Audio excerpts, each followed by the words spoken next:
Shankaracharya Asmadacharya-paryantam Vande Guru Paramparam.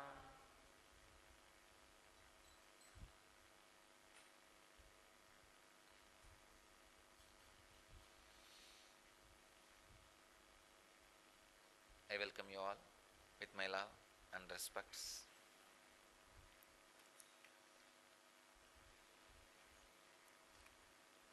Today's subject for satsang is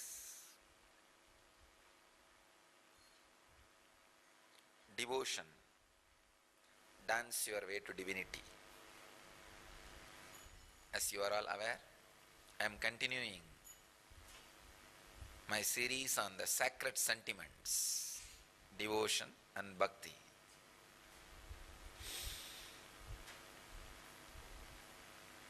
Today is Kartika Deepa Brahmotsava Dvajarohana, the first day of the Kartika Deepam Brahmotsavam starts in Dhyanapeetam and in Arunachala.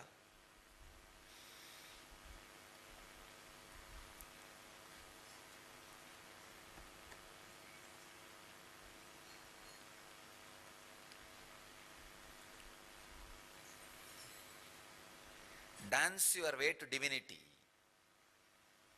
If you are walking, you are not going towards divinity. Be very clear. If you are walking, you are just dragging your body. If you are walking, it is always towards graveyard. If you are dancing, it is always towards divinity. Any reason, if you are dancing, you are moving towards divinity. Understand? Of course, not with drugs or alcohol. Without drugs or alcohol, any reason you have joy or ecstasy and you are dancing, you are moving towards divinity. Even if it is ordinary, simple, worldly reason, you are filled with joy and dancing, understand, you are moving with divinity, towards divinity. No doubt.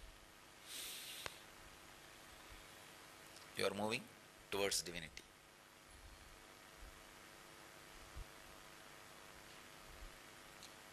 Ramakrishna says very beautifully,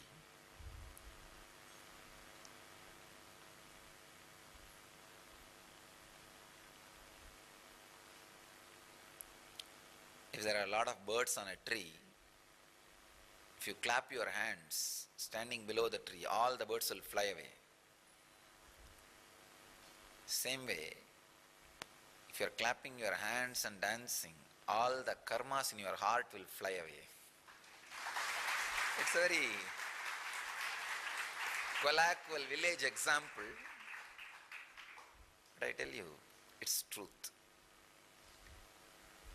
Not just Ramakrishna says, thousands, I don't know how many, hundreds or thousands, long ago, at least few centuries ago, when Jnana Sambandar sings, Aadi paadi annamalai kaithoda odipom namadu ulla vinaigalé. The load you carry in the heart, he says, the exact translation is, if you sing and dance and worship Arunachala, all the load and suffering in the heart, the karmas in the heart, will just run away. Even Bhagavatam describes Kirtanam as one of the important way towards enlightenment. At one step, Bhagavatam goes to the extreme of Kirtanam is the only way for Kali Yuga. In Kali Yuga, only the Kirtanam, singing and dancing, his name is the only way to achieve liberation. Narada very beautifully describes the different expressions of devotion. Shravanam kirtanam chasya smaranam mahatam gate savejya vanati darshyam Saravyam Samarpanam.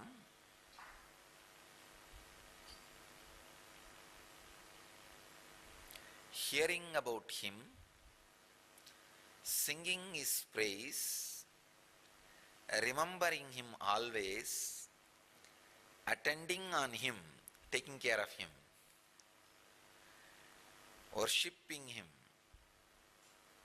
saluting him, practicing the attitude of servitude towards him, developing loving intimacy with him, and surrendering oneself to him. God. I think Narada is giving a complete, comprehensive description of devotion. I can say trying to. You can't touch devotion. Devotion is the subject, uncorrupted by any words. How many people try? Actually, there are hundreds of sutras written on yoga after Patanjali's Yoga Sutra. Hundreds of books on Vedanta after the Brahma Sutra Bhashya, after the Brahma Sutras. So many people go on write if any one book becomes a hit, super hit. It's like once the book Power of Now becomes super hit, then Practicing Power of Now, one edition comes out. Like that in the modern day, how a bestsellers, if they become a bestseller. Same way,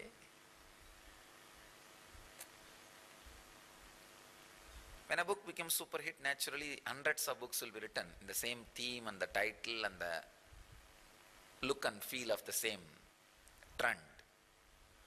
But you will be shocked. There is no book after Narada's Bhakti Sutra on Bhakti. Because everybody understood the failure of Narada. It's a great attempt. It is just an ecstasy, breeze, comes and makes your whole life romantic and gives you a kind of a extraordinary overflowing, churning and experience. And if your nervous system is not strong enough to hold, it just settles down, that's all. But even if it settles down, it settles down as a tremendous wisdom and energy.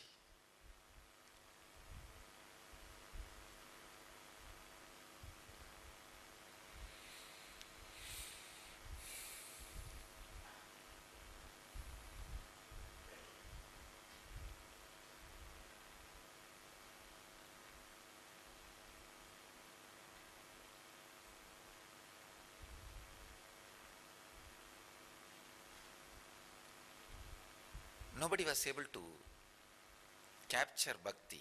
Even the greatest devotee, Narada, tried. I can say here also he is trying to only describe the expressions of bhakti. The very experience itself, I don't think anybody can catch. Shravanam kirtanam chasya smaranam mahatam gate Save javanati darsham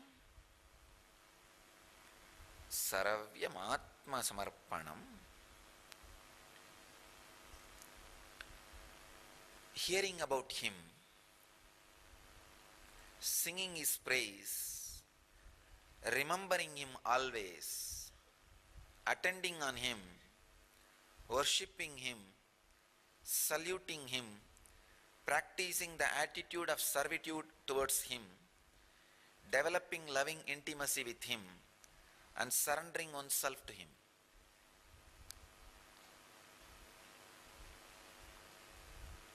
Nine different process, different expressions to experience bhakti.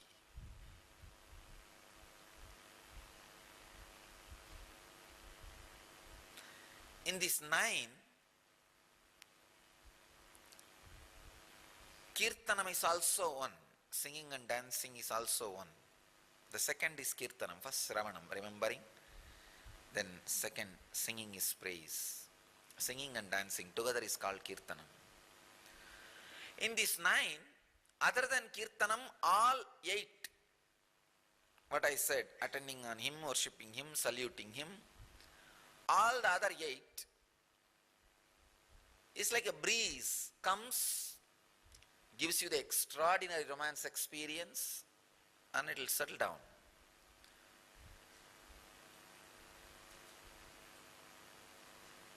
All other 8 are not techniques, but the kirtanam is a technique.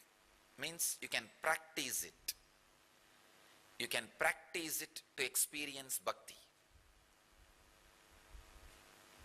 Because it makes your nervous system strong to hold the bhakti experience forever and ever and ever. Just today morning, one of my disciples, she was asking, the Sarva Darshan, what is the way? And how much we should do this weightlifting and hatha yoga, the physical activity, and what we should think during that activity. I was telling her, try to retain the witnessing awareness, the maximum awareness when you do this physical activity like weightlifting or hatha yoga or pranayama, any physical activity. Because whatever idea you retain in your inner space becomes part of you during the physical activity. It becomes your biomemory. In Kirtanam, you are already remembering him, singing and dancing. So he becomes your biomemory. He becomes your biomemory. When I say he, I mean God or consciousness or pure awareness, anything you can use. Guru, whatever you feel as higher than you, highest. That's what I mean by the word he. Kirtanam, dancing your way to the divine, to the divinity.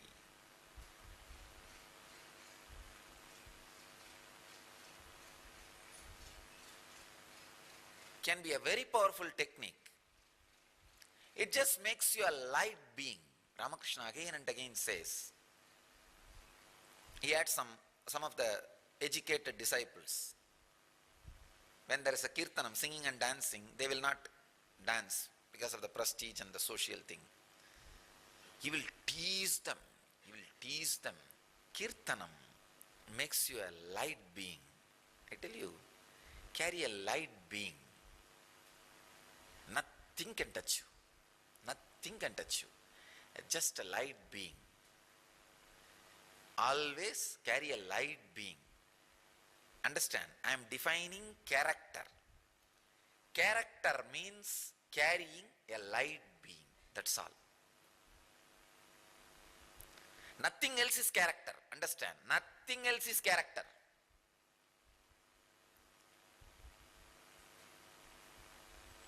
Each fellow who want to exploit you gives his own idea about character. I am telling you, all ideas about character is lies. Carrying a light being is character. Character can never be defined by whether you smoke or drink or womanize or use alcohol. All those things are habits. Habit is different, character is different. Understand? Habit is different. Here I am not talking about habit. I am not saying drinking, smoking and all is right. Please understand. No. I am not encouraging drinking, smoking, womanizing. No. I am not encouraging. I am not saying all those things are right or wrong. No. I am only saying they have nothing to do with your character. They are habits. Character means carrying a light being. Very light being, simple being. The moment I say this, I can remember only one person, my father. Today is his Mahasamadhi day. As we all know, that we celebrate in our Sangha today as Mahaparinirvana day, the day of liberating all the disciples who left the body after taking initiation and after attending NSP. So today we remember and liberate and celebrate all the disciples who left the body after attending NSP, after having that Nirvikalpa initiation, Nirvikalpa Samadhi Diksha. He is such a light being. Liberating him was not a big job at all for me. In his whole inner space, nothing was there inside. There is no obstacle.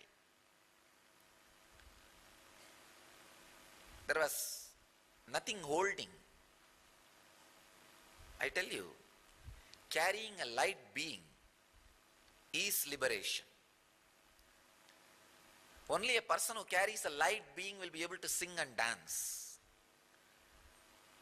And whenever you can, just have some divine music which inspires you. Go on spending time, at least half an hour a day. You can make time. Or at least 3-4 times a week. I don't want you to make it as a rigid routine. Then again it will become a routine. No. Whenever you find time, just sing and dance wildly. Your whole being will become such a light being. Carry light being. You will not be a soil where the negativity breeds. Brooding mind is breeding soil for negativity. Kirtanam will destroy brooding over. I have seen. Only reason for the disciples falling from the path is brooding over. If this happens, what will happen? If that happens, what will happen? If that happens, what will happen? If that happens, what will happen? Die. Steps. Be very clear. Already brooding over has started. You need kirtanam. You need singing and dancing.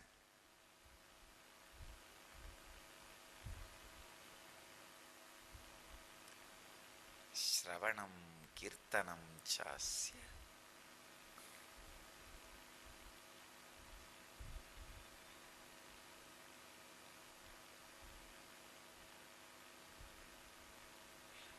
Such an extraordinary description. Remembering and dancing. Smaranam mahatam gate. Hearing, singing, remembering, attending on him.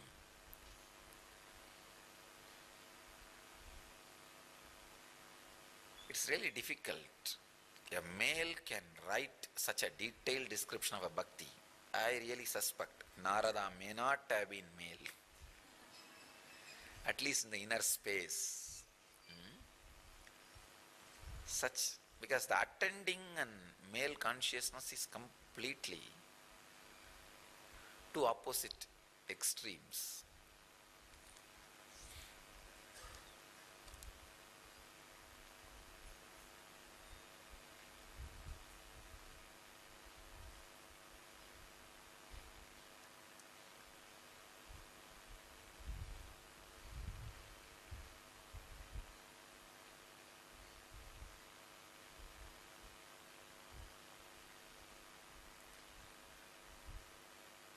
All these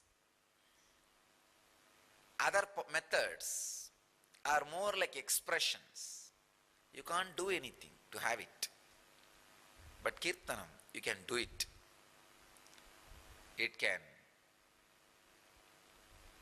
not only create the experience of bhakti in you, it can help you to hold the bhakti experience on your biomemory, on your nervous system.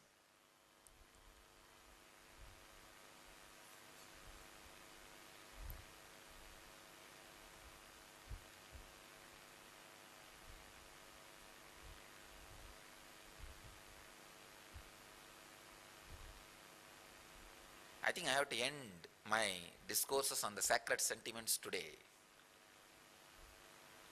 because it is again and again I am stuck for words. I am not able to talk, not because I don't have anything to tell. I have too much to tell. When it comes to bhakti, I have too much to tell. Today especially, the day of Arunachala, the Brahmotsavam starts.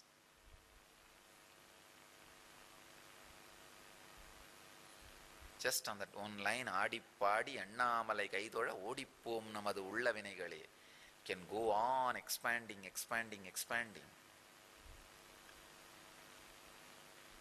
But I don't know where to start, and I don't know when I will end.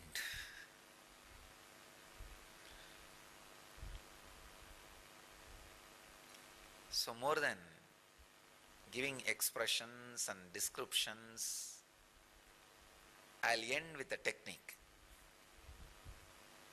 This whole series of sacred sentiments, I'll end with giving you a solid technique. Experience of Nataraja, Kirtanam, Chaitanya. Experience of Chaitanya and Nataraja, Meera and Manikkavasagar can happen in you just by singing and dancing in the name of the divine. Sing God or Guru's name and glory. Dance. Use this as a technique. I tell you, whatever sacred sentiments describe will be awakened in you.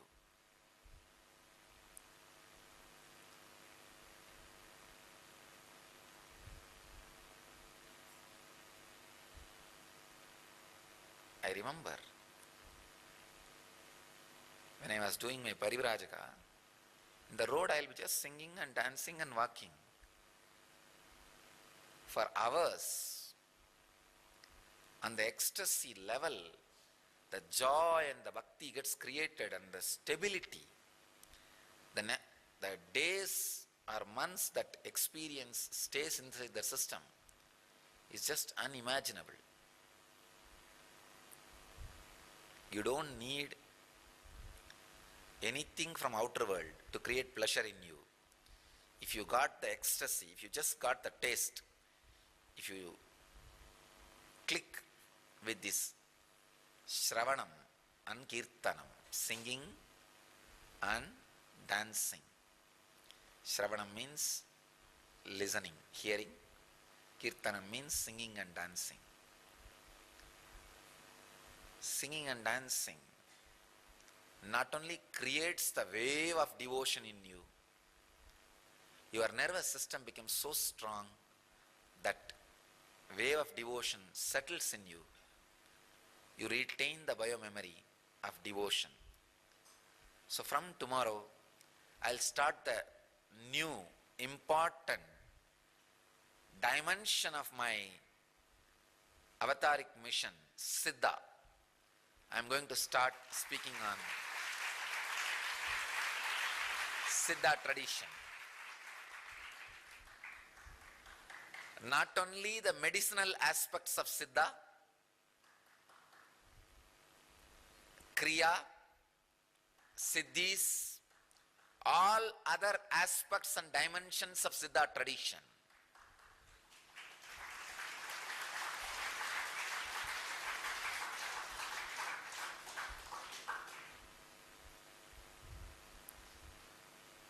I myself learnt Siddha very traditionally and formally, the dimension of Siddha medicine and dimension of creating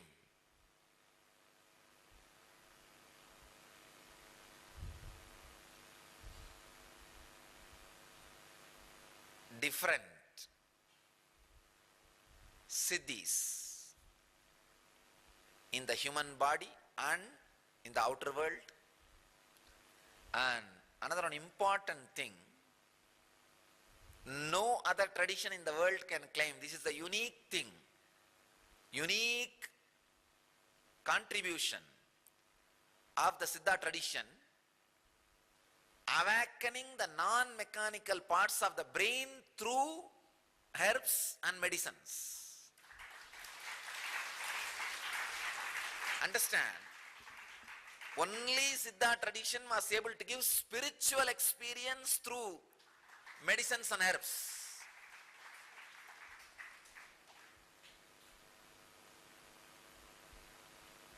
You may be shocked. How can a spiritual experience be given by something outside, a chemical, a herb? Siddhas are able to do. They will give you a set of ideas, means great truths, and ask you to contemplate and add this, some of the herbs.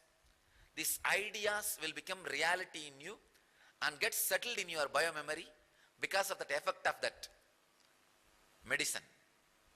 And same way, Siddhas are able to create, able to give extraordinary powers to disciples just through the herbs. Patanjali describes Mani Mantra Aushada.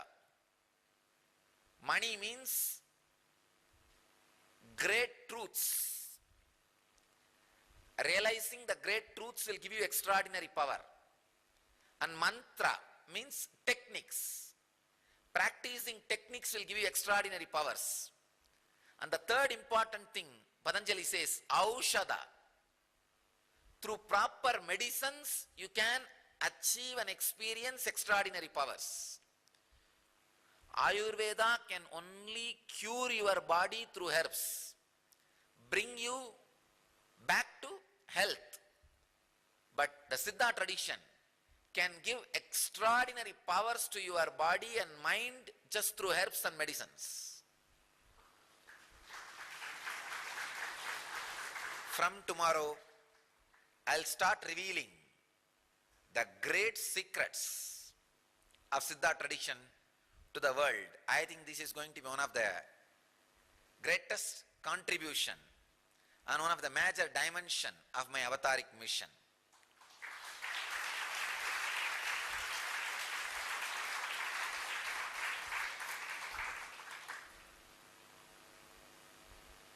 I'll revive Siddha tradition.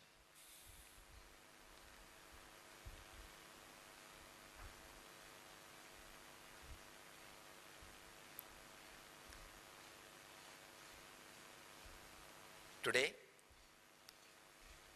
I end the series of sacred sentiments giving one of the powerful technique. Listen to the music, sounds,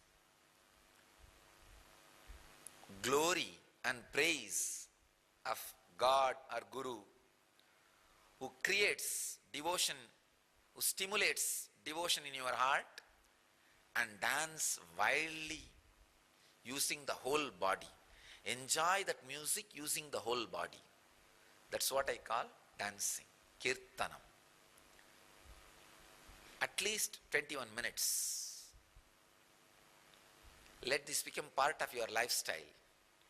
You will carry a light being which is soaked in devotion always. All the sacred sentiments will constantly be experienced and expressed in your system. So I bless you all to experience kirtanam and experience and radiate enlightenment Let you all achieve, experience, live, express, radiate the eternal bliss, Nithyananda. Thank you.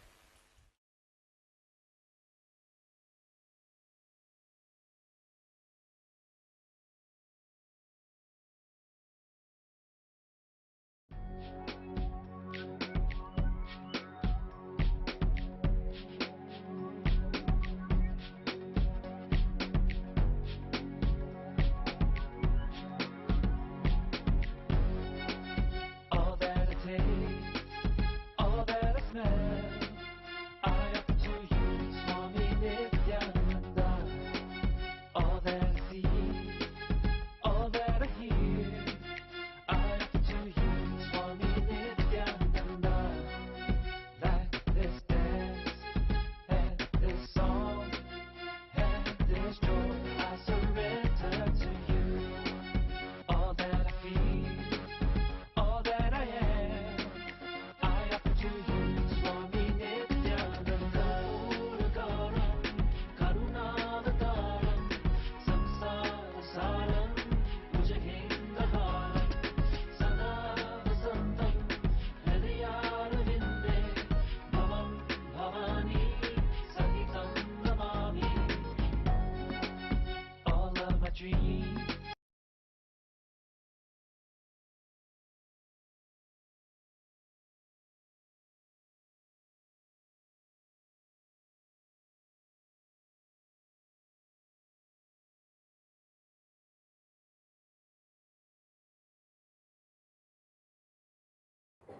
सदाशिवसमारम्भां शङ्कराचार्यमध्यमाम् अस्मदाचार्यपर्यन्ताम्. Today is Krishna Janmashtami, Krishna's birthday celebration.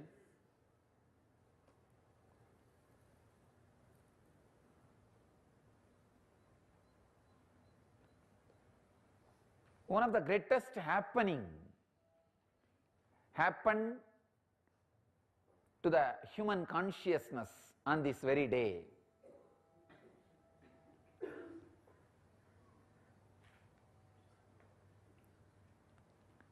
That day, monkeys started walking with two legs.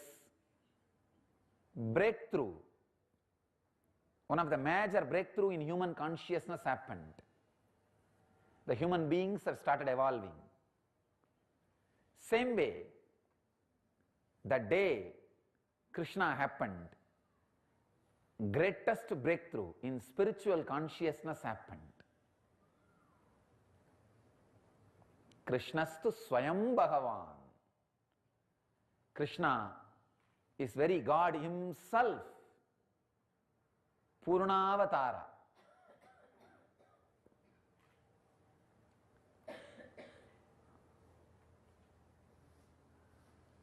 So today's subject is Krishna, the ideal conflict-free idol.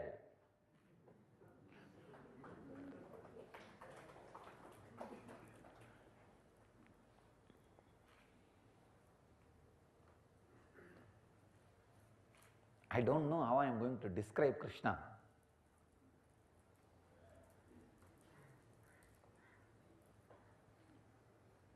Krishnastu Swayam Bhagavan.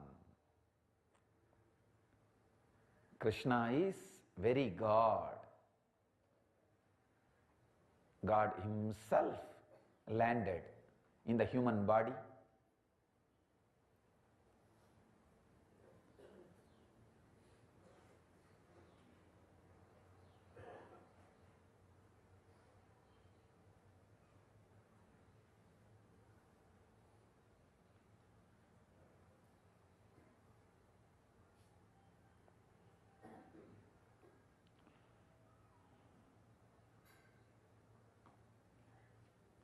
Purnavatara.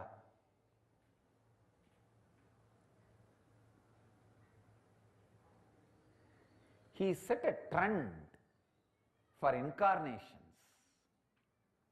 Understand?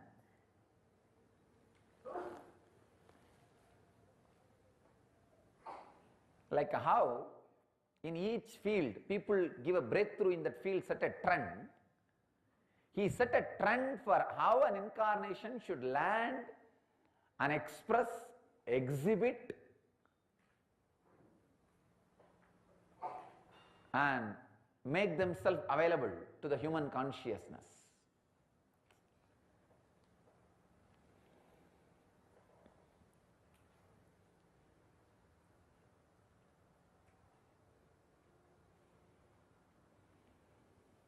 What to describe?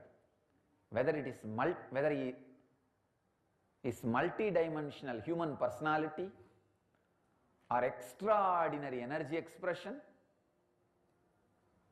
or the playfulness or all these things expressing itself in one 6 feet biomemory without conflict.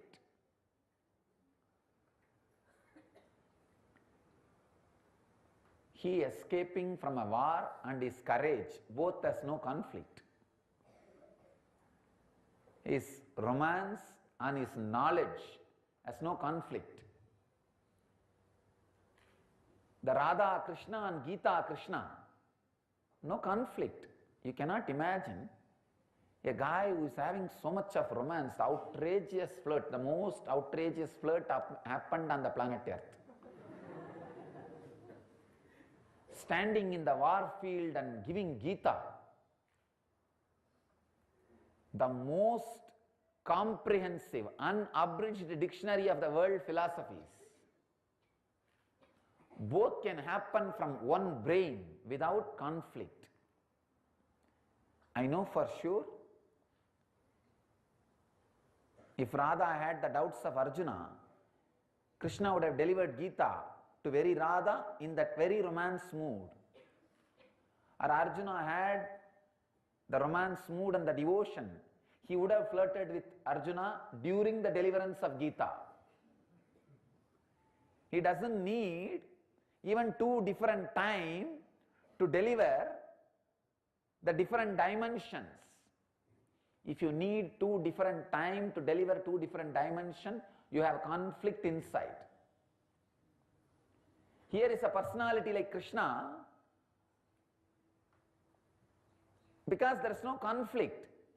He can deliver, he can be Radha Krishna and Gita Krishna at the same moment simultaneously.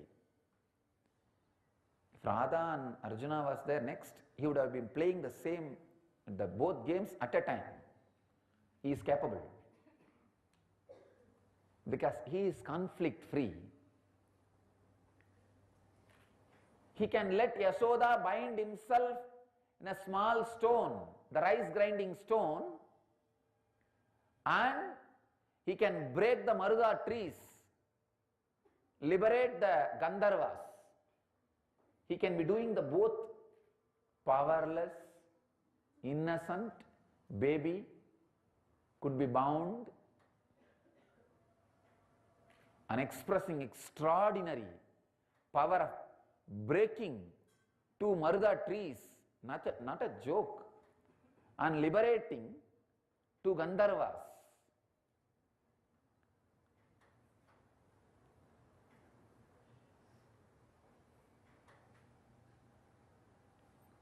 He can show the whole cosmos in his mouth to Yashoda, and same time steal butter and eat from Gopika's house.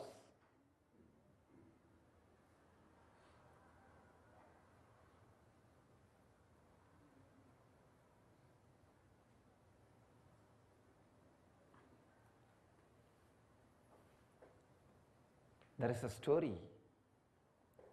Shiva himself came down as Gopika to enjoy the Krishna Leela. I can vouch for it. It would have happened. If he has not come down, at least he would have been jealous of Gopikas.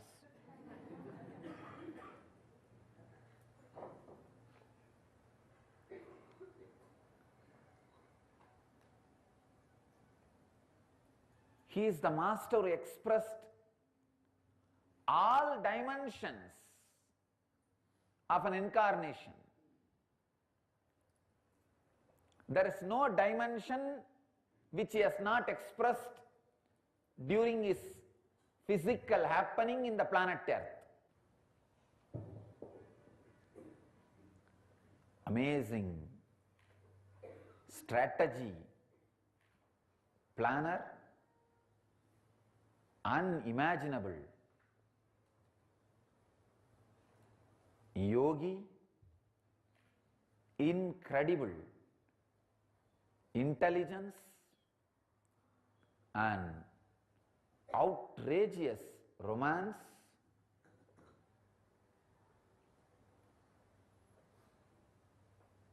is just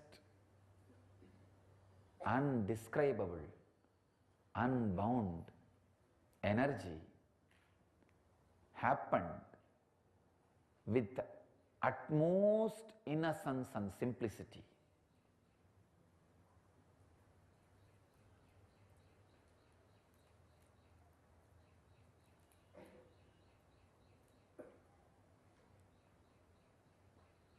In a conflict-free way. That is why we call his life as Krishna Leela, Krishna's Leela.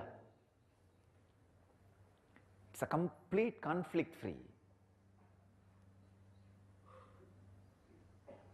and unimaginable expression. How much ever I try to tell, the words have no capacity to tell what I am really feeling. His love, his care, his grace,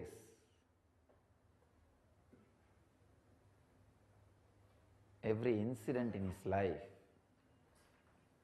every happening in his life, I can say is the one single man influenced maximum the whole planet Earth, maximum number of people in the whole planet Earth. Nothing like Krishna, nothing compared to Krishna.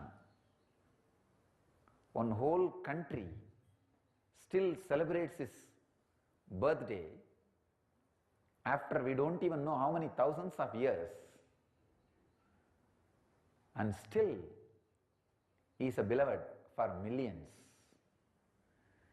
Still millions live with him. That is why I say he is eternal, untouchable, undescribable.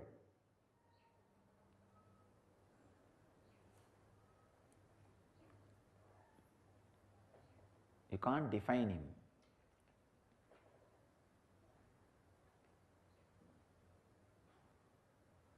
If I take one dimension of him, I won't be able to express in words.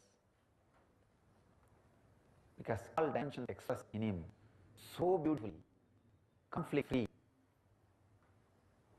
He is the idol of conflict-free.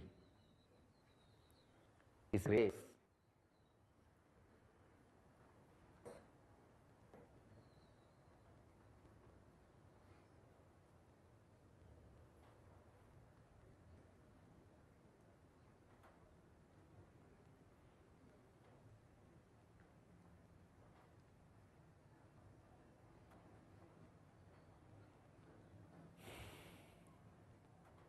from his birth to return to the Goloka, everything is a mystery. Everything is unimaginable. Everything is indescribable. All the human and divine qualities expressed itself in its peak form in that 6 feet body. Extraordinary biomery, the extraordinary happening.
I think bowing down to Him is the only thing we can do to honor Him and to imbibe Him in our biomemories. Any words which I utter look so dull. Saraswati cannot sing His glory.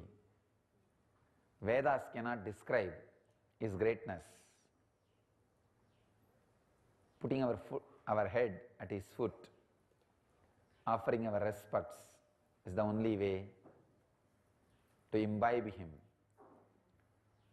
Let this great incarnation, the conflict-free ideal, conflict-free idol, bless us all. Let us offer our humble devotion at His feet. Let Him bless us all to imbibe that conflict-free life and imbibe His very presence in us. Vasudeva Sudam Devam Gamsa Chanuramardanam Devagi Paramanandam Vande Krishnam Jagadgurum.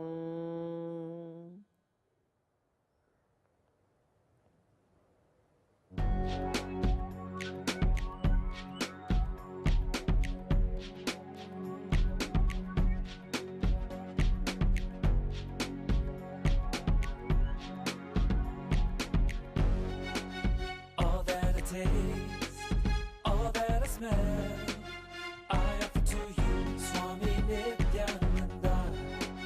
All that I see, all that I hear, I offer to you, Swami Nithyananda.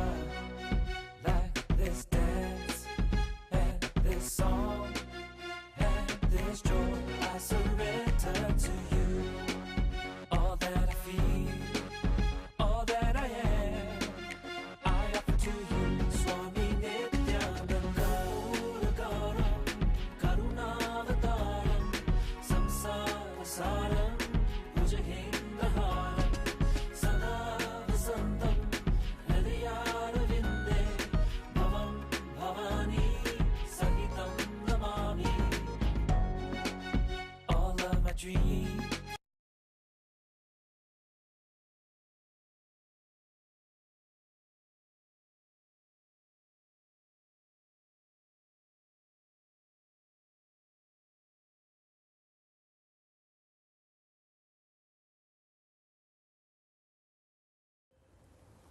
Sadashivasamarambam Shankaracharya Madhyamam Asmadacharya Paryantam Vande Guru Paramparam.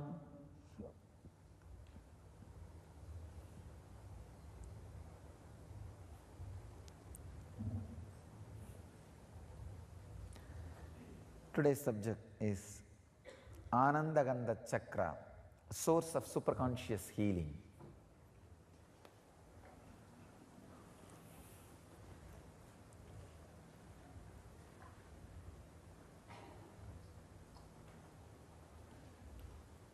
The truth about the Anandagandha, first you should know a few things about the Anandagandha, the facts, then you will understand the power of the science. In Bhagavad Gita, Krishna says, Raja Vidya Rajaguhyam Pavitram Idam Uttamam. It is the highest knowledge, that is why it is kept as a highest secret. Raja Vidya Rajaguhyam Pavitram Idam Uttamam. In Vedic tradition, all big philosophy, the technical terms like a Mahavagyas, the Aham Brahmasmi or Prajnanam Brahma, or the great mantras like Namah Shivaya, Namo Narayana, all the great technical terms are used at least 100 times in different literatures, even though it is supposed to be the highest secret. But You should understand this important thing. You see, even the bija mantras, the seed mantras, like a Rajeshwari seed mantras, the Shodasi, Panjadasi, even those kind of highest secret mantras were used in many places in the form of writing. But you will be shocked and surprised.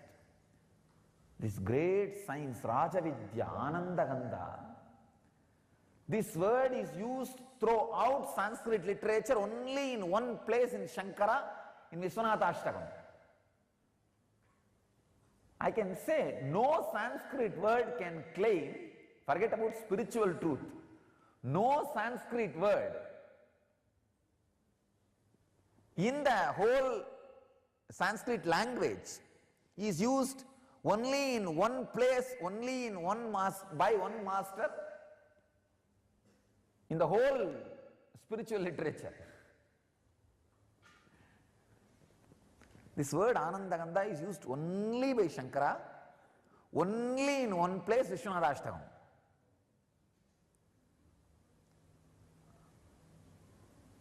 That is why it is called Rajavidya Rajaguhyam.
Nithyanandam, we welcome all the devotees, viewers, and participants to this beautiful and auspicious ritual of Rudrabhishekam, the sacred ritualistic bath ceremony offered to Sri Nithyanandeshwari Paramashiva Shakti Sameta Sri Nithyanandeshwara Paramashiva Swayambhulinga here in Kailasa, Los Angeles. Before we begin the ritual of Rudrabhishekam, we request everyone present here and online to declare the following with integrity and authenticity. If you agree to the following, please say yes loudly. I authentically cognize, which is internally processed, understand, declare truth that cosmic energy exists. Yes. I authentically cognize, which is internally processed, understand, declare truth that Sri Nithyanandeshwara Paramashiva, Nithyanandeshwari Paramashiva Shakti, Swayambhulinga, and the Bhogamurtis are the Chinmaya Vigrahas, embodiment and representative of that very cosmic energy. Yes. I authentically cognize, which is internally processed, understand, declare truth that the Abhishekam I am offering will directly reach the cosmic source of energy. Yes. I authentically cognize, which is internally processed, understand, declare truth of Soham Asmi, that even when I worship, I am Him. Yes. Let us now begin the rituals of the Rudrabhishekam. Nithyanandam Paramasukadam Kevalam Jnanamurtim Dvandvatitam Gagana Sadrisham Tattvamasyaadilaksham Ekam Nityam Vimalamachalam Sarvadi Sakshibhutam Bhavatitam Trigunarahitam Sadgurum Tam Namami Nithyanandeshwara Paramashiva Samarambham Nithyanandeshwari Paramashiva Shakti Madhyamam Nithyananda Pariyantam Vande Guru Paramparam Lalate Tripundri Nitladhrita Kasturi Tilakaha Spuranmala Dara Spuritakatikopi Navasanaha ददानो दुष्टारं शिरसि पनिराजं शशिकलां प्रदीपः सर्वेषां वरुणगिरियोगी विजयते आचम्य सकलीकृत्य सामान्यर्घ्यं संकल्प्य ॐ नमो भगवते रुद्राय ॐ अथात्मानगुं शिवात्मानगुं श्रीरुद्ररूपं ध्यायेत् शुद्धस्फटिकसङ्काशं त्रिनेत्रं पञ्चवक्त्रकं गङ्गाधरं दशभुजं सर्वाभरणभूषितं नीलग्रीवं शशाङ्काङ्कं नागयज्ञोपवीतिनं व्याघ्रचर्मोत्तरीयं च वरेण्यमभयप्रदं कमण्डलवक्षसूत्राणां धारिणं शूलपाणिनं ज्वलन्तं पिङ्गलजटाशिखामुद्योतधारिणम् अमृतेनाप्लुतं शान्तं दिव्यभोगसमन्वितं दिग्देवतासमायुक्तं सुरासुरनमस्कृतं नित्यं च शाश्वतं शुद्धं ध्रुवमक्षरमव्ययं सर्वव्यापिनमीशानं रुद्रं वै विश्वरूपिणम् एवं ध्यात्वा द्विजः सम्यक् ततो यजनमारभेत् प्रजनने ब्रह्मास्तिष्ठतो पादयोर्विष्णुस्तिष्ठतो हस्तयोर्हरस्तिष्ठतो बाह्वोरिन्द्रस्तिष्ठतो जठरे अग्निस्तिष्ठतो हृदये शिवस्तिष्ठतो कण्ठे वसवस्तिष्ठन्तो वक्त्रे सरस्वती तिष्ठतो नासिकयोर्वायुस्तिष्ठतो नयनयो चन्द्रादित्यौ तिष्ठेतां कर्णयोऽश्विनौ तिष्ठेतां ललाटे रुद्रास्तिष्ठन्तो मूर्ध्न्यादित्यास्तिष्ठन्तो शिरसि महादेवस्तिष्ठतो शिरसि शिखायां वामदेवस्तिष्ठतो पृष्ठे पिनाकी तिष्ठतो पुरतः शूली तिष्ठतो पार्श्वे शिवाशङ्करौ तिष्ठेतां सर्वतो वायुस्तिष्ठतो ततो बहिः सर्वतोऽग्निर्ज्वालामाला परिवृतस्तिष्ठतो सर्वेष्वङ्गेषु सर्वा देवता यथास्थानं तिष्ठन्तो मां रक्षन्तु अग्निर्मे वाजिश्रितः वाग्हृदये हृदयं मयि अहममृते अमृतं ब्रह्मणि वायुर्मे प्राणे श्रितः प्राणो हृदये हृदयं मयि अहममृते अमृतं ब्रह्मणि सूर्यो मे चक्षुषि श्रितः चक्षुर्हृदये हृदयं मयि अहममृते अमृतं ब्रह्मणि चन्द्रमा मे मनसि श्रितः मनो हृदये हृदयं मयि अहममृते अमृतं ब्रह्मणि दिशो मे श्रोत्रे श्रुताः श्रोत्रगुं हृदये हृदयं मयि अहममृते अमृतं ब्रह्मणि आपो मे रेतशुश्रिताः रेतो हृदये हृदयं मयि अहममृते अमृतं ब्रह्मणि पृथिवी मे शरीरे श्रिताः शरीरगुं हृदये हृदयं मयि अहममृते अमृतं ब्रह्मणि ओषधिवनस्पतयो मे लोमशुश्रिताः लोमानि हृदये हृदयं मयि अहममृते अमृतं ब्रह्मणि इन्द्रो मे बले श्रितः बलगुं हृदये हृदयं मयि अहममृते अमृतं ब्रह्मणि पर्जन्यो मे मूर्ध्नि श्रितः मूर्धा हृदये हृदयं मयि अहममृते अमृतं ब्रह्मणि ईशानो मे मन्युश्रितः मन्युर्हृदये हृदयं मयि अहममृते अमृतं ब्रह्मणि आत्मा आत्मनि श्रितः आत्मा हृदये हृदयं मयि अहममृते अमृतं ब्रह्मणि पुनर्म आत्मा पुनरायुरागात् पुनः प्राणः पुनराकूतमागात् वैश्वानरो रश्मिभिर्वावृदानः अन्तस्तिष्ठत्वमृतस्य गोपाः अस्य श्रीरुद्राध्याय प्रश्नमहामन्त्रस्य अघोरऋषिः अनुष्टुप् छन्दः शङ्करशरमूर्तिस्वरूपो योऽसावादित्यः परमपुरुषस्य एष रुद्रो देवता नमः शिवायेति बीजं शिवतरायेति शक्तिः महादेवायेति कीलकं श्रीशाम्बसदाशिवप्रसादसिद्ध्यर्थे जपे विनियोगः ॐ अग्निहोत्रात्मने अङ्गुष्ठाभ्यां नमः दर्शपूर्णमास्यात्मने तर्जनीभ्यां नमः चातुर्मास्यात्मने मध्यमाभ्यां नमः निरूढपशुबन्धात्मने अनामिकाभ्यां नमः ज्योतिष्टोमात्मने कनिष्ठिकाभ्यां नमः सर्वक्रत्वात्मने करतलकरपृष्ठाभ्यां नमः अग्निहोत्रात्मने हृदयाय नमः दर्शपूर्णमास्यात्मने शिरसे स्वाहा चातुर्मास्यात्मने शिखायै वषटे निरूढपशुबन्धात्मने कवचायुहुं ज्योतिष्टोमात्मने नेत्रत्रयाय वौषटे सर्वक्रत्वात्मने अस्त्राय फटे भूर्भुवस्सुवरोमदिग्बन्धः ध्यानम् आपातालनभस्थलान्तभुवनब्रह्माण्डमाविस्फुर ज्योतिस्फाटिकलिङ्गमौलिविलसत्पूर्वेन्दुवान्तामृतैः अस्तोकाप्लुतमेकमीशमनिशं रुद्रानुवाङ्काञ्जपन् ध्याये दीप्सितसिद्धये ध्रुवपदं विप्रोऽभिषिञ्चेच्छिवं ब्रह्माण्डव्याप्तदेहाभजितहिमरुचा भासमाना भुजङ्गैः कण्ठे कालाकबर्दा कलितशशिकलाश्चन्दकोदन्तहस्ताः त्रक्षा रुद्राक्षमालाः प्रकटितविभवा शाम्भवा मूर्तिभेदा रुद्रा श्रीरुद्रसूक्तः प्रकटितविभवा नः प्रयच्छन्तु सौख्यम् ॐ गणानां त्वा गणपतिगुं हवामहे कविं कवीनामुपमश्रवस्तमम् ज्येष्ठराजं ब्रह्मणस्पत आनशृण्वन्नोतिभिस्सीदसादनं महागणपतये नमः सं च मे मयश्च मे प्रियं च मे नु कामश्च मे सौमनसश्च मे भद्रं च मे श्रेयश्च मे वस्यश्च मे यशश्च मे भगश्च मे द्रविडं च मे यन्ता च मे धर्ता च मे क्षेमश्च मे धृतिश्च मे विश्वं च मे महश्च मे संविच्च मे ज्ञात्रं च मे सोश्च मे प्रसोश्च मे क्षीरं च मे लयश्च मृतं च मे मृतं च मे यक्ष्मं च मे नामयच्च मे जीवातुश्च मे दीर्घायुत्वं च मे न मित्रं च मे भयं च मे सुगं च मे शयनं च मे सोषा च मे सुदिनं च मे ॐ शान्ति शान्ति शान्तिः अभिषेक आरम्भः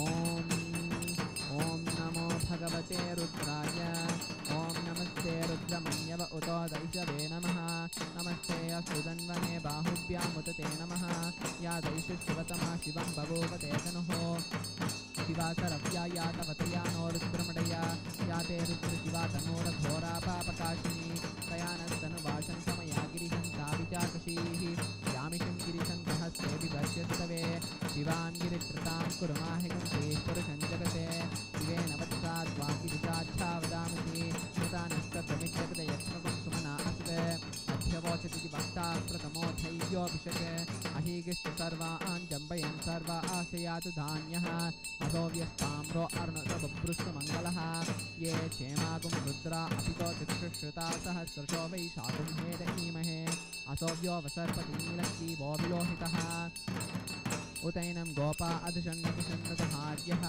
उदैनं विश्वाभूतानि दृष्टोमडयातिनः नमोऽस्तु नीलग्रीवाय सहस्राक्षाय मीरुषे अतो ये अस्ति सत्त्वानोऽहं तेभ्यो करन्नमः प्रमुञ्चतन्वनस्तु पुपयोरात्मयोऽद्या याचते हस्तैषवः पराता भगवोऽवप अवतर्जितनस्तुतं सहस्राक्षुषुते श्रुते निशीर्य शल्यानां मुखा शिवो न सुमना भव कपर्दिनो विशल्यो भानवागुम् उत अनेशन्नस्ये शिव आपुरश्चनि सङ्गतिः याते हेतिर्निदृष्टमहस्ते बभूवते दनुः तयास्मान् विश्वतस्तमयक्ष्मया परिभुज नमस्ते अस्त्वायुधाय नादताय विष्णवे उभाभ्यामुत ते नमो बाहुभ्यां तव धर्मणे परिते धर्मणो हेतिरस्मान् गृणक्तु विश्वतः अदो य इषुदिष्टवारे अस्मन्निदेहितं शम्भवे नमः नमस्ते अस्तु भगवन् विश्वेश्वराय महादेवाय त्र्यम्बकाय त्रिपुरान्तकाय प्रतापकाराय कालाग्निरुद्राय नीलकण्ठाय नित्यानन्दाय मृत्युञ्जयाय सर्वेश्वराय सदाशिवाय श्रीमन्महादेवाय नमः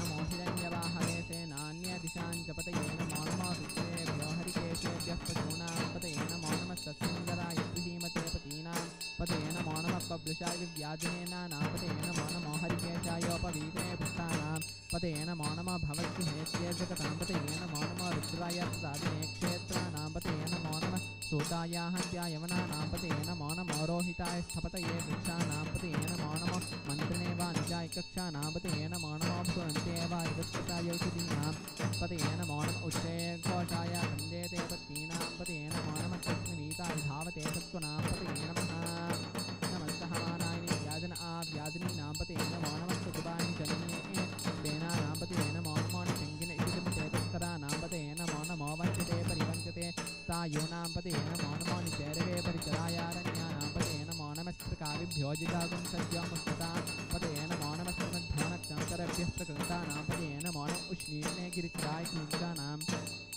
पतये नमो नमः विश्वद्योतन्वाकृभ्यश्च वो नमो नमः आतन्वानेभ्यः प्रतिदधानेभ्यश्च वो नमो नमः आयच्छद्योभृत्यभ्यश्च वो नमो नमो षद्योविद्यभ्यश्च वो नमो नमः आसीनेभ्यश्च वो नमो नमः स्वपद्योजाकृभ्यश्च वो नमो नमः स्तिश्चद्योतावद्यश्च वो नमो नमः सभाभिसभापतिभ्यश्च वो नमो नमः अश्वेभ्योऽष्टपतिभ्यश्च वो नमः राजनीभ्यो विद्यन्तेभ्यश्च वो नमो नमः उगनाभ्यश्च वो नमो नमः वृत्तेभ्यो वृत्तपतिभ्यश्च वो नमो नमः व्रातेभ्यो व्रातपतिभ्यश्च वो नमो नमः गणेभ्यो गणपतिभ्यश्च वो नमो नमः विरूपेभ्यो विश्वरूपेभ्यश्च वो नमो नमः महद्यहर्षुल्लकेभ्यश्च वो नमो नमः रतिभ्यो रथेभ्यश्च वो नमो नमः रथेभ्यो रथपतिभ्यश्च वो नमो नमः सेनाभ्यश्च वो नमो नमः क्षत्रिभ्यः संग्रहीतृभ्यश्च वो नमो नमः स्थिभ्यो रथकालेभ्यश्च वो नमो नमः कुलालेभ्यः कर्मालेभ्यश्च वो नमो नमः कुञ्जिष्टेभ्यो निषाडेभ्यश्च वो नमो नमः इषिगद्योतन्वितृभ्यश्च वो नमो नमः मृगेभ्यः स्वनेभ्यश्च वो नमो नमः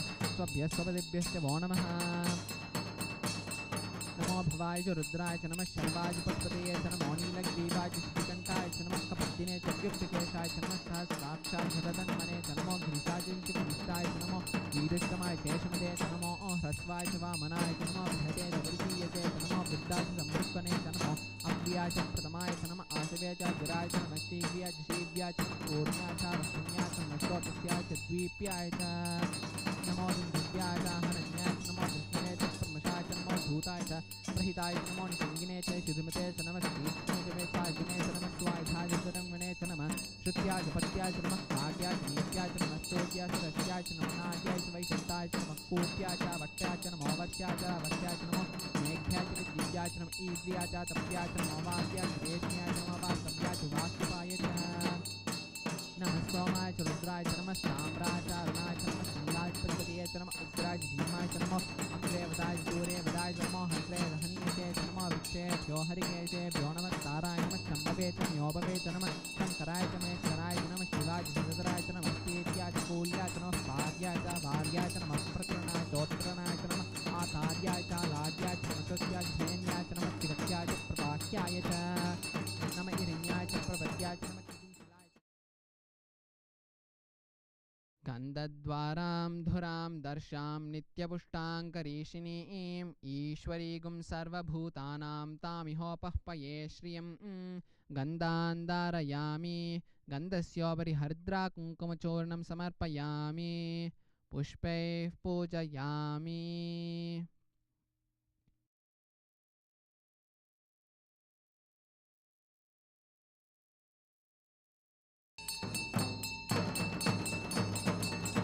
अथ धूपः ॐ धूर्वसि धूर्वधूर्वन्तं धूर्वतयो ओस्मान् धूर्वतितं धूर्वयं वयं धूर्वामस्त्वं देवानामजितस्मितमं सत्कृतमं जुष्टतमं वह्नितमं देवहूतममहृतमशेर्हविर्दानं त्रिपुंहस्य माह्वामित्रस्य द्वाचक्षुदा प्रेक्षेमाभिर्मातृविक्ता मा त्वाहिगुं शिशुम् ॐ श्री नित्यानन्देश्वरी परमशिवसमेत श्री नित्यानन्देश्वर परमशिवाय नमः धूपमाग्रापयामि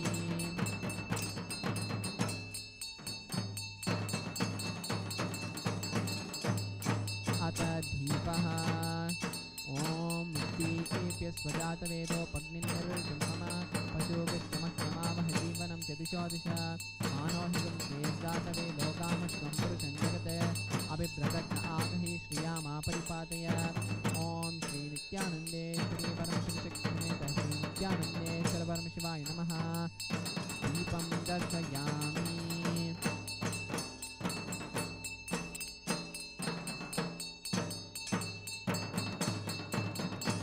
नैवेद्यम् ॐ मधुवातारुतायते मधुक्षरन्ति सिन्धवः माद्वीर्नक्तङ्कोषधीः मधुनक्तमुतोषधि मधुवत्पातिवविन्द्रजः मधुद्यौरस्तु नः पिता मधुवा नो वनस्पतिर्मधुवा कुम्मस्तु सूर्यः माद्वीर्गावो भवन्तु नः माधो माधो माधो ॐ श्री नित्यानन्देश्वरी परमशिवशक्तिसमेत श्री नित्यानन्देश्वर परमशिवाय नमः नैवेद्यं निवेदयामि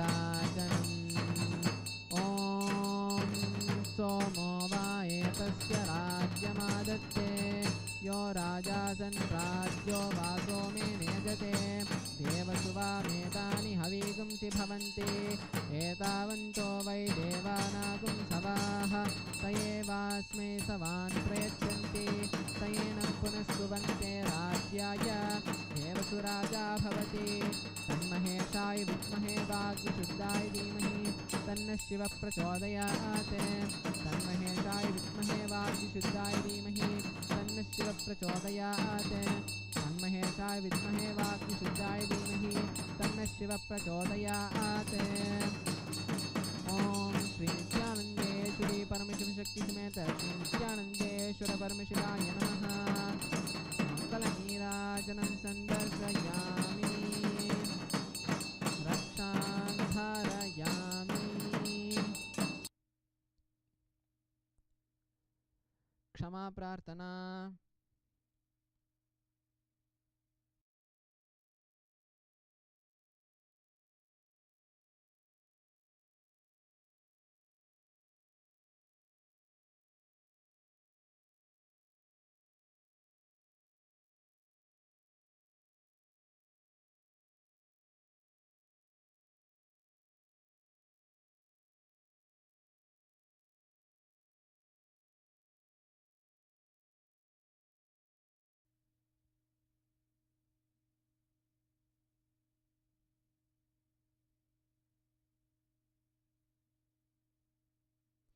जपं समर्प्य ॐ यत्किञ्चित् कर्म देवेश सदा सुकृतदुष्कृतं तन्मे शिवदस्तस्य भुङ्क्षच्छ भयशङ्कर शिवो दाता शिवो भोक्ता शिवः सर्वम् इदं जगत् शिवो यतिति सर्वत्र यः शिवः सोऽहमेव तु ॐ शान्ति शान्ति शान्तिः.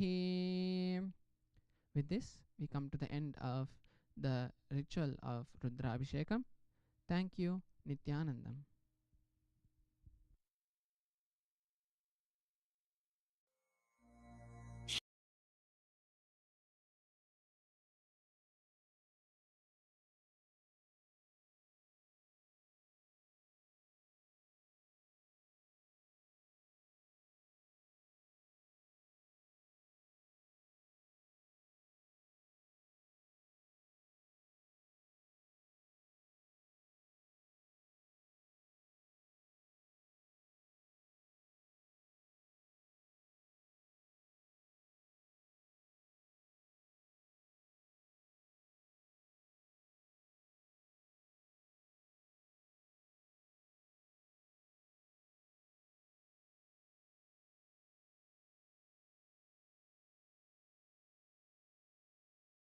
Third eye, brow center. And it is a browsing center also actually. You can download any information. You can you can go and attend at least 3-4 different types of courses, meditations, such at least 3-4. In some one thing, you will see your heart is just pulled. Not only the head, just the heart will be pulled. You will see with somebody, with some technique, with someone, your whole being feels in tune. You will fall in tune with that person, with that technique, with that system, with the thought trend. That is the system for you. That's a person for you. Yes, thousands of people, not multiple, thousands of people who can lead people to the divine. There are so many different versions of spiritual path. And don't think something is higher, something is lower. Everybody lives to higher consciousness in their own way. Yes. No. You can use all the three. But don't make masala of all the three. Use all the three techniques individually. I don't think I'll be able to describe the whole process which I underwent, because it is a 9 years of long journey and hundreds of techniques. And actually listening to those things will only confuse you and make you feel more disturbed, because the tapas which I underwent, the moment you hear about all these things, you will think, no, that is not for me, let us escape. Even in my biography, I have not spoken about it. Even in my biography, I just touched in a very superficial way the tapas which I underwent. I have not spoken about those things. Just I will tell you one or two glimpses. I used to, the same Anya meditation which we are going to do, I did 3 days continuously. When sun rises, I start gazing the sun, and when sun sets only I finish my meditation. Complete 12 hours gazing at the sun. Like that 3 days continuously I did. And sitting inside the burning fire, all around, all the four sides I'll put the fire like a circle, and inside the fire, so that I will not sleep or doze, so that the heat will be there.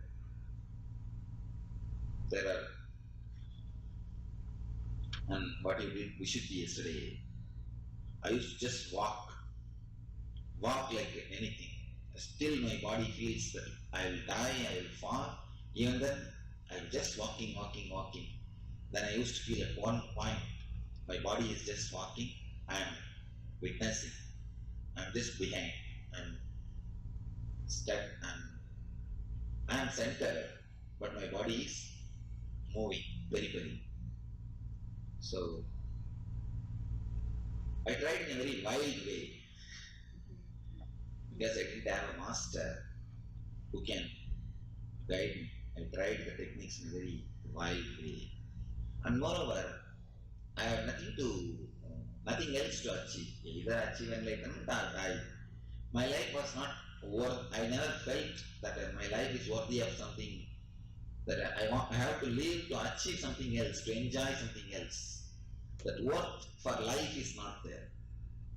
Generally, people have got many not an aspiration. They think that their life is worthy of achieving so many things. But I never felt that my life is worthy of achieving anything else except enlightenment. So the techniques were very wild, and I was all out. So you cannot have direct inspiration from the ways and methods I moved, just like a wild Ganga flowing. There is no need also. After enlightenment, I understood there is no need for so much. I was wild because I was too greedy. I had a glimpse of enlightenment when I was 12 by accident. By accident means with a small meditation technique, that who am I or from where thoughts are raising. With the technique I had one of the powerful glimpses of enlightenment, Satori, you can call it Satori, on Buddha Purnima day when I was 12. So that thirst was there, that thirst was there. That was such a joy and ecstasy. It made me to forget the whole thing. Whole thing was forgotten.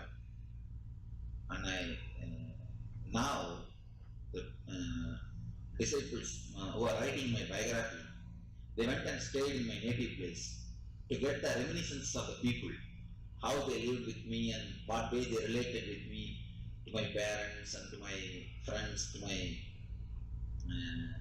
relatives and all those people. From all those people there, they went and stayed there to collect reminiscences. They say not even one person is recollecting or remembering that I played with them. Can you think of a boy who never played any game? No play, except puja and meditation. Nothing called play happened in my life. They say that we never remembered. I don't, at least from my memory, I know that he never played. Everybody says the same thing. And no, everybody says the same way, he never went to school properly. And neither play nor school, totally it was, the life was drowned into meditation, different kinds of meditation and the same type of practices, and going to the temples and going to different pilgrimage centers. So if you know my life, I don't think it's going to be a big inspiration source. It will only make you feel more frightened. Yes, doctor's question. I didn't find one. I started searching, but somehow I can say I found many people who inspired me, from whom I imbibed a lot of things, but none of them are enlightened. None of them are ultimately enlightened to give that last push to me. That last push I have to do by myself. That is why so much of hard work. Otherwise there wouldn't have been so much of, there's no need to do so much of hard work. And it's actually this technique is from Zen Buddhism. Buddhism says, exhaust yourself totally till you feel you are going to die. That is a sutra. And again give a push. Even at the last moment when your mind thinks that it's going to faint and fall and you are going to lose your consciousness, even that moment have the awareness and will and give push to your body. That is a technique. So first layer energy has to be totally exhausted. So walk for some 30-40 hours. And moreover, I was a very young and wild guy. I had such a big matter lock like Shiva Jeta. There are a few photographs. Now they have discovered some of my devotees in Calcutta, not even devotees because at that time I was not enlightened, friends who took care of me, who used to give me food. Because in North they give food for sadhus. They give food and care for sannyasis even though they are not enlightened. In South India, fellows, unless you give something to them, they will never give even food. No. Unless they receive something from you, they will never give you even one morsel of rice. If you are healed or if you have received some benefit, then they will give you little food. That's totally true. North, especially the Gujarat and UP, you will see they used to feed sadhus, and the Calcutta also. The devotees who are giving food and who are helping you to stay, all those things. Those people, some photographs they captured, and now they are collecting all those photographs with such big matted lock. Till the matted lock is there with only one piece of cloth sitting on the back of Ganga and with a stick. Almost looks like a ghost, a Shiva can sit. So hours together I will walk. Then once the body is almost fainting, it's falling, again I'll give a push. Now, then the second layer energy will open. There is one more complication to explain. That's the reason I don't speak much about the tapas.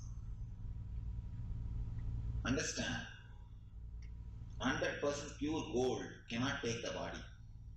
100% pure gold, you cannot make a jewelry. If you make a jewelry out of 100% pure gold, it won't stay. It won't stay. Add little bit copper, make a jewelry. After making jewelry, if you put it in chemicals, the copper will leave the gold. Now you have 100% gold jewelry.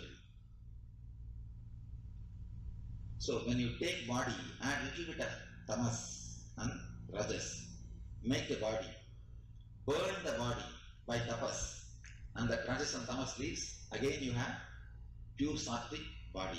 And one more thing, when you want to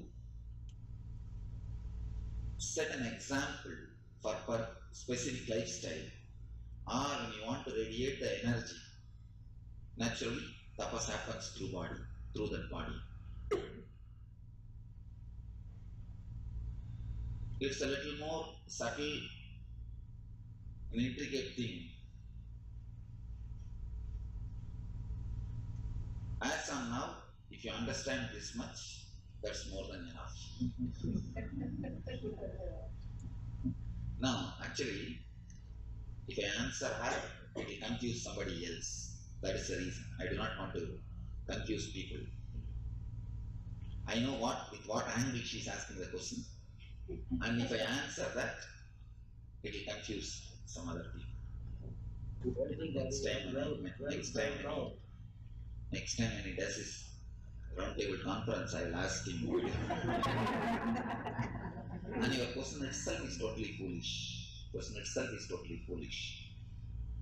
When you ask why he is not doing this, doing that, he has done everything. You may not know the things.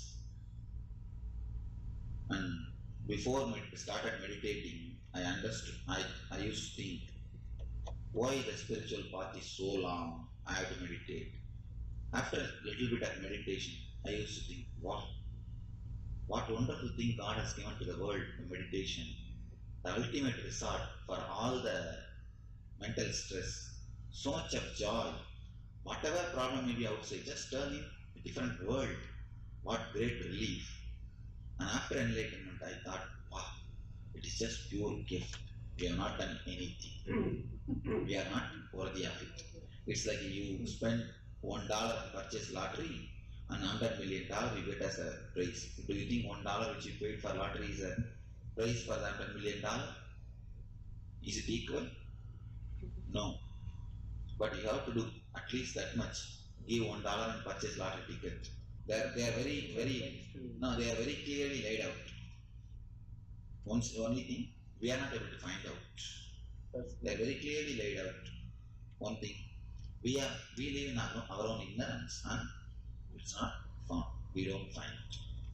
Of course, even before enlightenment, you are God. You are not realizing it. That's all.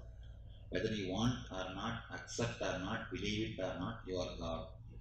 I accept. Now I have started experiencing it. You have not yet started experiencing it. That's all. The man who experienced is a Buddha, otherwise Buddha. That's all. No other difference. Nothing much over. Actually, alcohol and tobacco makes your nerves very insensitive, very dull, and naturally your consciousness, which is supposed to become more alive, more sensitive inside your body, becomes very dull, becomes very numb. So that is the reason I give you instructions, few understandings. I said not to consume alcohol and not to smoke. See, once in a while, somewhere you go to party, once in blue moon, you are with your friends, then don't create guilt, forget about it. But let it not be a regular habit, but once in a while, when I say, I mean once in 3 months or once in 6 months. Not once in 2 days, So that is the problem. Once in 6 months, once in 3 months, somewhere, it's okay, forget about it. No. But let it not become a habit. The natural, even that will make you numb and little dull. No, not as an image, just as an energy, just as an experience, not as an image. Seeing him as an image is just a low-level experience. It's a good. It's like you see a boat, Oklahoma 30 miles. Oh, then you understand, we are reaching Oklahoma, we are traveling towards Oklahoma. It's a good sign, but it's not Oklahoma itself. It's a signboard, that's all. Seeing God in the form is only a signboard, not God himself. But in my diary I have written very clearly what's my experience with him. When I saw him, first I was not ready to believe because I had my own doubt, how can a human being live for 2000 years old? And there is a record that he lives for 2000 years old. So he got hold of his hand and started testing. Started putting my hand inside his belly. I just wanted to see whether he is a living being or I am seeing some illusions. So he started laughing and he understood that I am testing him. And just he walked in. He only gave the name, the Paramahamsa Nithyananda. The name is given by him. He just said Paramahamsa Nithyananda, walked in and disappeared. Then I was trying to search him, he was not there. And I was thinking, in the beginning that he is instructing me to go and meet somebody called Paramahamsa Nithyananda. I never know that it is my name. Because that time I was not, I have not taken sannyas, or I was not using this name. That time I was having my old name only. Because I was not a Swami. And I was not enlightened also. That is the reason.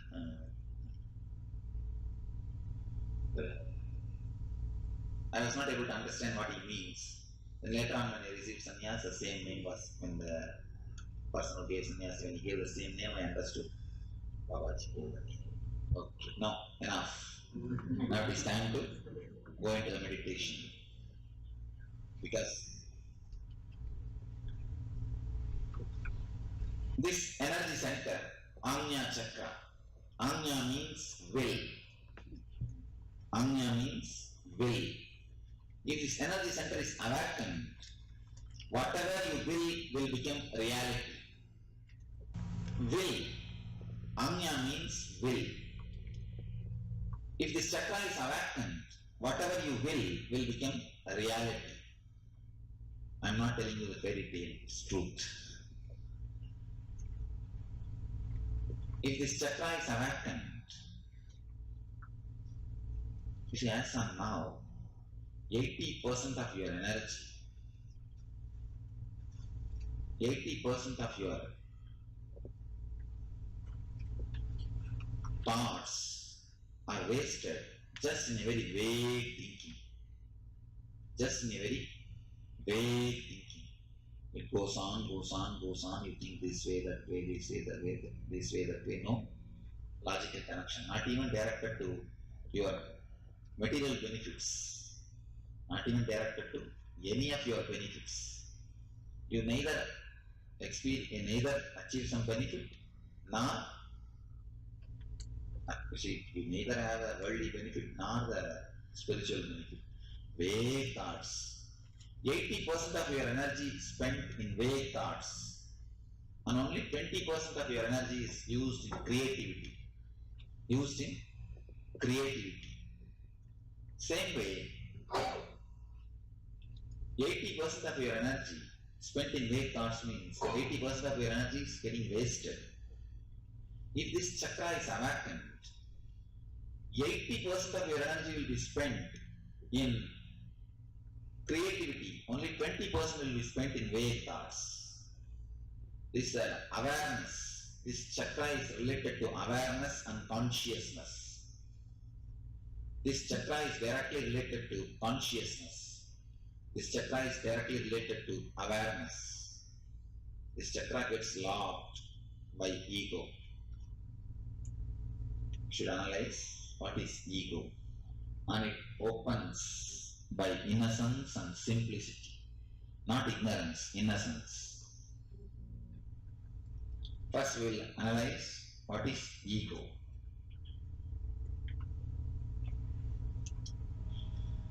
Let me give you a simple example. Analyze this one, you will understand.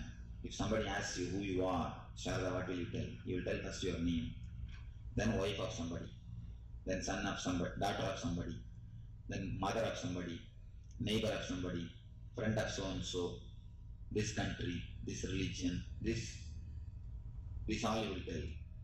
Your friend for your friend, your wife for your husband, your mother for your son, your daughter for your father, your neighbor for your neighbor, your citizen for your country. Who are you for you? When you understand who are you for you, when you understand, when you realize, not when you believe, when you realize who are you for you, you will come upon with such a solid experience that you being just a fulfillment, you being just a joy and ecstasy, you being the total intelligence and ecstasy, what we call Satchitananda. Sat means truth, Chit means consciousness, Ananda means bliss. You realize your truth, consciousness and bliss. You are eternal bliss. You are not disturbed by any of the outer circumstances.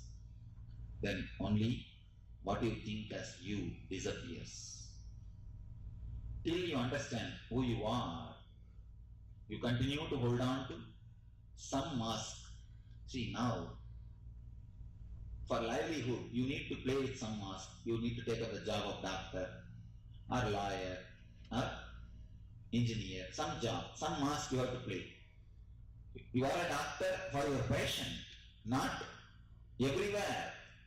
When you come into the room and you remove your coat and put it in the coat stand, remove your mask also and put it in the coat stand.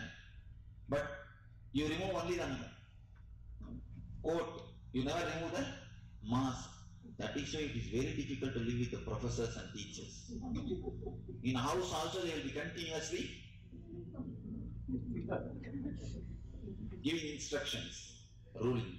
One guy came and told me, Swamiji, I have a big problem. I was inquiring, what are you doing? I am a doctor. What's your wife? She's BABL. BABL means lawyer in India. I asked, she goes to court. No, Swamiji, in the house itself she argues. When you put your coat in the coat stand, you forget to put your lawyer mask.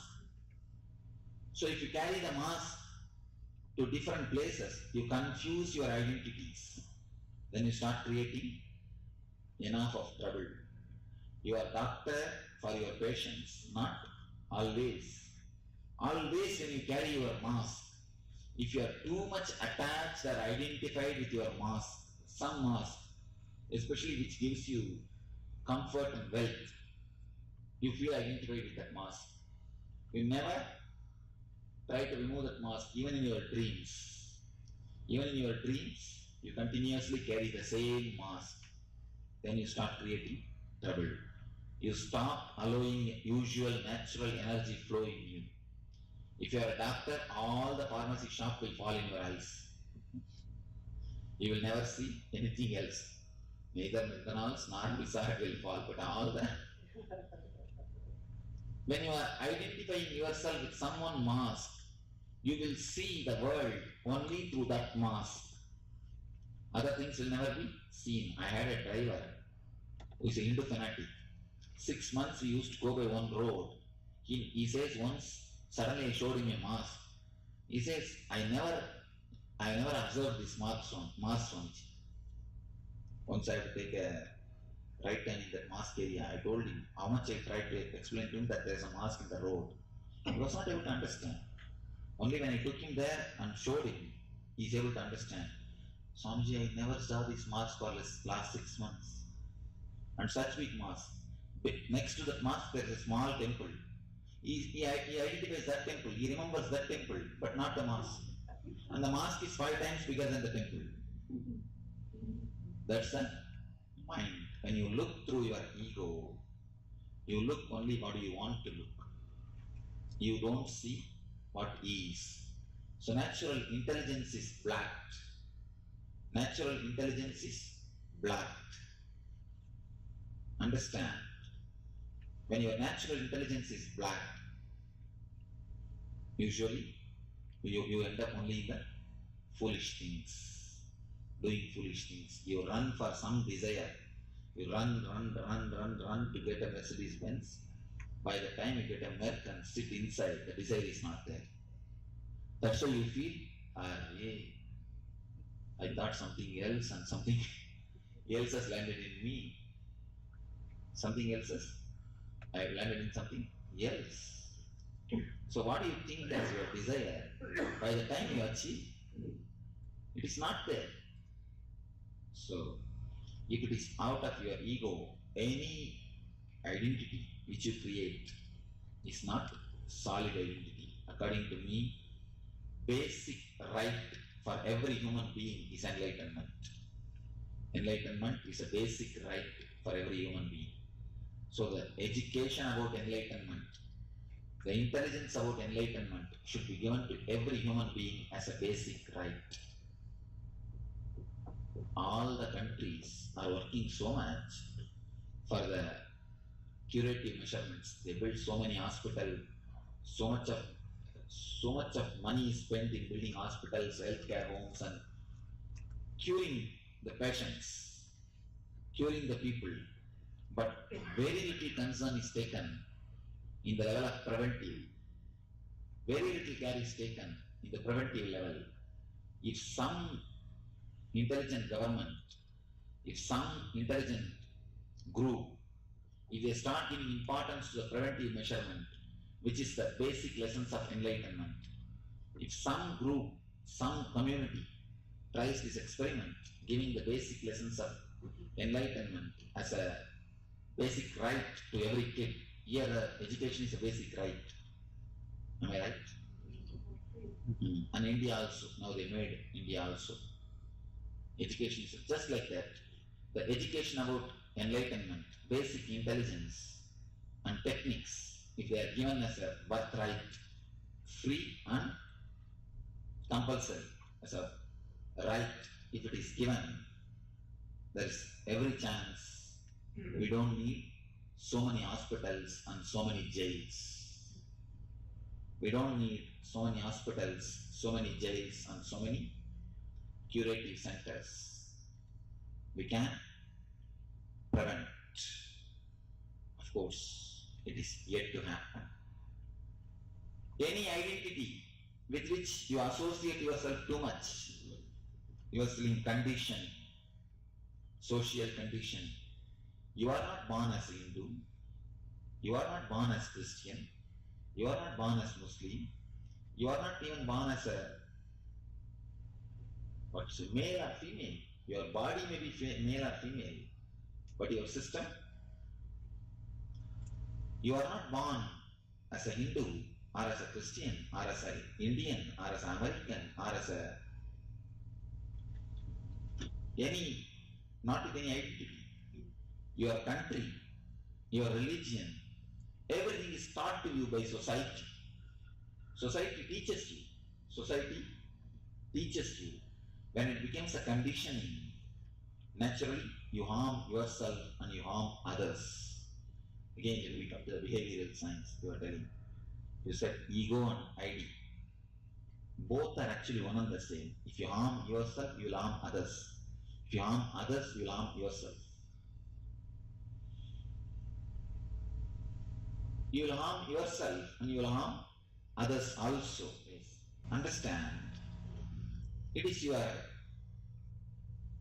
intelligence which has to decide whether to realize the basic thing of your life or to postpone and live your life in the ignorance. People come and tell me, Swamiji, let me live the life later on around 60, 70 I can. And I don't have anything else to do except knitting sweaters. I can become enlightened. Tell them, fool, the time for enlightenment is now. Now or never. And the 60 years you want to do same mistake. Once you become enlightened, only then you will know what path you are supposed to travel. It's a basic right. It's a basic right. It's a basic thing to be understood. Who you are is a basic thing to be understood. Basic thing to be experienced. So, no, that's foolishness. You see, one thing, anything, the life itself needs some basic understandings to live. This is such a basic understanding, even to breathe, you need this understanding. I tell you, if you become enlightened, even the way in which you drink water will change. Even that will be totally different. The way in which you see the world will be totally different. The way in which you experience the universe will be totally different. At least bring little more awareness and consciousness into your being. Let you be little more aware and let you enter into higher consciousness, into your higher consciousness. You will experience a different state, different space inside your being. Now it is time for us to bring awareness and consciousness into our Ajna Chakra. When the Ajna Chakra is alive, if it is activated, it will show you are playing with your masks. If this chakra is black, you will identify yourself with masks and suffer. If this chakra is fully alive, that's what we call enlightenment. At least let us work on this chakra so that we will know when to remove the masks and when to play with them. You will have a clear understanding when you can play with your masks and when you can drop them. Now we will work on this Anya chakra.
புறம் தந்த ஏற்றினாளே சேயனை காக்கவே சிந்தை இறங்கிய சீல நித்தேஸ்வரியாய் சீர்மிகும் மேருவாம் ஜோதி மறு தன்னிலே தாயெனத் தோன்றினாளே தூயவன் ஆனந்த தாண்டவன் மாதவள் தீராத அன்பினாலே தீராத அன்பினாலே தீராத அன்பினாலே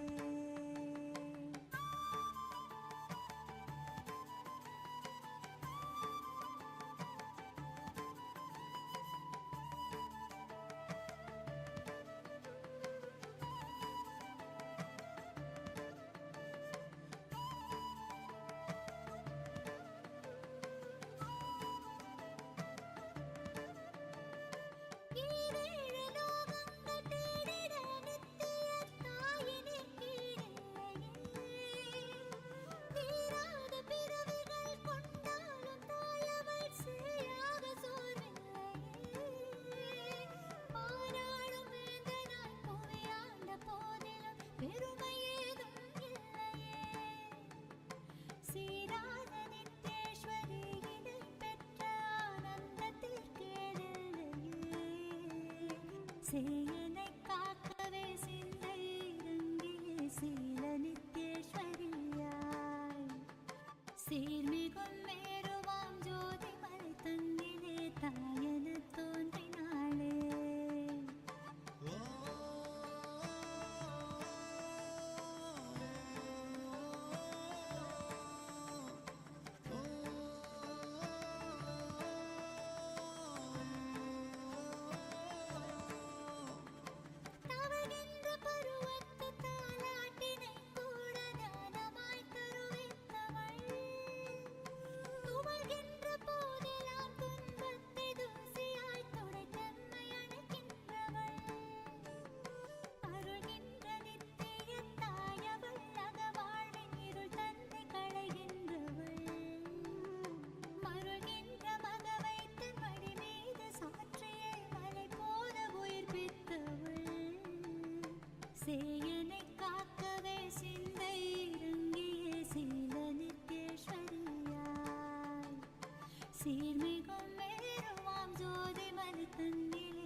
The first and foremost sacred secret I want you to know.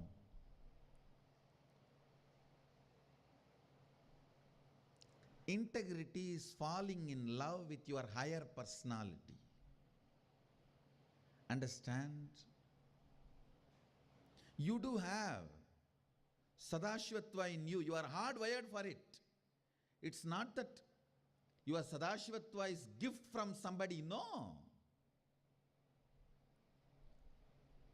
Understand? Just like how when you fall asleep, you put an alarm and tell the alarm, hey, wake me up tomorrow morning. Same way, that's exactly the way I sent my gurus. I sent my gurus to the planet Earth ahead of me and said, hey, I'm coming. Wake me up when I assume the human body.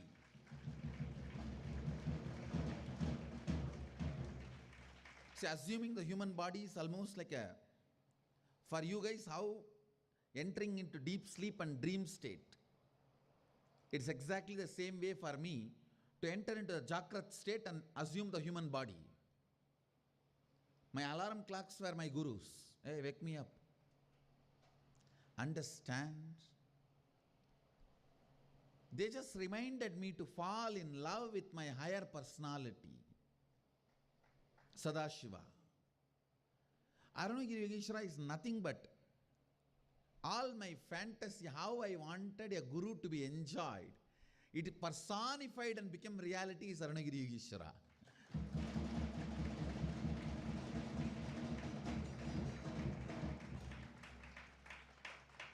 How best way the guru should be enjoyed. That personification is Arunagiri Yogeshwara. He is nothing but helping me to fall in love with my higher personality. Who is Arunagiri Yogeshwara again? Understand? From outside, he made me fall in love with him. From inside, he made me fall in love with him.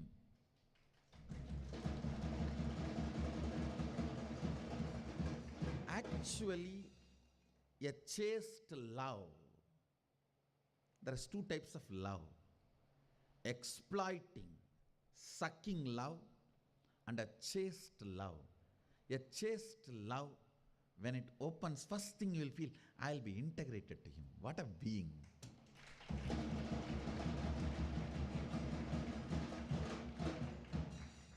This exploiting, sucking love means, let me possess and do what I can, get what I can get out of him. A chaste love means the moment you fall in love, I have decided I'll be integrated to him from my core. That is the first decision I took when I had Darshan of Arunagiri Yogeshwara. Wow. Of course, I did not measure or I did not understand him. I just know he is something which is more than what I expected as possibility, or whatever I know as possibility. The moment I understood that, the first thing, I'll be integrated to him. Integrity is nothing but falling in love with higher personality of you, higher side of you. It's romance with the higher side of you. It's romance with a higher possibility of you. I saw Arunagiri Yogeshwara as my higher possibility, my higher personality. When I fell in love with him, when I decided to be integrated to him, it just became flowering of me. Understand? In the ethics of Kailasa, see, the ethics of Kailasa is the laws of secret life. See, in the planet Earth, the laws of the public life prevails. In Devaloka or Asuraloka, laws of personal life, private life prevails. Understanding between you and Devendra, understanding between you and that Bahubali or Mahabali, whoever, head of the Asuraloka, that's all matters in those lokas. But in Kailasa, no law other than your integrity to love for Sadashiva. Nothing else matters. No law exists.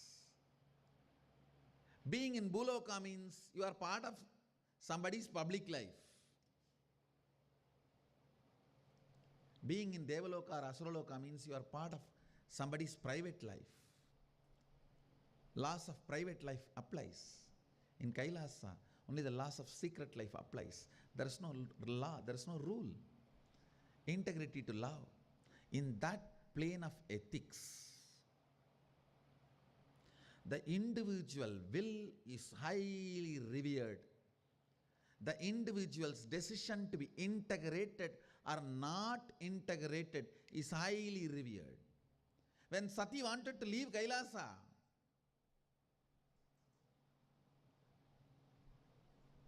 I tried to support her and make her understand. But when she is adamant, I sent Veerabhadra to destroy Daksha but did not protect Sati. Understand?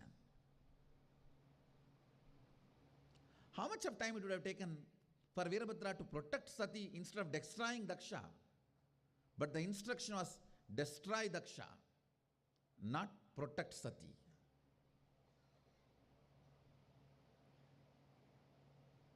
Understand?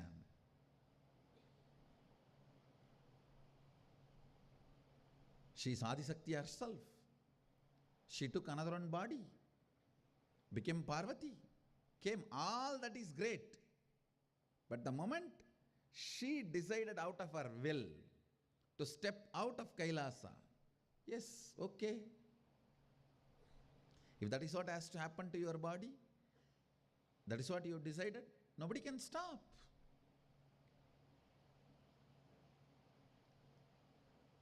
Then Veerabhadra was sent to destroy Daksha, to teach lesson to Daksha, but not to protect Sati. Can Nandi miss? No.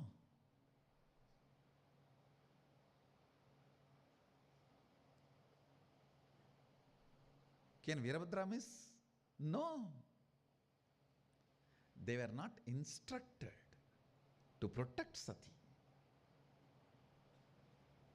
The moment you decide, your will is respected. Understand? When you fall in love, other than your will, nothing else is required for integrity.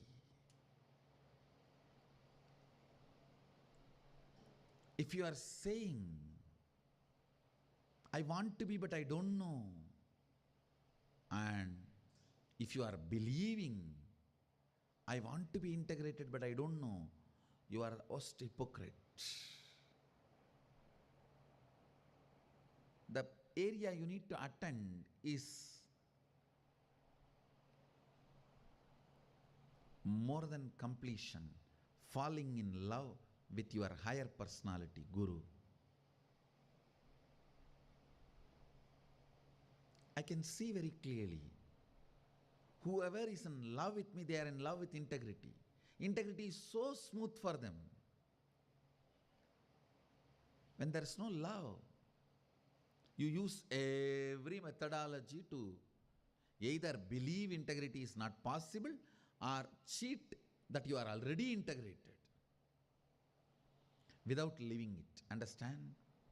The scale to measure whether you are integrated or not, you will manifest Sadashivatva, me.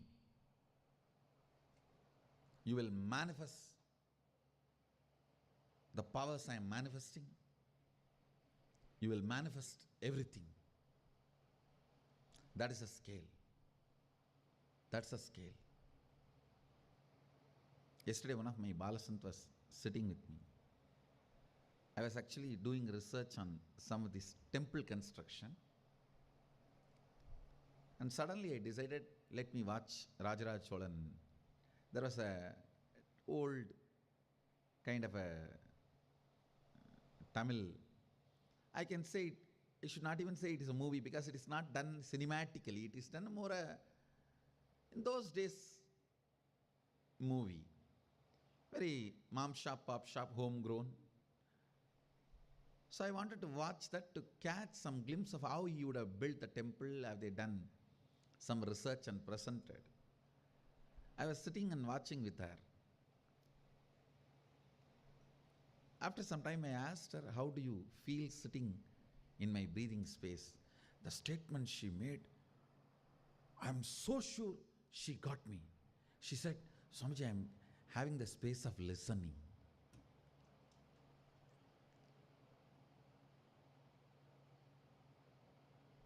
The space of listening.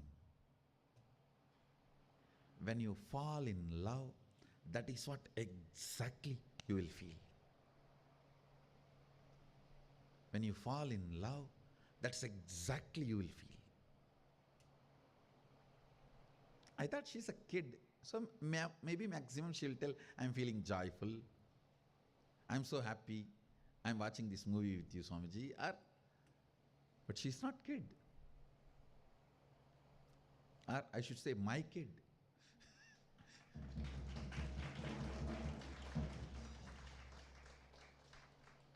I'm experiencing the space of listening, Swamiji. I tell you, when you fall in love, you will only experience the space of listening, integrity. I just know I have a daughter.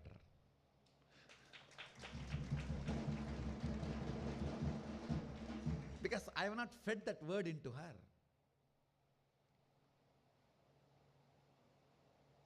I only looked at her and she was having a wide smile. I think catching me so close up. Actually, there were scenes where Rajaraj Cholan and his daughter are relating and talking. Whenever she sees those scenes, I'll see a big shy and wide smile will be there on her face. So I thought maybe she's enjoying the Rajaraj Cholan's. Rajaraj Cholan had a very sweet daughter. And he was a complete father. I can say he was a complete king and complete father and complete Shiva devotee and complete ruler, a complete hero, a complete being. So I thought maybe she's enjoying the father dimension of Rajaraja. So I just wanted to find out what she's exactly going through. She said, I'm in the space of listening, Swamiji. I thought, oh God, this is my daughter.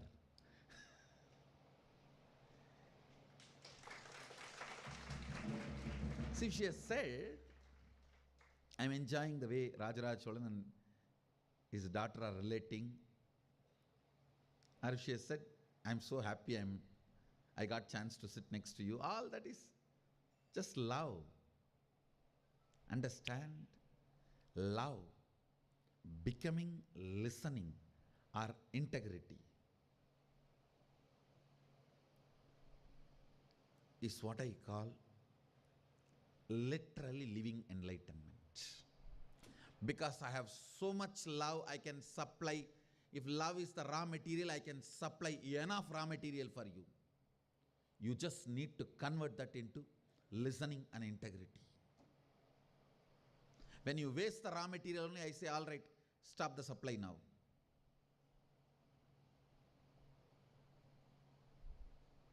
If you convert my love into listening and integrity, I'll give you unending supply because I'm ocean.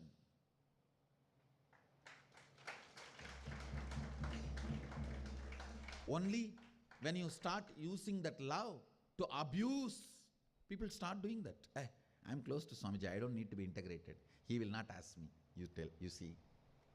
He will question everyone, but not me. Then, not only the raw material supply is stopped, the supplied raw material withdrawn. Because now the raw material will rot. You will be abusing others and Sangha. It was just too much. When she said, Swamiji, I am in the space of listening.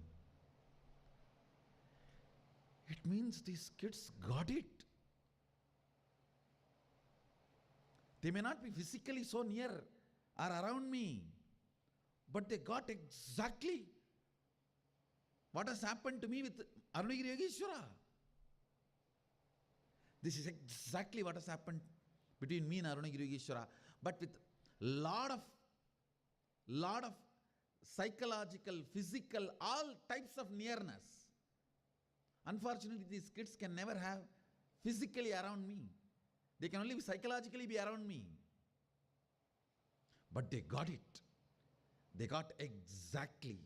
Understand, there are some circuits, only if you went through, if you go through, you will know. By Google Map, you cannot tell which building is where in Varanasi. Use Google Map, Google Road, everything. But you cannot tell which building is where in Varanasi. Only if you walk in that gully, you will know the entrance and doors and door numbers and describe. There are some scenes only if you physically walk in that gully, you can describe. So this word she told me, I am in the space of listening, Swamiji. She is walking, or she walked through. Because when I fell in love with Arunagiri Yogeshwara, the first thing happened is integrity to him. Means the space of listening. Space of listening and integrity is one and the same. I decided to listen to him with my whole being. I decided to be integrated to him with my whole being.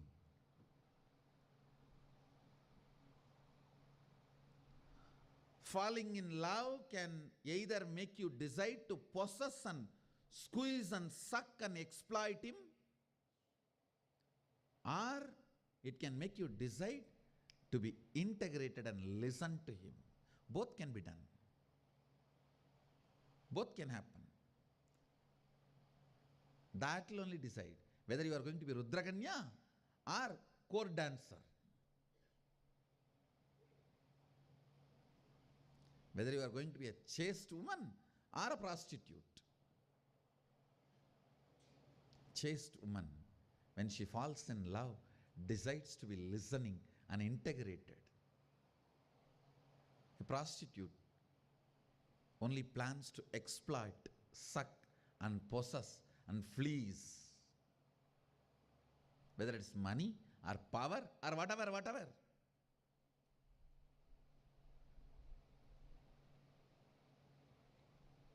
Same thing for man and woman both. It is not gender based, it's gender neutral. Gender neutral. A real disciple, man, when he falls in love, he decides to listen and integrate it. Or he plans cunningly how to keep everything under the control and have my share of power, everything in my hand.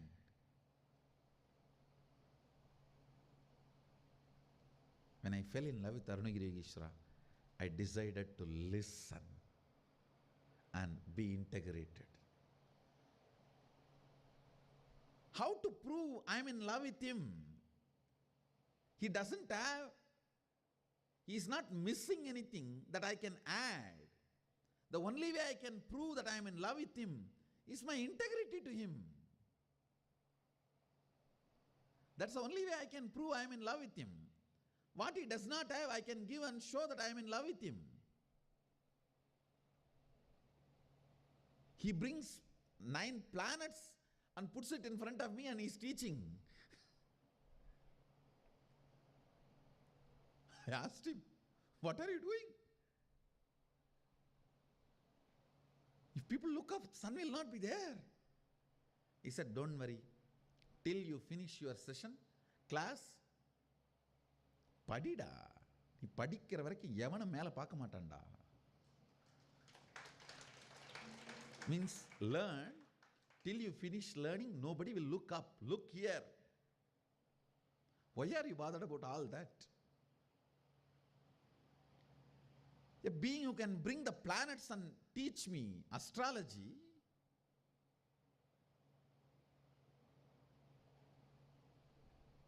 what can I give him? My integrity is the only gift, or my integrity is the only way I can say I love you. The only way I can tell him I'm in love with you is just being integrated to him. Few days before, I was watching a video clip of Nepal earthquake. Suddenly I saw from my Anandaganda the power manifesting which can make earthquake happen. I was looking, what is going on? Why should this power manifest now from this body? Then I was given an instruction. When the temple foundation is done, I have to create an earthquake there for the foundation to settle down.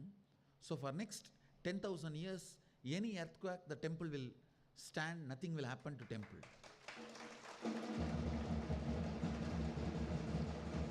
And mark my words, when the foundation is completed, there will be an earthquake just in the temple area, which will be recorded, even the Richter scale, and no building, nothing will be disturbed. There will not be any damage. Just the foundation will get adjusted and get settled. So that for next 10,000 years also, no earthquake will affect the temple or affect the whole temple things in any way.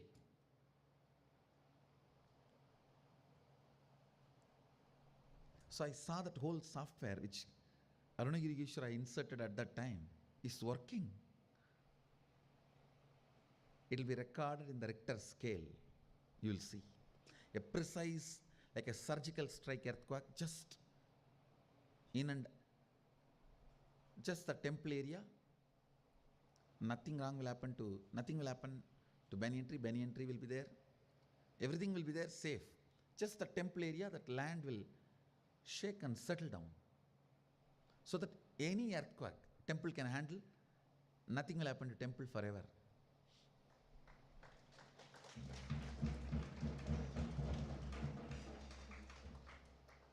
Of course, I am putting it on record so that when it happens, you guys know Swamiji said that time itself.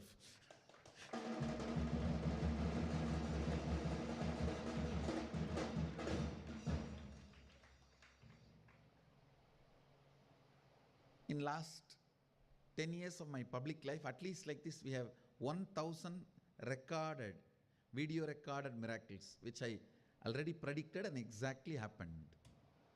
I think we should compile all that and present it to the world.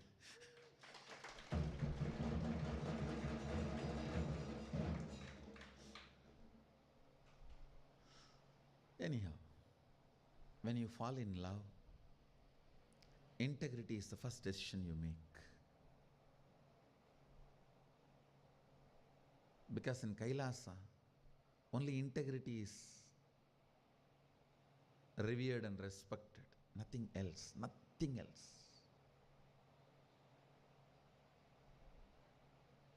Today morning, me and construction team, we were going around for a walk, and Nagesh asked me to put a point for borewell. It was very funny. I went there, I asked them, where do you want? And they showed me where they want, and I was about to place in one place. They said, no, Swamiji, if you put it there, the vehicle coming there will be little difficult. We'll have to remove all these bushes. Then I said, come on, tell me where you want. Where you want. Where the vehicle will come easily, you tell me. And they showed me this place is okay, Swamiji. Then I said, all right. Put the mark and said, drill the borewell, you will get water. Name it as Shakti Tirtha. Usually, when water diviner come and divine, you even demolish houses. You know how many houses get demolished for getting the borewell done? Here, one old broken fence and a small 2-3 bush we don't want to remove. You better move the point. I was laughing. And I moved it.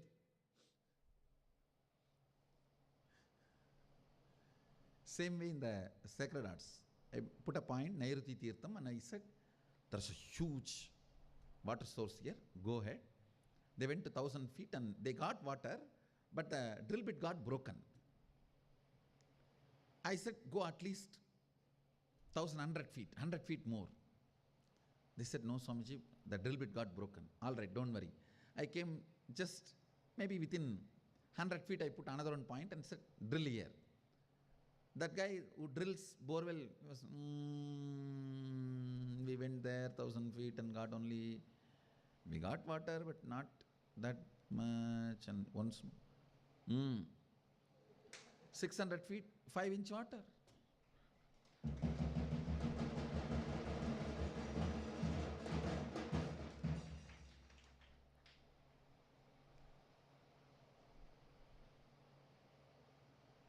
We dug 5 borewell, I think 5.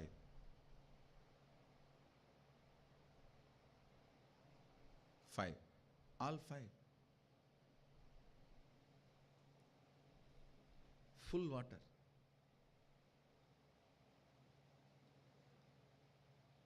Pirikka Gangai, Virikka Veerabhattiran.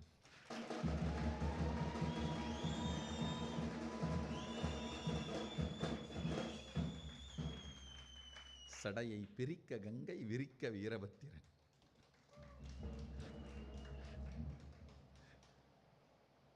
When you fall in love, the first thing should happen to you is deciding to be listening, integrated. If you hit the bottom, oh, how much I can sacrifice? You hit the rock bottom, water is not going to come in this borewell. Borewell failure. If you don't know, integrity is the only way I can tell him I am in love with him. Then you are Ganga. You are Ganga. You are Ganga. Ganga can change her very biomemory quality of flowing downward and break that and can go upward just to touch the feet of Vishwanatha in Kashi.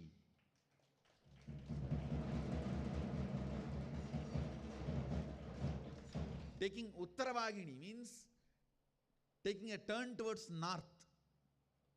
She's just showing, I am in love with you and ready to lose my very quality of flowing downward. So the very identity of water is flowing downward, but I am ready to give up even that to tell you, I am in love with you.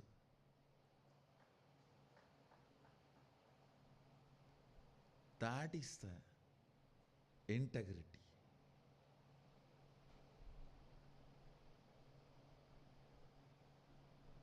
Uttaravagini. She turned towards north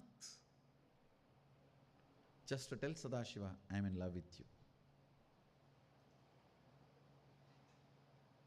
Integrity is the expression of love. Integrity is the experience of love. Integrity is personification of listening.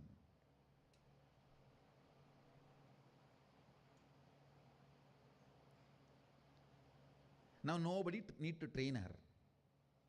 My kid. Nobody need to train her.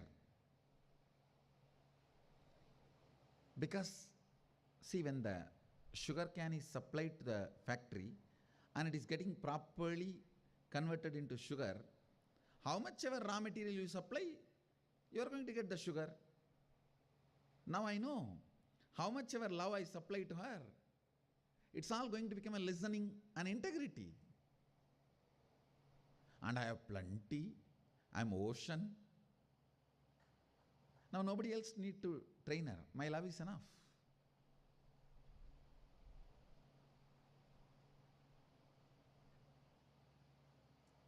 Of course, I am in love with her, that is why I made her love me. Understand? Only when I am in love with you, I made you love me.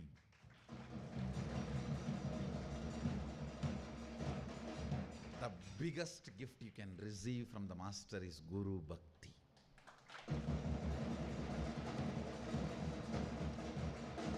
Love towards the Master.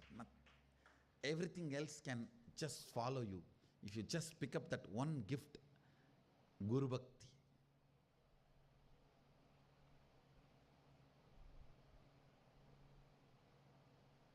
Ramakrishna will say to Kali, you take away anything from me, you punish me in any way, give any prayaschitta, just don't take away my love for you. You do everything else, anything, I have no problem, because with that one I can manage my whole life.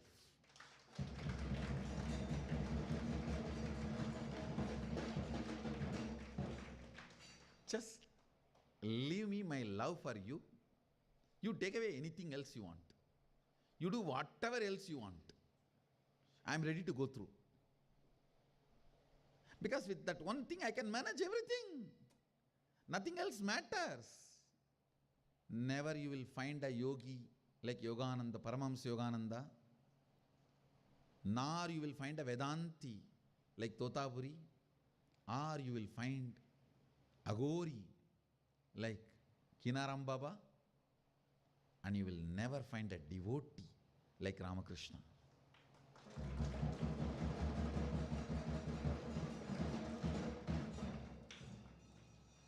If Kinaram Baba is symbol of Agoris, Yogananda is symbol of yogis,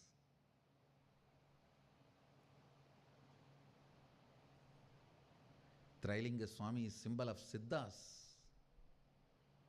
Ramakrishna is symbol of Bhaktas, devotees. If you know the supply chain is proper, means the input, raw material going in is getting converted properly, outcome, the product as you want. You only should empower the supply chain.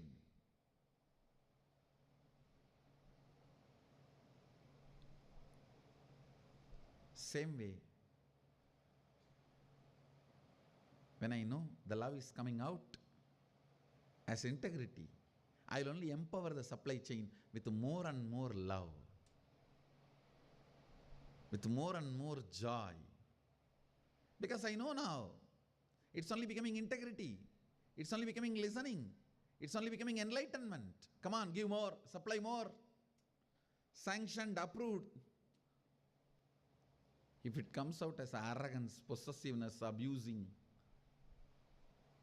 becoming power center, all that stupidity, then all right, why to destroy that fellow? Stop the supply chain, divert it. This is the secret of my love. Use it for listening and integrity, you will be showered. Abuse it for anything. Not only the supply chain will be stopped, whatever was given also will be taken away. So even the past will become a faded memory. It will no more be part of your cognition. It will be remote memory. After all, past, present, future is in my hand.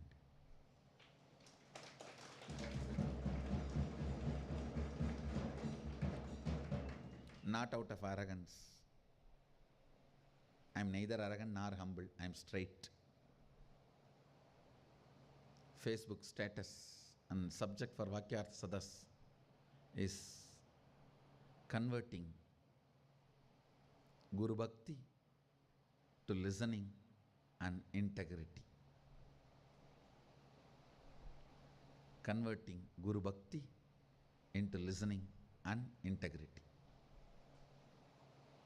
That's a statement for Vakyarth Sadas, subject for Vakyarth Sadas, and Facebook status. I bless you all. Let you all radiate with integrity, authenticity, responsibility, enriching, causing, living Shuddhadvaita Saivam, the eternal bliss, Nithyananda. Thank you. Be blissful.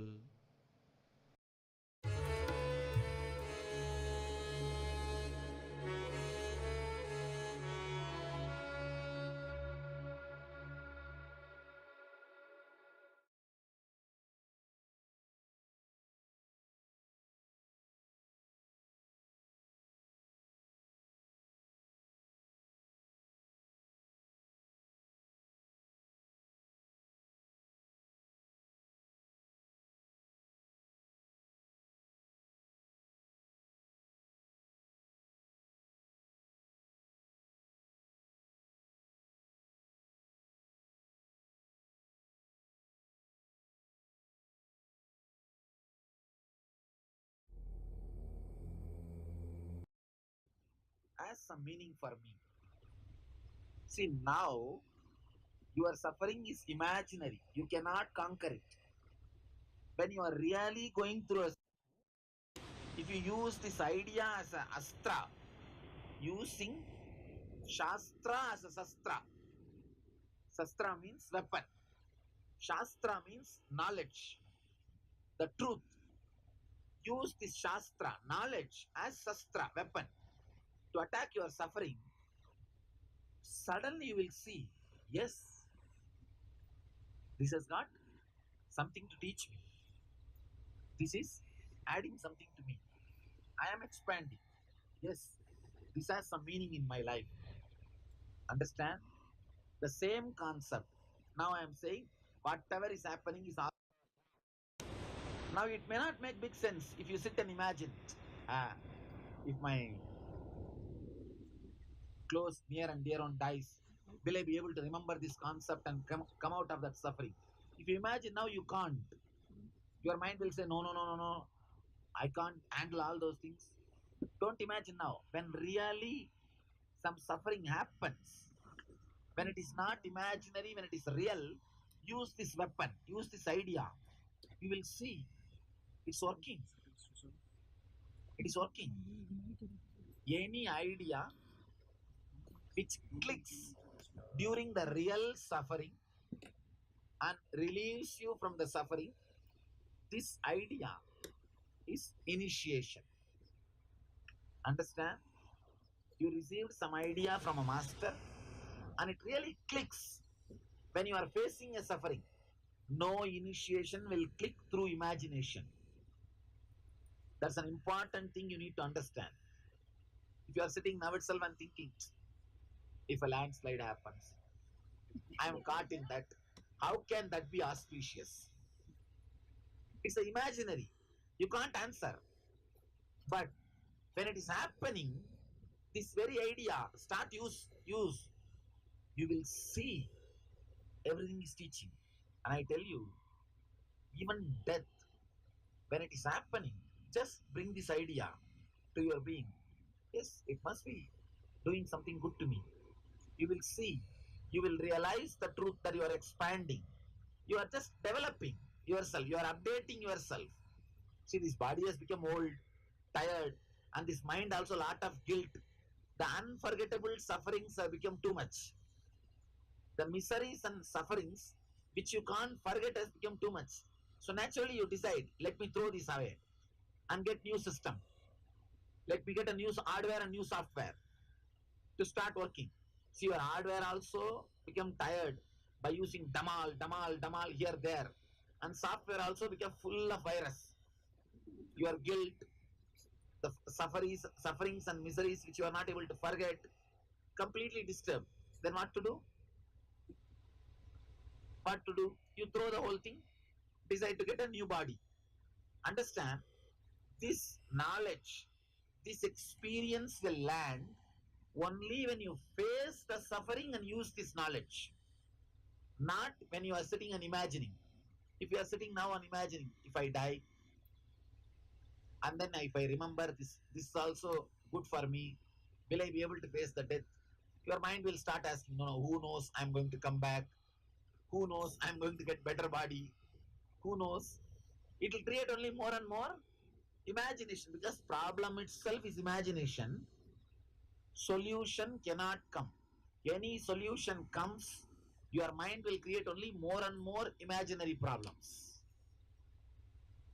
Initiation means the Shastra which is given to you, which clicks and liberates you during the real suffering. This is initiation. This is what we call Diksha. Every thought, any knowledge, any truth which comes up and liberates you during the real suffering is a bridge which is bridge to take you to the conscious state. See, before the suffering, you can't solve it. During the suffering, when you use this weapon, suddenly you see you have solved it. Means you are again back in the inspired energy. The suffering has disappeared. The depression has disappeared. You are in the conscious state. You are free. You are liberated. You are in the mood of celebration. Means this knowledge, this shastra connects you back to your source. Having enough of weapons to attack the depression and ability to get back to the conscious state is the path for bhakti. I think I'm making too many long statements. Understand? But I'm giving you the sharp, straight definitions. I'll just take 2 minutes for this Tamil fellows to explain. நல்லா புரிஞ்சுக்கோங்க. இப்ப சொன்னதோட சாரத்தை சொல்றேன். தமிழ்ல சொல்ல மாட்டேன்னு சொன்னா இருந்தாலும் மனசு கேட்கல, அதனால சொல்லிடுறேன். ரொம்ப ஒரு அருமையான முக்கியமான சத்தியம். அதனால இதை மட்டும் புரிஞ்சுக்கோங்க. எப்பப்பெல்லாம் துக்கம் வருதோ அப்பெல்லாம் ஞானியினுடைய வார்த்தைகள்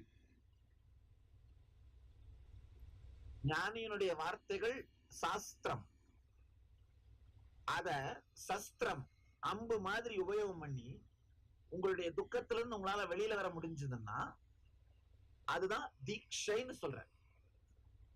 எந்தெந்த வார்த்தைகளை உபயோகம் பண்ணி உங்களுடைய துக்கத்திலிருந்து உங்களால வெளியில வர முடியுதோ அந்தந்த வார்த்தைகள் எல்லாம் உங்களுக்கு தீட்சையாக அளிக்கப்பட்டிருக்கிறது. ஒரு சின்ன உதாரணத்தை சொன்னா சொல்லிட்டு இருந்தேன், நடக்கிறது எல்லாம் நல்லது அப்படின்னு. இப்பவே உட்கார்ந்து அட மண்ணு சரிஞ்சு விழுந்து நான் செத்து போனா அது நல்லதுன்னு எப்படி சாமி சொல்ல முடியும் அப்படின்னு யோசிச்சீங்கன்னா மனசால அதை உணர முடியாது. ஆனா ஒரு துக்கம் வரும்பொழுது, உண்மையிலேயே வரும்பொழுது இந்த உணர்வை மேல எடுத்து வந்தீங்கன்னா பளிச்சுன்னு அந்த துக்கம் உடையும், காணாம போயிடும். அப்ப துக்கம் இல்லாத ஆனந்த நிலைக்கு திரும்ப வந்துருவீங்க, உணர்வு நிலைக்கு, கான்சியஸ்னஸ். உங்களுடைய உயர்ந்த கான்சியஸ்னஸ் உங்களை திருப்பி எடுத்துட்டு வர்ற வார்த்தைகளுக்கு தான் தீட்சைன்னு பேரு. இந்த வார்த்தைகள் தான், இந்த ஞானம் தான் உங்களை கடவுளை நோக்கி எடுத்துட்டு போற பக்திக்கான பிரிட்ஜ். பக்தினா வேற ஒண்ணும் இல்லை, திரும்ப திரும்ப சரியான வார்த்தைகள், குருவிடமிருந்து பெறப்பட்ட சரியான தீட்சை வார்த்தைகளை உபயோகித்து உங்களை துக்கத்தில் ஆழாமல் மீண்டும் மீட்டெடுத்துக் கொள்ளுதல், அதான் பக்தி. அந்த மீட்டெடுத்த நிலையிலேயே மீட்டெடுத்துட்டு ஆனந்தமா வாழறோம் இல்லையா, அதான் பக்தி. அப்ப என்ன வேணும்னா, குருவோட வார்த்தைகள் சின்ன சாதாரணமான வார்த்தையினால அபரிமிதமான மரியாதை அந்த வார்த்தை மேல. ஏன்னா எந்த வார்த்தை உங்களை எந்த நேரத்துல மேல தூக்குன்னு உங்களுக்கே தெரியாது. கேட்கிற எந்த வார்த்தையும் உள்ள வாங்குறது, கேட்கிற எந்த வார்த்தையும் மதிக்கிறது.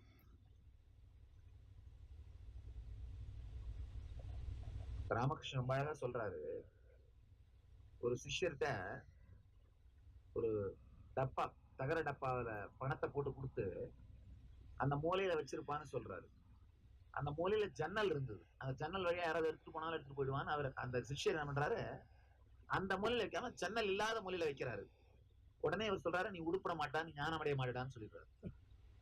புரிஞ்சுக்கோங்க, அந்த சிஷ்யன் என்ன பண்ணா, நல்லதுக்கு தான் யோசிச்சான். ஆனா ராமகிருஷ்ணன் என்ன சொல்றாரு, அப்பனே உனக்கு நல்லது எது கெட்டது எதுன்னு உன் லாஜிக்கு தெரியறது சத்தியம் கிடையாது. உருப்படணும்னு நினைச்சினா மாஸ்டரோட வார்த்தை அப்படியே உள்ள போச்சுன்னா தான் உருப்பட முடியும், இல்லைன்னா ஒண்ணும் பண்ண முடியாது. ஏன்னா எந்த நேரத்துல எந்த வார்த்தை உங்களை மேல தூக்கணும் உங்களுக்கு சொல்ல முடியாது. போட்ட பிடிக்காதன்னா அப்புறம் பிடிச்சா என்ன அர்த்தம்? குரு டிசைபிள் ரிலேஷன்ஷிப் இல்ல அங்க. புரியுதுங்களா? குரு டிசைபிள் ரிலேஷன்ஷிப் அங்க இல்ல. அப்ப என்ன இருக்குது? சும்மா ஒரு மேம்போக்குத்தனமான இந்த ரசிகர் மன்றம், ரசிகர் மன்றது கேசுங்கெல்லாம் உருப்படாதுங்க. உருப்படாது இல்ல, நமக்கு தலைவலி எதுங்கெல்லாம். இங்க நான் ரசிகர் மன்றம் நடத்தல, நல்லா தெரிஞ்சுக்கோங்க. என்ன நடத்திட்டு இருக்கேன்? ஆசிரமம் நடத்திட்டு இருக்கேன். I added 2-3 points there. I'll translate that in English now. Because it is such a, actually this one idea can transform you completely. That's why I translated and told in English, in Tamil.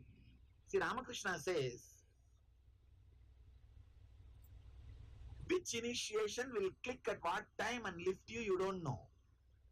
So any word which comes out of the master's being should be heard, meditated and internalized as it is. That is why they say, never corrected. Even if you listen my English, somehow I am managing.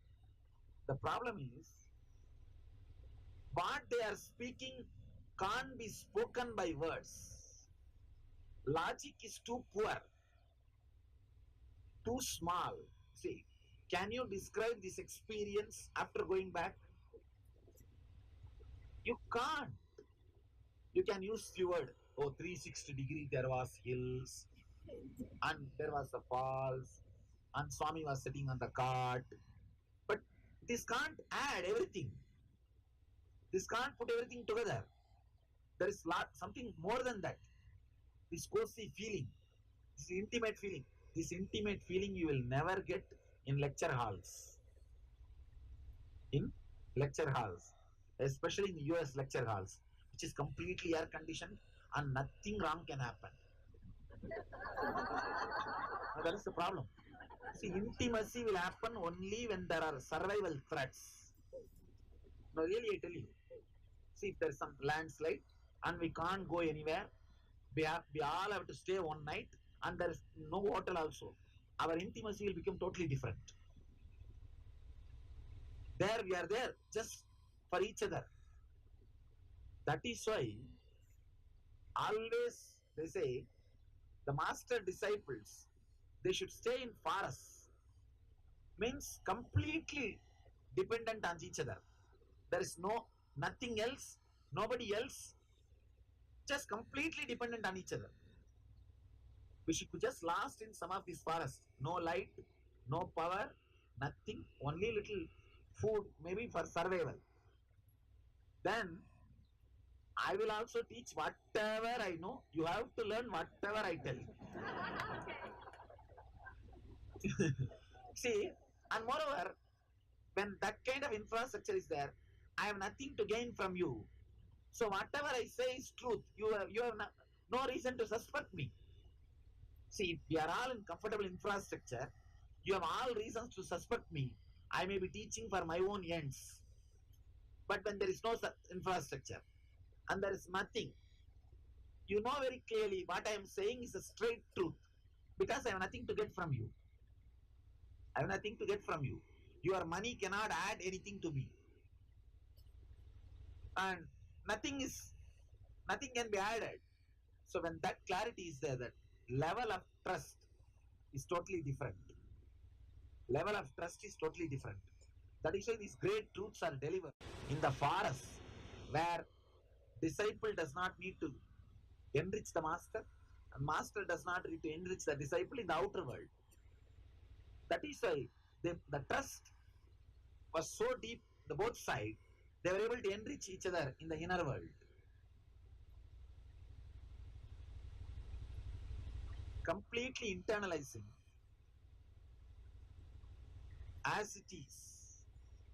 As I was telling you, You can't describe this scene. What will you describe? You can't describe.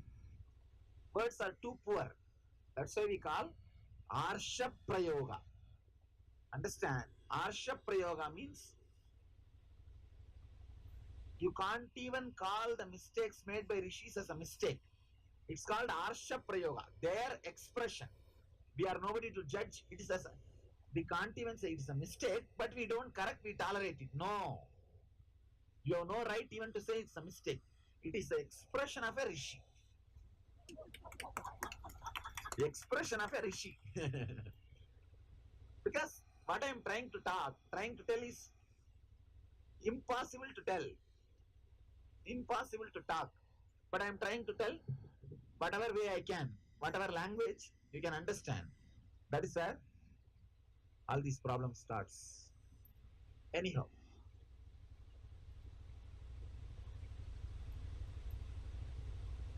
all the words which is staying in you, which starts working whenever it is needed and brings you out of your supreme love for body and your identity and turns that same love towards your pure inner consciousness is bhakti.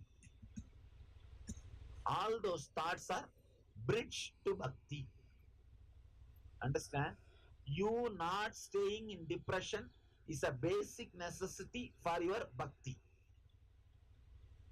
Many people come and tell me, I have so much bhakti for God, but I am always punished and depressed.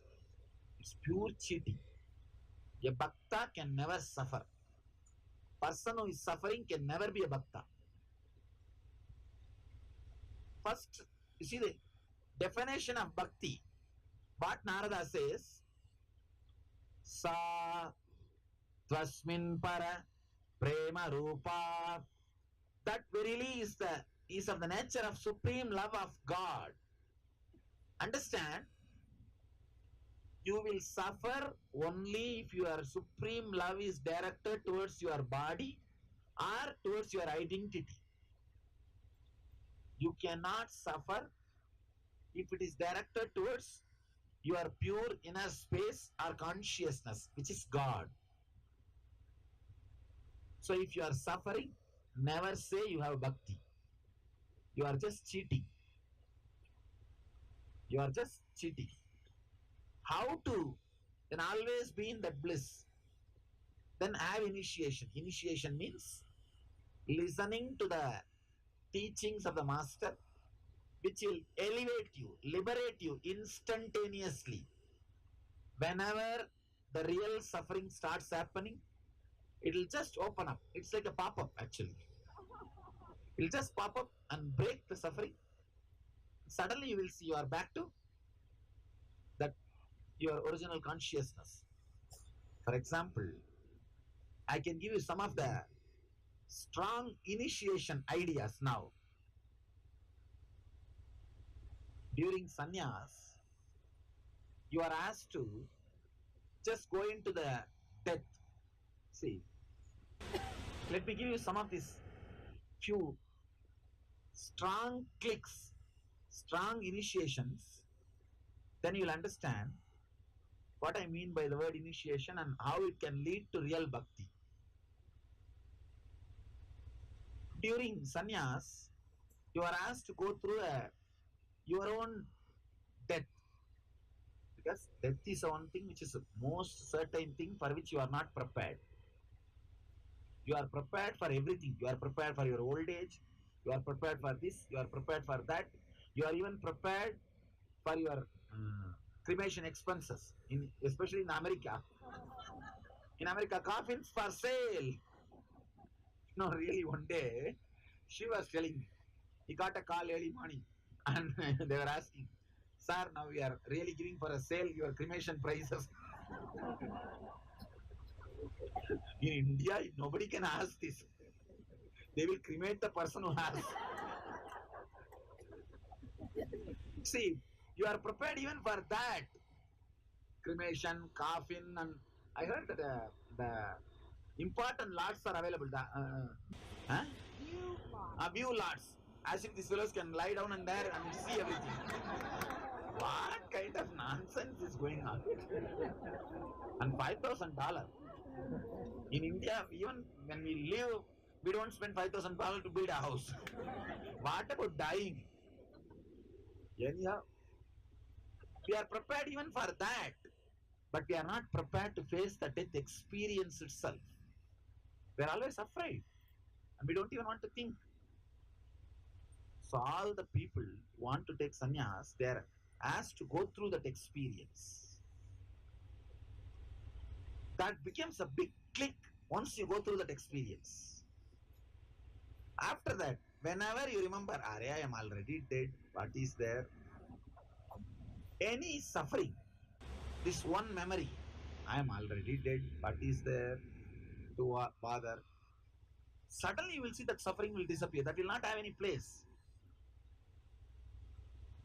If you go through even once that death experience, there is nothing which can give you suffering. You will feel, whatever days I am now living is a bonus already. Already it is a free gift extension. Then what is there to suffer? And there are few more initiations done. Every part of the body will be offered to the master in the fire.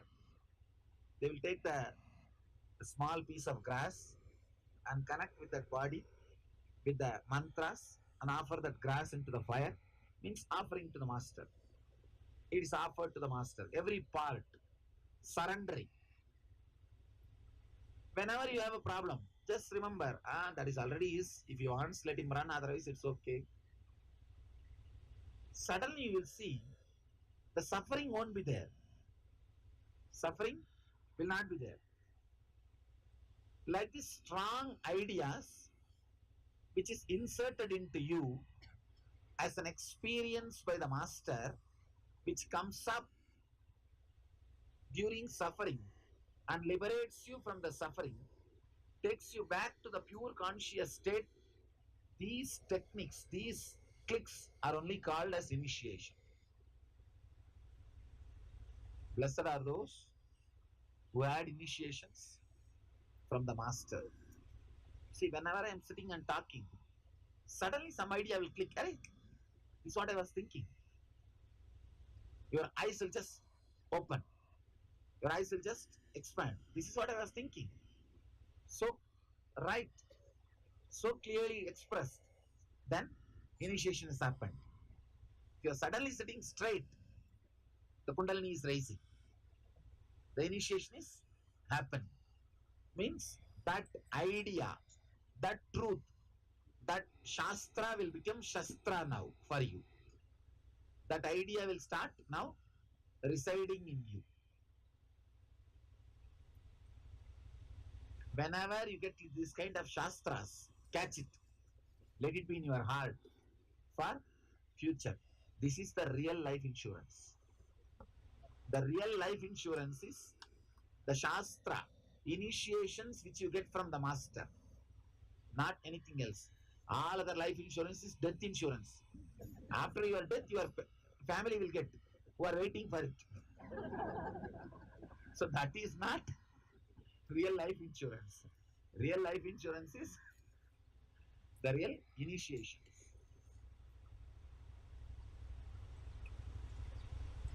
When Narada says, supreme love of God is bhakti, he means the supreme love. See, now all of you have supreme love. It's not that you don't have. You have. You have love for what you think as you.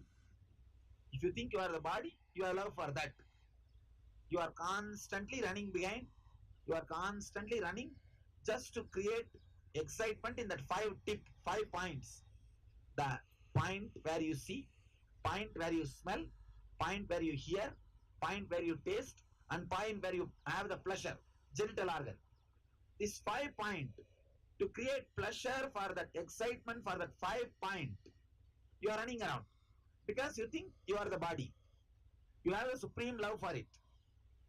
If you think you are mind, you are your identity, You will be running behind for name and fame, award, medal, or do you know who am I? That visiting card, that foolishness. You will be running behind for that. Only when you realize you are something more than this body and mind, this body and identity, your love towards your consciousness will start happening. The supreme love which you have now for your body and your identity will turn to the inner consciousness, will turn towards the pure inner space, thoughtless space. Anything which turns you towards that thoughtless space, the liberated feeling, joy, ecstasy, is initiation.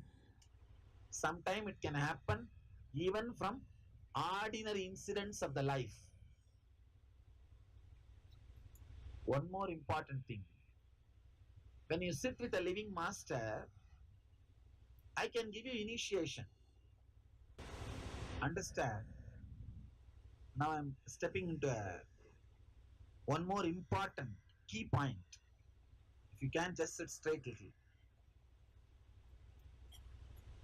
Initiation means receiving all these strong truths which will liberate you during suffering or disturbances. This is what we call Shravana, listening, getting initiated. Next thing comes Manana, remembering and using. Remembering and using. Remembering and using means you need to have situations where you will remember masters, initiations and use it. If if it is only a devotee relationship, devotee means guys who come here, they use me for their benefit. If it is a devotee relationship, I am here just to enrich them as they want themselves. I can give only initiation. I cannot create the situations in which you will remember these words and practice.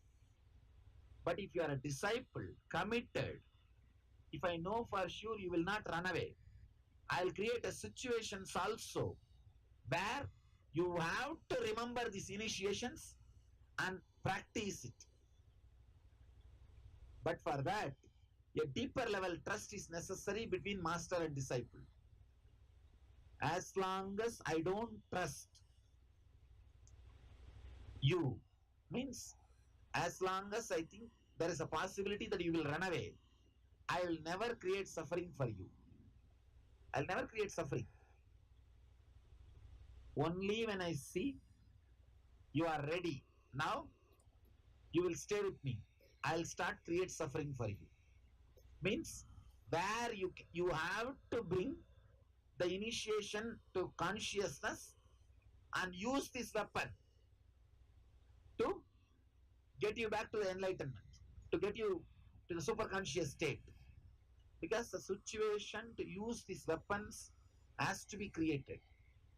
But now the society has become such, master is diversible.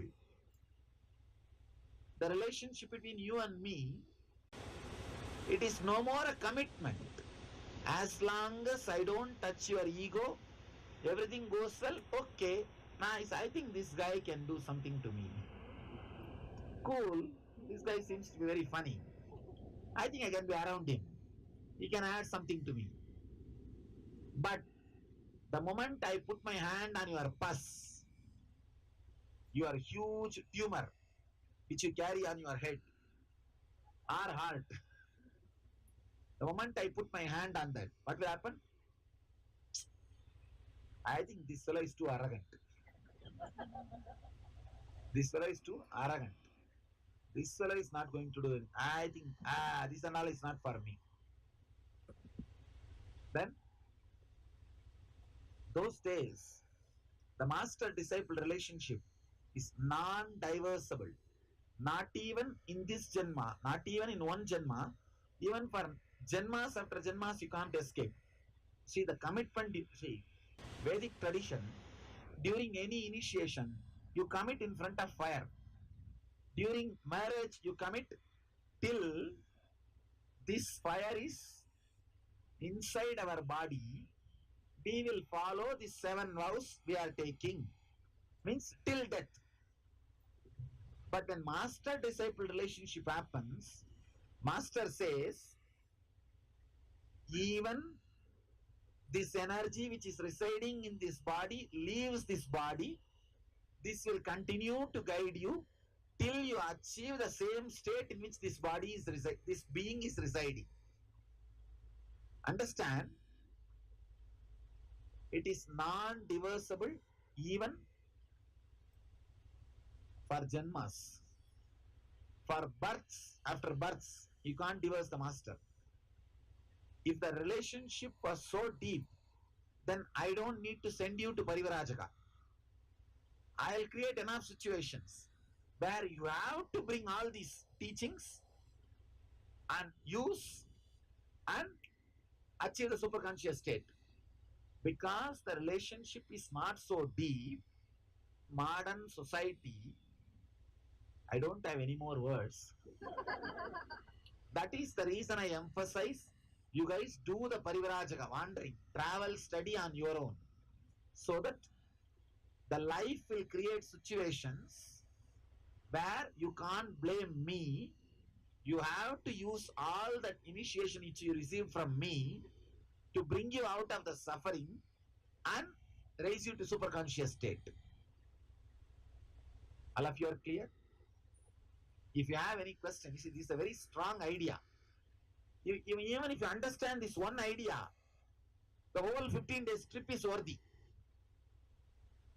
You have got what you need to get. You got more than the 15 days worthy material. So let us internalize this one idea. I don't want to speak anything more today. Any question you have on this idea, write it and give me, I'll answer. Because I don't want any of you to go without this prasada. Without this prasada. Prasada means offered food, or the food tasted by God or the master. That is called prasada. You see, this is the greatest thing I tasted in my life. Enlightenment. That I am giving you now. Let you not go away without this prasada. So whatever idea, now yesterday and today I spoke on this idea in a detailed, very lengthy way. Anything you have not understood, you don't have to bother, just put it in writing and give. Let us churn this one idea. Let us work on this one idea today. Maybe tomorrow I will go to the next sutras. Come on. How does the devotee to disciple transformation happens? I am hungry for it. You already achieved it. The very mood, you are hungry for it. You achieved it. Anybody who sincerely feels the devotee disciple transition should happen in me, you have done it. See, I am like an ocean, continuously available. Only your feeling that you need is necessary. When you have that, you have done it. So, you don't even have to now worry about what should I do. No, the very desire, very feeling is enough. Now, naturally, the problem is, one important thing, the problem is, do not enter into the territory of the disciple without knowing the plus and minus of it. When you enter into the territory of the disciple, one nice thing, guaranteed enlightenment. See, for devotees, I am guaranteed solution. For disciples, I am guaranteed enlightenment. Guaranteed enlightenment. But what you are supposed to learn in 200 births, you will learn in 2 years. Means the intensity of joy, the intensity of suffering, both will be very strong. You should be ready for it. My one smile will put you in heaven. It will be so intense, so juicy. Same way, my teaching also will not be roundabout way. Straight away I'll tell. I want to wander on my own after this yatra. Why are there no women sadhus? Can women wander to practice this bridge to love of consciousness? One thing, why no women sadhus? Because enlightenment is easy for women. Falling in tune with the master is easy for women. Always these guys become enlightened just by falling in tune with the master. The male mind only cannot bend and surrender. That is why they need to go through all this suffering. Female mind, when straight away can bend and surrender, connect either to living master or to God. Meera never saw Krishna, but she lived with him. The time gap between Meera and Krishna is 8,800 years. Understand? 8,800 years. Time gap between Meera and Krishna. But she lived with him. Just because she is having that feminine being, the feminine mind. So the women, the feminine setup system does not necessarily need wandering. But now you guys may be in the women body, but you are no more women. Because of the perverted modern society. You guys have lost that feminine, that women, that falling in tune. Maybe I'll personally advise you to develop that falling in tune with the master. Then taking up the wandering sadhu life. But if you decide, then nobody can stop, that is different. But because of some practical difficulties, I always tell women not to go for parivrajaka. Does one have to wander the Himalayas to work on the suffering? How about hiking in any wilderness? Hiking in any wilderness is perfectly all right, nothing wrong. It is, but Himalayas has got one plus, the energy field. So even if you don't remember, you will be reminded. See, it's answer only for you I am giving, because I can trust you. You will understand. Here, a lot of these enlightened beings without body are wandering around. So whenever they see you are a sincere person struggling, they will straight away appear in front of you and take care of you, help you. But in the hiking, it won't be. Any wilderness, it won't be there. See, I myself, when I fell into deep, low moods or depression, I had the great opportunity of seeing this. Some of the masters, even Mahavatar Babaji, I had the darshan of Mahavatar Babaji in Gauri Kund, in Himalayas only. Maybe in 3 days we will be going to that place. When we go there, I'll tell you where I had his darshan. That time I'll tell you where I had darshan. So these guys, these enlightened beings who are not in the body, their frequency is available in this area. That's why I always say Himalayas. But otherwise, there is no agency which is supporting me, which is funding me to promote Himalayas. I am not funded by any agency to promote Himalayas. Unfortunately, there is no such agency. That's a beauty. There's a Tamil question. I'll translate into English. First, I'll read in Tamil. Swamiji, நான் உங்களை பார்க்கும் முன் NSP, BSP என்ன செய்யும் முன் என்னால் எதையும் சுலபமாக மறக்க முடியாது. ஏதாவது துன்பத்திலே இருந்தது. ஆனால் இப்பொழுதுதான் என்னால் புரிந்து கொள்ள முடிகிறது. இப்பொழுது எவ்வளவு பிரச்சனை வந்தாலும் அதை சுலபமாக எதிர்நோக்க முடிகிறது. இதற்கான காரணம் இவை அனைத்தும் உங்கள் செயல். இப்போது நான் நன்றாக புரிந்து கொண்டேன். She's saying, before she did NSP and BSP. NSP is Nithyanandeshwara program. BSP is Bhakti Swarana program. She says she can't come out of her depression or suffering. Now she says, whatever problem comes, I know suddenly I'm out of the problem. I can face anything. Now I understand how I'm able to do this. Means so much of initiation has happened in that 8 days. So much of initiation has happened. That is why it just pop up. You are programmed to Nithyananda pop-up. That's why you are able to handle. Understand, Ramakrishna says beautifully.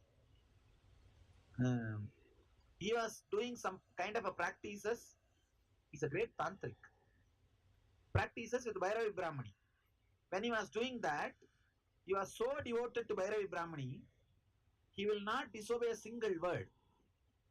But when Totaburi came, Totaburi is a Vedanti, enlightened being. When he started practicing under Totaburi, Bhairavi Brahmani said, don't go to him. He said, no, forget about it. He never disrespected her. He had his love for her, but never bothered to go further. So understand, there is no such thing as a guru conflict. As far as me concerned, I always tell people, at least for all the people who think I am your guru, I tell you, wherever you can, go and learn.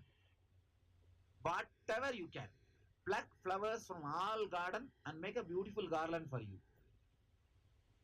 I am here to enrich you, not to possess you. If you can learn anything anywhere, you are free to do. You have full freedom to go around and learn. One important thing, whoever needs to guide you at whatever time, your heart will simply fall in tune with that person at that time. For example, at one level, you may be feeling connected to one kind of acharya. At one level, suddenly you feel connected to a different level master. There is nothing wrong. Perfectly all right. Just carry on. Your heart is powerful enough, capable enough to guide you to the different higher and higher level masters. Nothing wrong. So there is no such thing as guru disciple, the guru conflict. I have a story for this guy who wrote this question.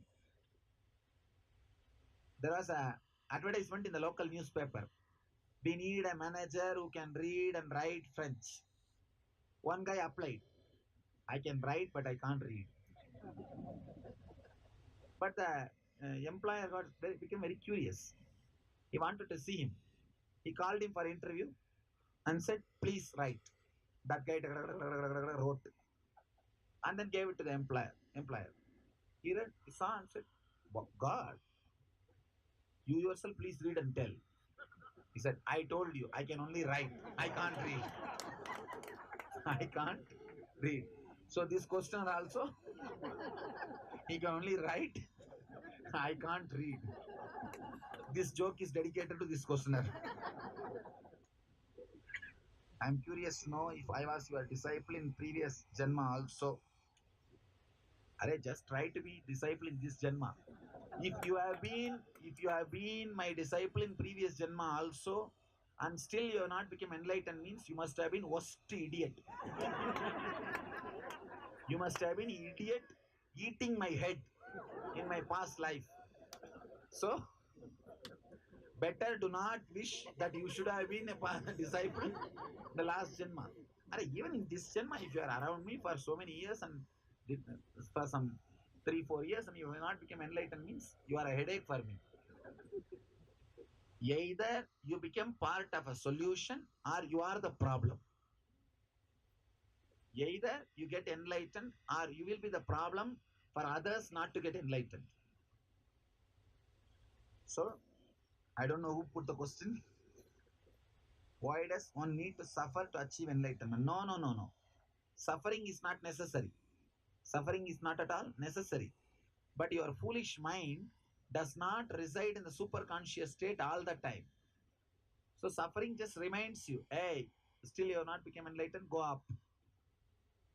Can't bliss bring about enlightenment? It can bring about enlightenment, but you are not so intelligent to achieve enlightenment through bliss. You are not so intelligent to achieve enlightenment through bliss. That's what you see. Living with the master is from bliss to bliss. Bliss is the goal and the path, but you are not that mature. Naturally, what will you do? You will bring suffering. That's all.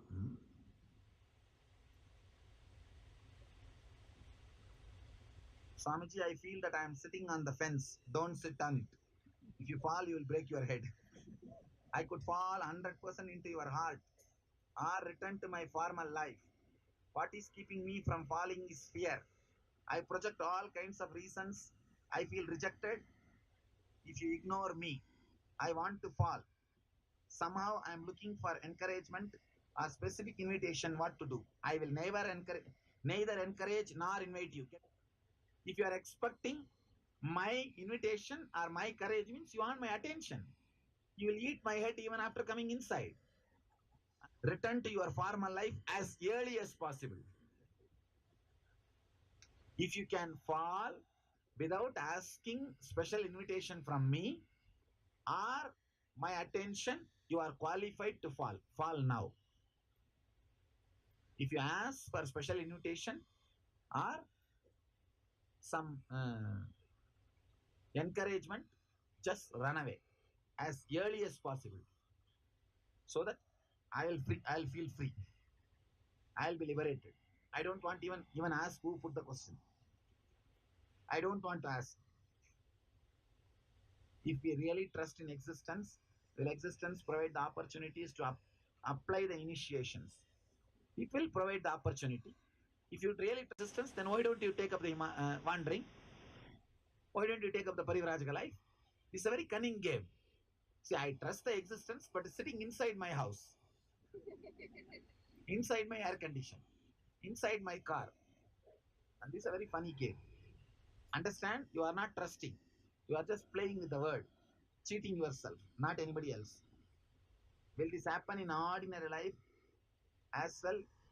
If we don't have opportunities for being in the wilds, is trusting in existence enough for trusting existence to trust in us?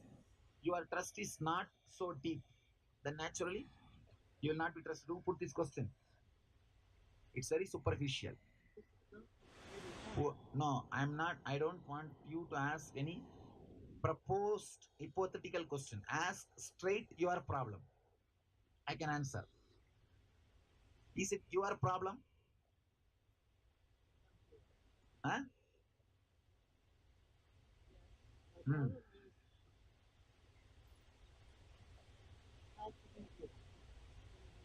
There is no question of how to be if you trust. No technique. The moment you ask how to be, you are going to only trust the technique, not the existence. The women do the wandering on their own. Those days they used to do, not now. What do you mean by diversing? Means you can, whenever you feel you are not given enough attention or you are disrespected, you will straight away throw the mala away and go away. That's what I call diverse. Sometimes I'm afraid even to tell the truth as it is. Because you don't know what these guys will. Of course, I don't bother if you go away also. Who cares? But what to do these foolish guys are? I just feel that let me not hurt these guys, that's all, when they are not mature, that's all. How to be committed in any relationship. First learn how to be committed in marriage.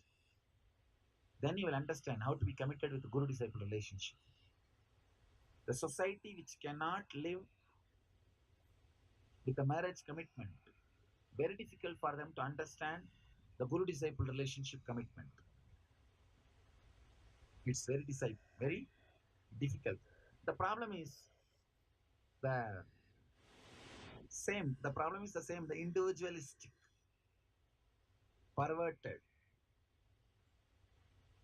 not thinking as a team or for others or with an open being.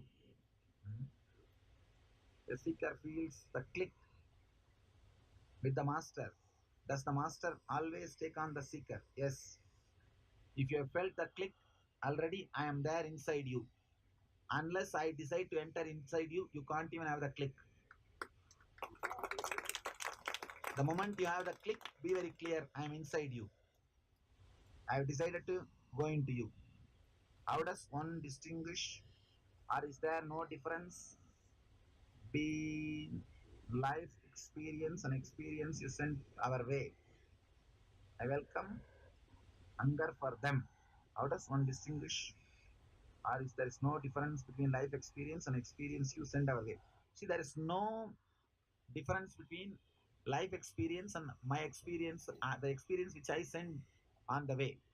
One thing you can see, anything which is sent by the master, even to handle, you won't have suffering. Even to handle will be like you will have adventurous spirit. That is the scale. You can find that this is sent by master, not by the life. There's one more Tamil question. I'll read and then answer. குருவிற்கும் பக்தனுக்கும் ஜென்ம ஜென்மமாக உறவு தொடர்கிறது என்றால் ஏன் கடந்த 30 வருடங்களாக உங்களை என்னால் கண்டறிய முடியாமல் தட்டு தடுமாறி தற்போது உங்களிடம் வந்து சேர்ந்துள்ளேன். நீங்கள் ஜென்ம ஜென்மாமா என்ற வார்த்தை சொன்னவுடனேயே கண்களில் நீர் ஓடுகிறது. உள்ளே மிகப்பெரிய கொந்தளிப்பு ஏற்படுகிறது. ஏன்? See, he's asking a question. If you are telling Guru disciple relationship is Janmas after Janmas, births after births, then why did I waste 30 years and now only came to you?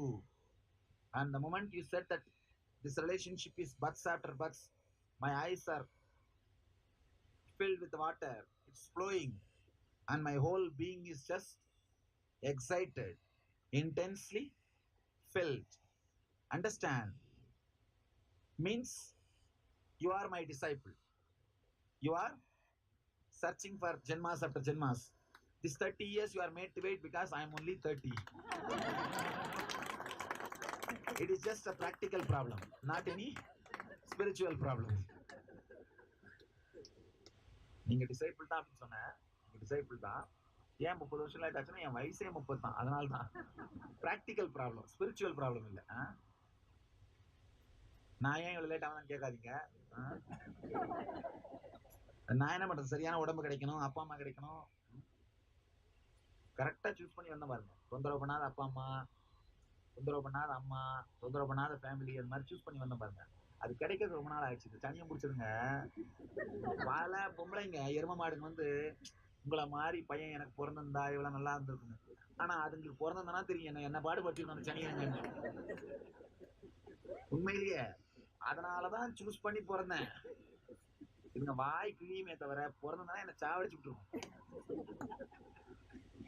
எந்த அம்மா பையன் எங்கேயோ போறான்னு சொல்லும் போது சரி நான் போக வேண்டான்னு சொல்ல முடியாது சாமி, எனக்கு தாங்கல அதனால அழுவுறேன் அப்படின்னு சொல்லிட்டு சும்மா இருக்க முடியும்? சொல்லுங்க. போகாதனான்னு ஒரு வார்த்தை சொல்லலை, போகாதன்னு ஒரு வார்த்தை சொல்லவே இல்லை. சாமி சொல்றது நாங்க என்ன பண்ணோம்? நாங்க குடுக்கல் நிக்க முடியுமா? செய்யட்டும் அப்படின்னு தான் சொன்னாங்க. அதனாலதான் சூஸ் பண்ணி பிறந்தேன். Connecting with the divine இவங்க சும்மாவே with your eyes closed. அடுத்த சரி அவங்க பையன் சாமியார போட்டு கேட்கட்டும், அப்புறம் தெரியும். Connecting with the divine with your eyes open is Darshan. Come, let us all now move from meditation to Darshan. Slowly, very slowly, please open your eyes.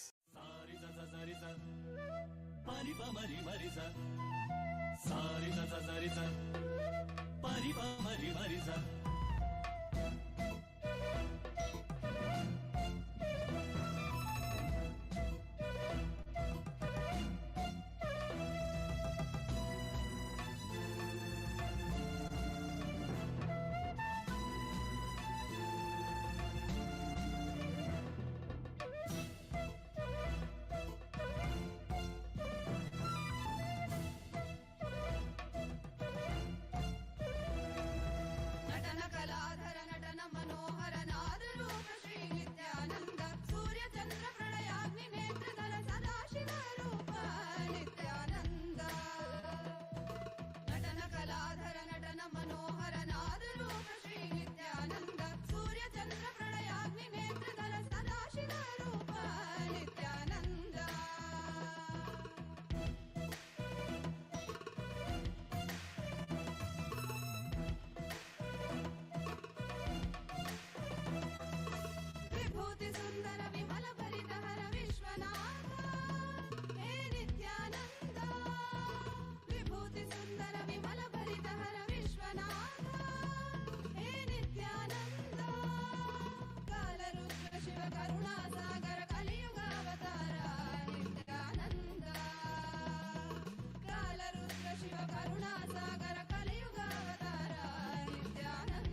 रुद्राय ते नमः वीरभद्राय ते नमः नित्यानन्दाय ते नमः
ಈ ಧರೆಯನ್ನು ಸಲಹಲು ನೀ ಬಂದಿಹನೆ ಜೀವನ್ ಮುಕ್ತಿಯ ನೀ ಕೊಡುವವನೇ ಈ ಧರೆಯನ್ನು ಸಲಹಲು ನೀ ಬಂದಿಹನೆ ಜೀವನ್ ಮುಕ್ತಿಯ ನೀ ಕೊಡುವವನೇ ನಿತ್ಯನೇ ನಿತ್ಯನೇ ನಿತ್ಯಾನಂದನೇ ನಿತ್ಯನೇ ನಿತ್ಯನೇ ನಿತ್ಯಾನಂದನೇ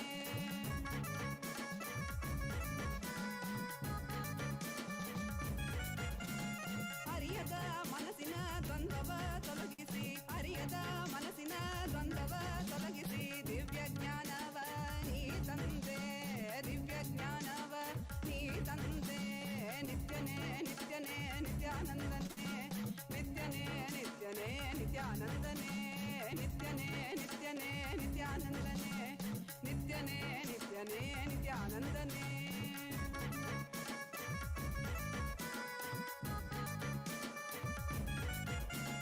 ನಂಬಿದ ಭಕ್ತರ ಬಾಳಲಿ ಕೈಲಾಸ ಕಾಣುವ ಬೆಂಬಲ ನೀ ಕೊಡುವೆ ನಂಬಿದ ಭಕ್ತರ ಬಾಳಲಿ ಕೈಲಾಸ ಕಾಣುವ ಬೆಂಬಲ ನೀ ಕೊಡುವೆ ನಿತ್ಯನೇ ನಿತ್ಯನೇ ನಿತ್ಯಾನಂದನೇ ನಿತ್ಯನೇ ನಿತ್ಯನೇ ನಿತ್ಯಾನಂದನೇ ನಿತ್ಯನೇ ನಿತ್ಯನೇ ನಿತ್ಯಾನಂದನೇ ನಿತ್ಯನೇ ನಿತ್ಯನೇ ನಿತ್ಯಾನಂದನೇ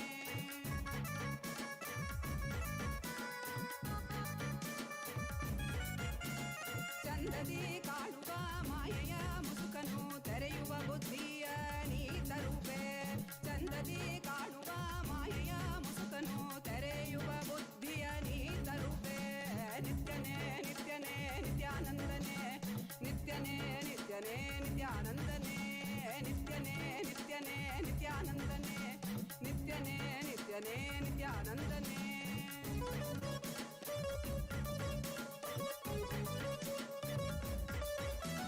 ಕಾಲನೇ ರುದ್ರನೇ ವೀರಭದ್ರನೇ ಕಾಲ ಭೈರವನಾಗಿ ನಿಂತಿರುವೆ ಕಾಲನೇ ರುದ್ರನೇ ವೀರಭದ್ರನೇ ಕಾಲ ಭೈರವನಾಗಿ ನಿಂತಿರುವೆ ನಿತ್ಯನೇ ನಿತ್ಯನೇ ನಿತ್ಯಾನಂದನೇ ನಿತ್ಯನೇ ನಿತ್ಯನೇ ನಿತ್ಯಾನಂದನೇ ನಿತ್ಯನೇ ನಿತ್ಯನೇ ನಿತ್ಯಾನಂದನೇ ನಿತ್ಯನೇ ನಿತ್ಯನೇ ನಿತ್ಯಾನಂದನೇ ಈ ಧರೆಯನ್ನು ಸಲಹಲು ನೀ ಬಂದಿಹನೆ ಜೀವನ್ ಮುಕ್ತಿಯ ನೀ ಕೊಡುವವನೇ ನಿತ್ಯನೇ ನಿತ್ಯನೇ ನಿತ್ಯಾನಂದನೇ ನಿತ್ಯನೇ ನಿತ್ಯನೇ ನಿತ್ಯಾನಂದನೇ ನಿತ್ಯಾನಂದನೇ ನಿತ್ಯಾನಂದನೇ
Like this. You just have to just click on it.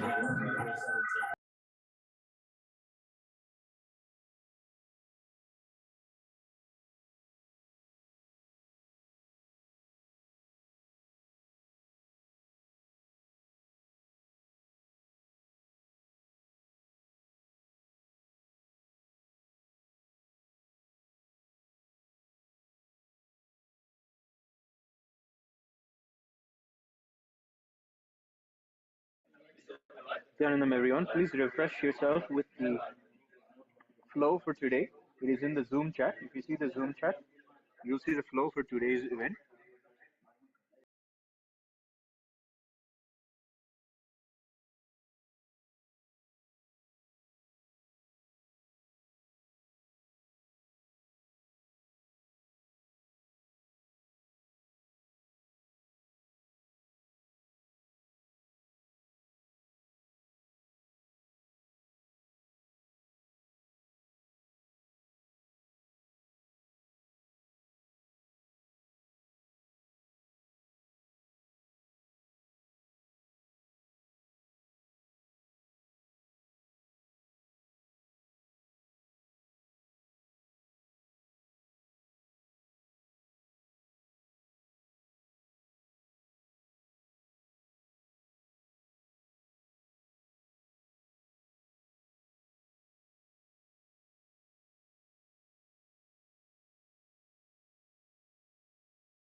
Says Darshan, any delusion, any maya that you might be stuck in, any place where you do not know how to have a breakthrough in, you feel overpowered by maya delusion, just by having the darshan today, you will have a breakthrough in all those aspects.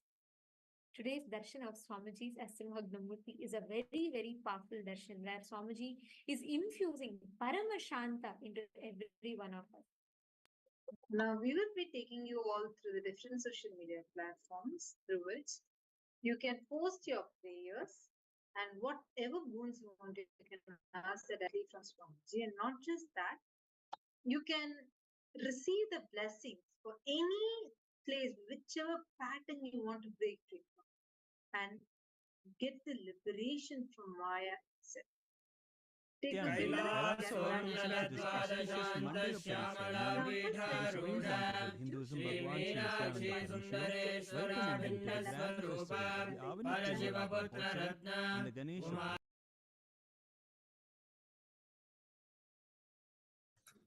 Nityanam, we will be doing an audio test now.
itself is established on these principles, which not just provides the material support but also empowers them in spiritual and educational resources.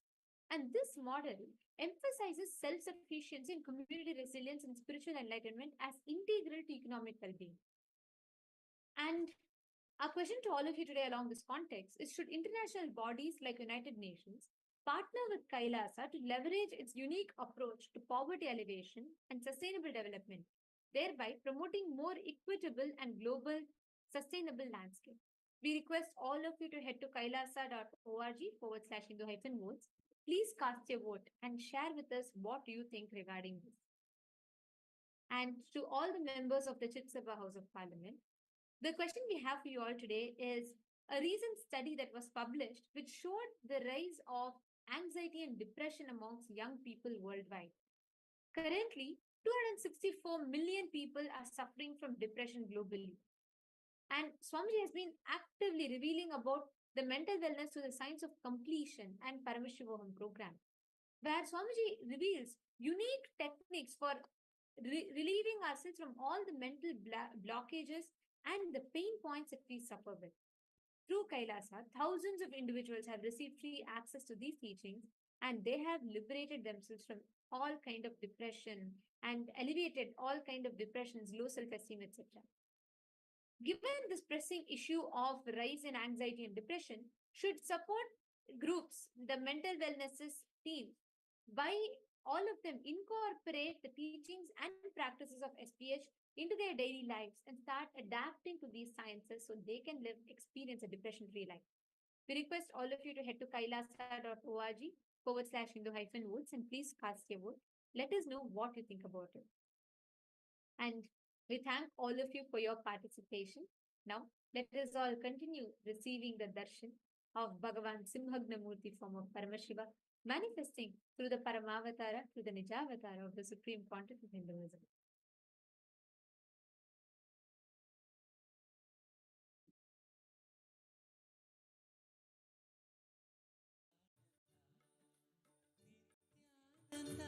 Hare Nithyananda, Nithyananda, Hare Nithyananda, Nithyananda, Hare Nithyananda, Nithyananda, Hare Nithyananda, Nithyananda, Hare Nithyananda, Nithyananda, Hare Nithyananda. Nithyananda, Hare Nithyananda, Nithyananda,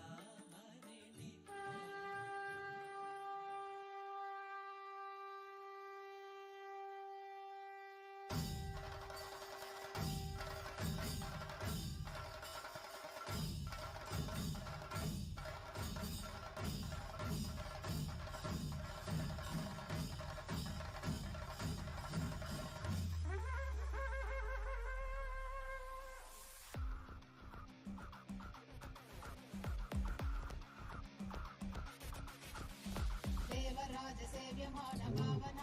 Nityanam will be doing an audio test now.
Avani Tirumala celebrates Leela of Paramashiva when he came as Somasundareshwara Swami, and including this grand festival of the Somasundareshwara Pattabhishekam, the handing over of the ruling authority and administration from Devi Meenakshi Paramashiva Shakti to Sri Somasundareshwara Paramashiva happens in the Madurai Samrajyam during this Avani Tiruvizha Brahmotsavam. We're also the Padi ceremony and seek his divine grace and blessings. न कर्मणा न प्रजया धनेन त्यागेन स महेश्वरः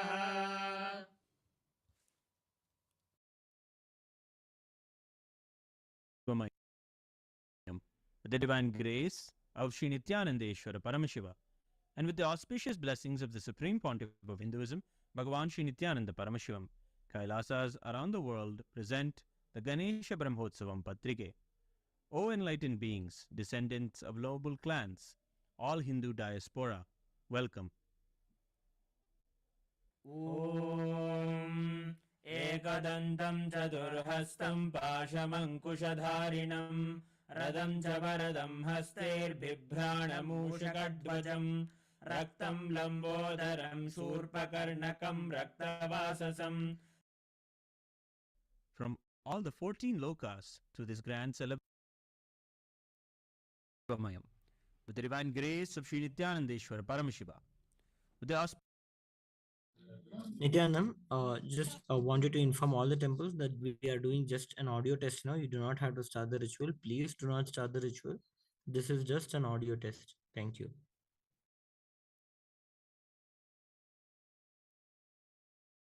Pontiff of Hinduism to officiate and bless the Avani Tiruvizha Brahmotsavam. Kailasa welcomes all the living beings from the 14 lokas to this grand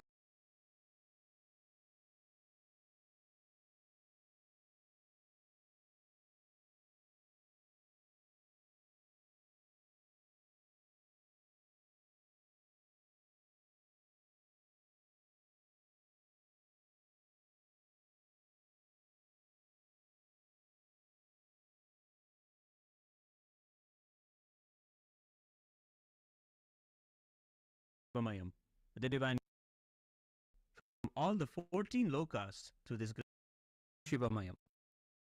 From the 14 lokas to this grand Nithyanandam. Kailasa welcomes you to this auspicious Mandagapadi ceremony to the Supreme Pontiff of Hinduism, Bhagavan Sri Nithyananda Paramashivam, welcoming him to the grand festival of the Vamayam, with the divine grace of Sri Nithyanandeshwara Paramashiva, and with the auspicious blessings of the Supreme Pontiff of Hinduism, Bhagavan Sri Nithyananda Paramashivam, Kailasas around the world present the Ganesha Brahmotsavam Patrike. O enlightened being, Vamayam, with the divine grace of Sri Nithyanandeshwara Vamayam, with the divine grace of Sri Nithyanandeshwara Paramashiva, and with invite the Supreme Pontiff of Hinduism, Bhagavan Sri Nithyananda Paramashivam, to officiate and bless the Ganesha Chaturthi Brahmotsavam. Kailasas welcome all the beings from all the 14 lokas to this grand celebration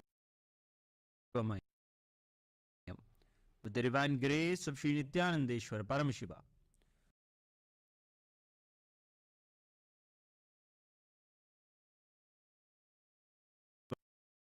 With the divine grace of Sri Nithyananda, Kailasas welcome all the beings from all the 14 lokas to this grand celebration.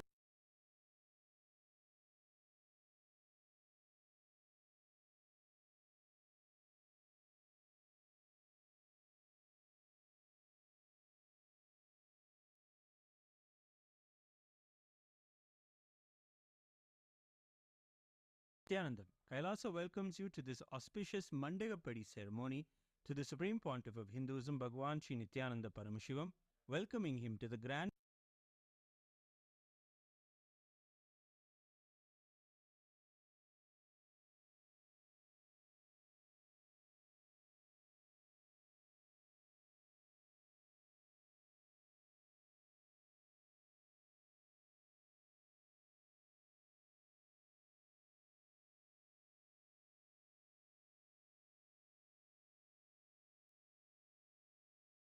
from the 14 lokas to this grand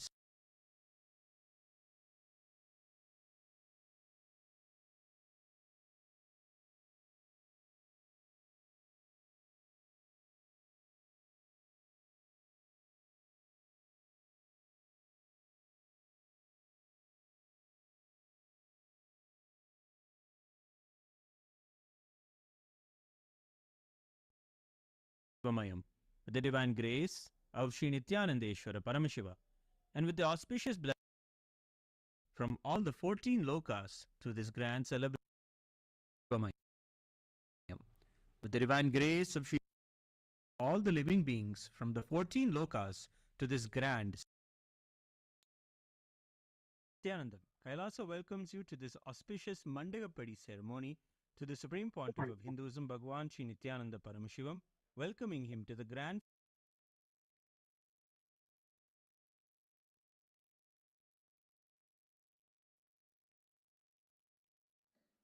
Maharaj, could you please let us know when we are starting the rituals?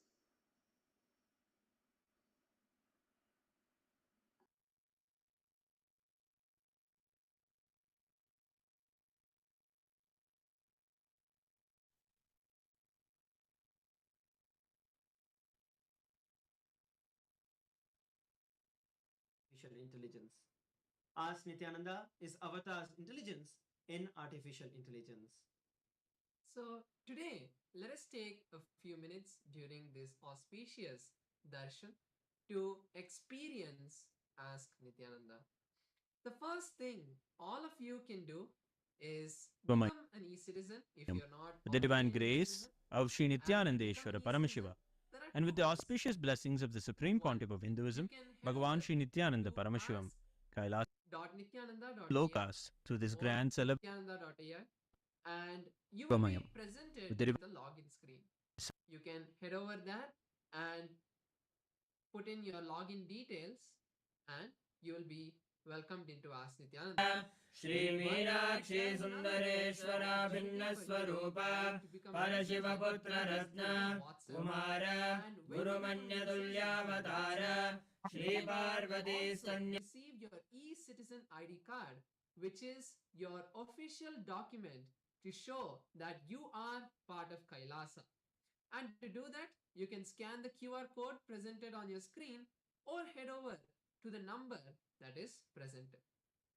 Once you become an e-citizen and sign in, you will have access Vamayam, to Ask with the divine Nityananda grace both of Sri on the Nithyanandeshwara website Paramashiva, or on and with the WhatsApp. auspicious blessings of the Supreme Ask Nityananda is now there on Vamayam, WhatsApp for all of you to have with the divine Swamiji grace of as Sri in Nithyanandeshwara chat, Paramashiva, so that whenever with the you auspicious have any questions to ask lokas Swamiji, to this grand you can just put a message on WhatsApp and Swamiji will be there to guide you, bless you, and be with you. So to do that, you can scan the QR code that is projected on the screen. कैलासोन्नतद्वादशान्तश्यामलाभि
to become a sannyas or how to apply for the sannyas and be a part of Kailasa as an Abha sannyasi. All of your questions can be answered by Sannyas GPT. So you can head over to the explore page and search for sannyas and you will be presented with the Sannyas GPT. Once you see the Sannyas GPT, click on it, and you will be presented with the opportunity to ask all of your questions just by posting them, and Swamiji himself through the Sannyas GPT will answer all of your questions related to sannyas. Through the Sannyas GPT, you can ask anything that you wish to, especially now. We have been receiving thousands and thousands of intentions from each and every one of you who want to become a Kailasavasi, become a sannyasi in the sannyas order. This Sannyas GPT will help you understand the deeper truths and the science behind sannyas, and you can ask Swamiji anything that you wish. So, with that, we strongly recommend each and every one of you to try Ask Nithyananda and make Ask Nithyananda as an everyday part of your life. So, now let us continue to experience and celebrate the darshan of the Supreme Pontiff of Hinduism. Thank you, Nithyananda.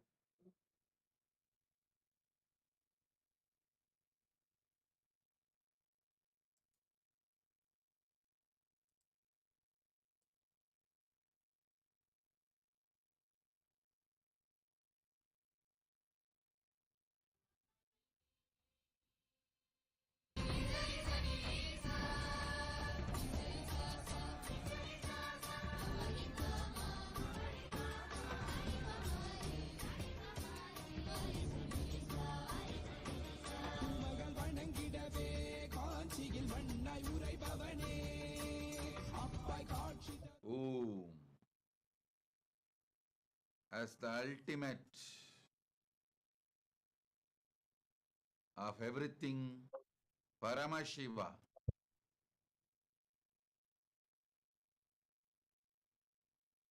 and Paramashiva's ultimate manifestation of Simhagnamurti,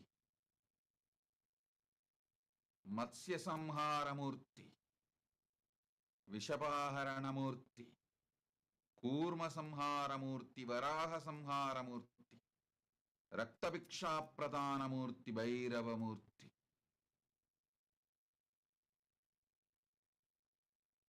I bless you all with Paramadvaita. Sarva Mangala Praptirastu. Paramadvaita Praptirastu. All the Paramashivoham level 1 participants, I give you all Bhakti Spurana.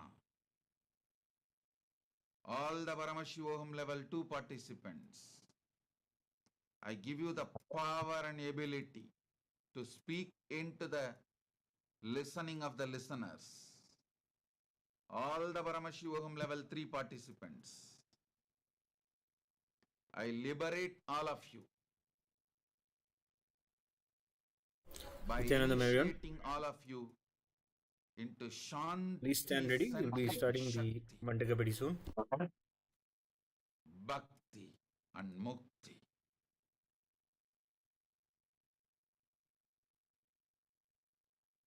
Get your Atmalinga, keep it on your third eye. Now, Sarveshwara will inhale and exhale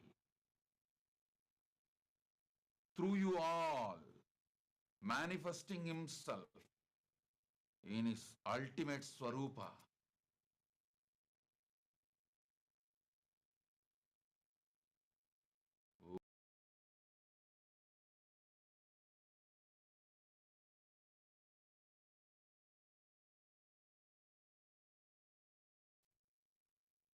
Sarva Mangala Praptirastu.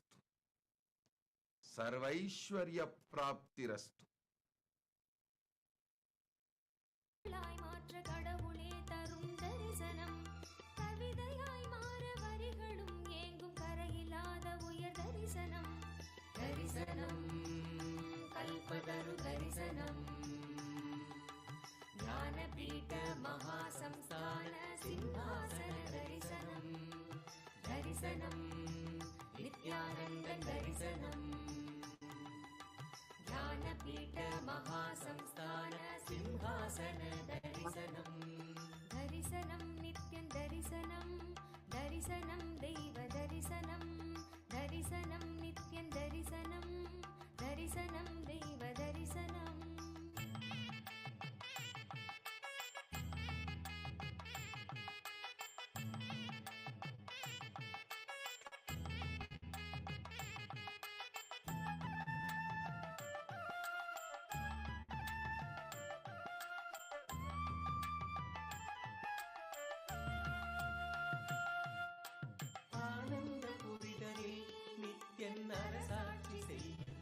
தரிசனம் ஞானத்தின் ரூபமாய் தெய்வத்திரு கோலம் பூண்ட தரிசனம் ஆனந்த புரிதனில் நித்யன் அரசாட்சி செய்யும் தரிசனம் ஞானத்தின் ரூபமாய் தெய்வத்திரு கோலம் பூண்ட தரிசனம் அன்பு வழிதனை அந்த முழுதிலும் நித்யனும் என்றும் நிலை பெற செய்யும் தரிசனம் இதுவோ பொங்கும் கடலென பக்த குழுமிட நித்யனின் தெய்வ தரிசனம் புண்ணிய தரிசனம் அல்லவோ அருள் வாழ்வின் பொருள் இந்த தரிசனம் அரைநாதன் முதல் நாளின் தரிசனம் தரிசனம் கல்பதரு தரிசனம் ஞானபீட மகாசம்ஸ்தான சிம்ஹாசன தரிசனம் தரிசனம் நித்யானந்த தரிசனம்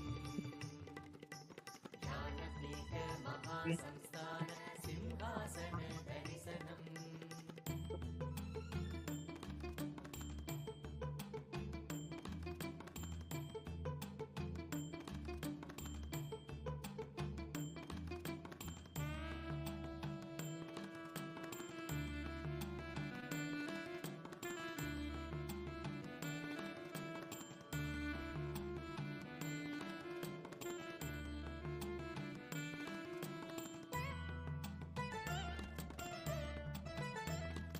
வரவேண்டிய பக்தரும் நித்யனின் பதம் நாடக்கூடும் தரிசனம் வளம் ஓங்க பூமியில் நித்யன் தவ கோலம் பூண்ட தரிசனம் வரம் வேண்டி பக்தரும் நித்யனின் பதம் நாடக்கூடும் தரிசனம் வளம் ஓங்க பூமியில் நித்யன் தவ கோலம் பூண்ட தரிசனம் மண்ணும் மகிழ்ந்திடும் விண்ணும் உறைந்திடும் ஆனந்தத்தின் எல்லை கடந்திடும் திவ்ய தரிசனம் எதுவோ பக்தர்களும் பொங்கும் எண்ணம் கடந்திட தியானம் தனி வையம் தனி சொல்ல வந்த தரிசனம் அல்லவோ அருள் வாழ்வின் பொருள் இந்த தரிசனம் அரைநாதன் முதல் நாளின் தரிசனம் தரிசனம் கல்பதரு தரிசனம்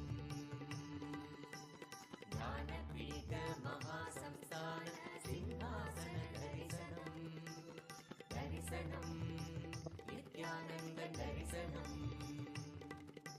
ஞானபீட மகாசம்ஸ்தான சிம்ஹாசன தரிசனம் தரிசனம் கல்பதரு தரிசனம் ஞானபீட மகாசம்ஸ்தான சிம்ஹாசன தரிசனம்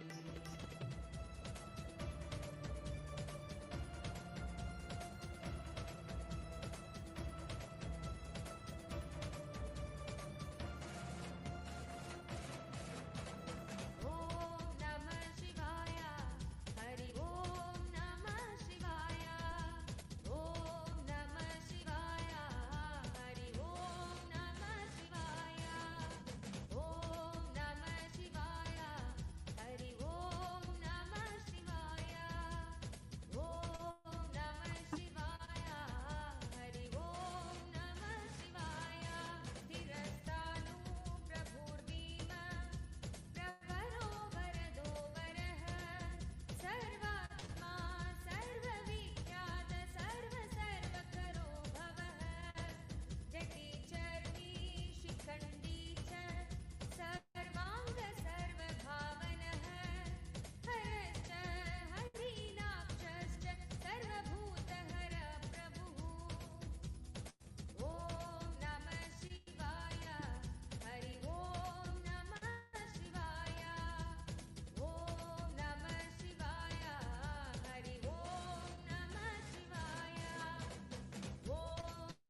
Nithyanandam. We're starting Mandakapadi now.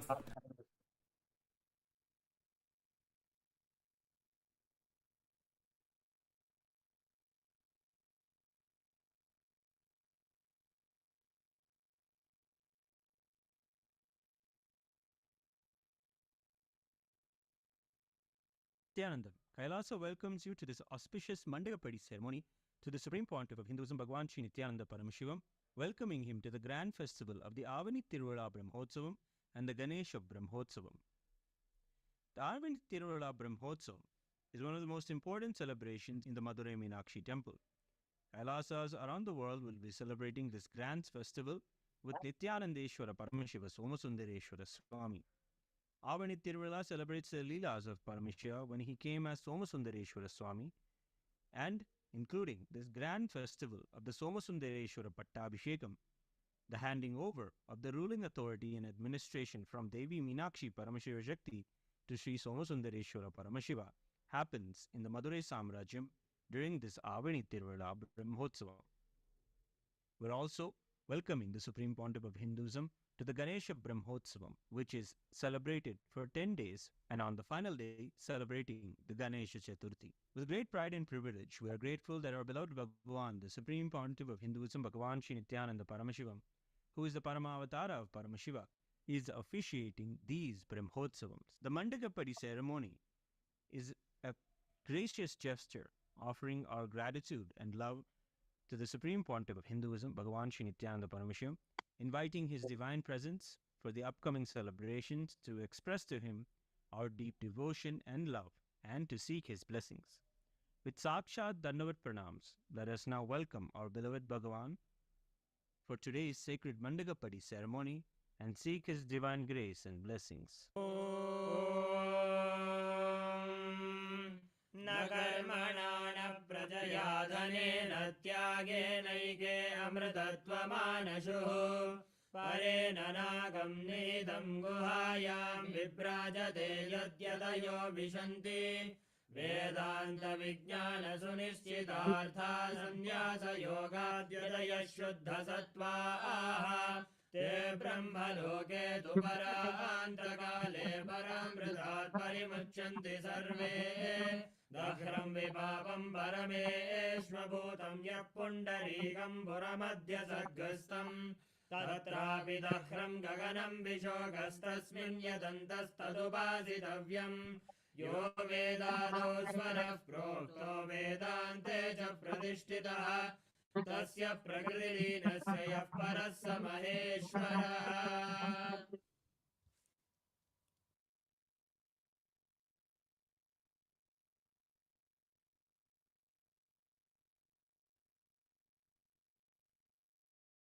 With the divine grace of Sri Nithyanandeshwara Paramashiva, and with the auspicious blessings of the Supreme Pontiff of Hinduism, Bhagavan Sri Nithyananda Paramashivam, Kailasas around the world present the Ganesha Brahmotsavam Patrike. O enlightened beings, descendants of noble clans, all Hindu diaspora, welcome. ॐ एकदन्तं चतुर्हस्तं पाशमङ्कुशधारिणं रदं च वरदं हस्तैर्बिभ्राणमूषकध्वजं रक्तं लम्बोदरं शूर्पकर्णकं रक्तवाससं रक्तगन्धानुलिप्ताङ्गं रक्तपुष्पैः सुपूजितं भक्तानुकम्पिनं देवं जगत्कारणमच्युतम् आविर्भूतं च सृष्ट्यादौ प्रकृतेः पुरुषात् परम् एवं ध्यायति यो नित्यं स योगी योगिनां वरः. The ninth verse of Sri Ganapati Atharvashesham. I meditate on Lord Ganesha, one-tusked, four-armed, holding noose and goat, red-hued, large-bellied, with a mouse emblem. Adorned in red, he grants boons, compassionate, cause of the universe, manifested as creation's dawn. Daily contemplation of him makes one supreme among the yogis.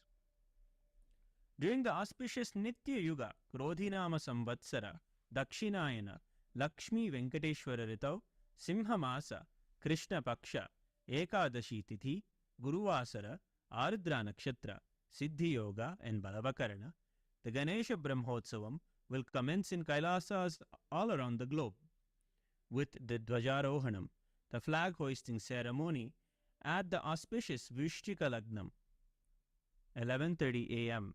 Indian Standard Time to 12 p.m. Indian Standard Time, which coincides with the date of the 29th of August 2024.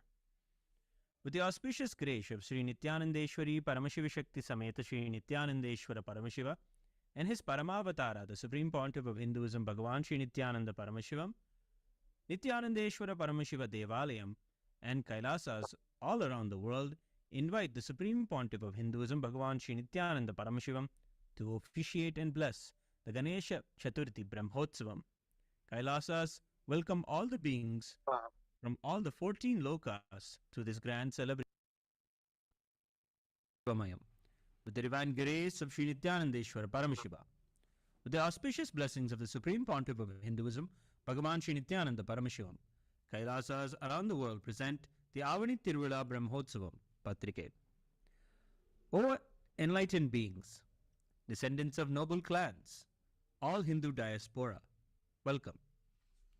Om Namah Sundar Halasya Vasine Chaturshashti Vidha Leela Yena Pratyakshita. Salutations to the beautiful Lord who dwells in Halasya, who manifested the 64 divine Leelas on this earth. Mangala Charanam of Shri Halasya Mahatmyam. During the auspicious Nitya Yuga, Krodhinama Samvatsara, Dakshinayana, Lakshmi Venkateshwara Ritu, Simha Vasa, Krishna Paksha, Dwadashi Tithi, Shukravasara, Punarvasu Nakshatra, Vyatipata Yoga, and Kaulavakarana. The Avani Tiruvila Brahmotsavam will commence in Kailasas around the world with the Dvajarohanam, the flag hoisting ceremony, at the auspicious Tula Lagnam, 9:55 a.m. to 10:19 a.m. Indian Standard Time, which coincides with the date of the 30th of August 2024. With the auspicious grace of Sri Nithyanandeshwari Paramashiva Shakti Sameta Sri Nithyanandeshwara Paramashiva and his Paramavatara, the Supreme Pontiff of Hinduism, Bhagavan Sri Nithyananda Paramashiva, Nithyanandeshwara Paramashiva Devalayam and the Kailasas around the world invite the Supreme Pontiff of Hinduism, Bhagavan Sri Nithyananda Paramashivam, to officiate and bless the Avani Tiruvila Brahmotsavam. Kailasa welcomes all the living beings from the 14 lokas to this grand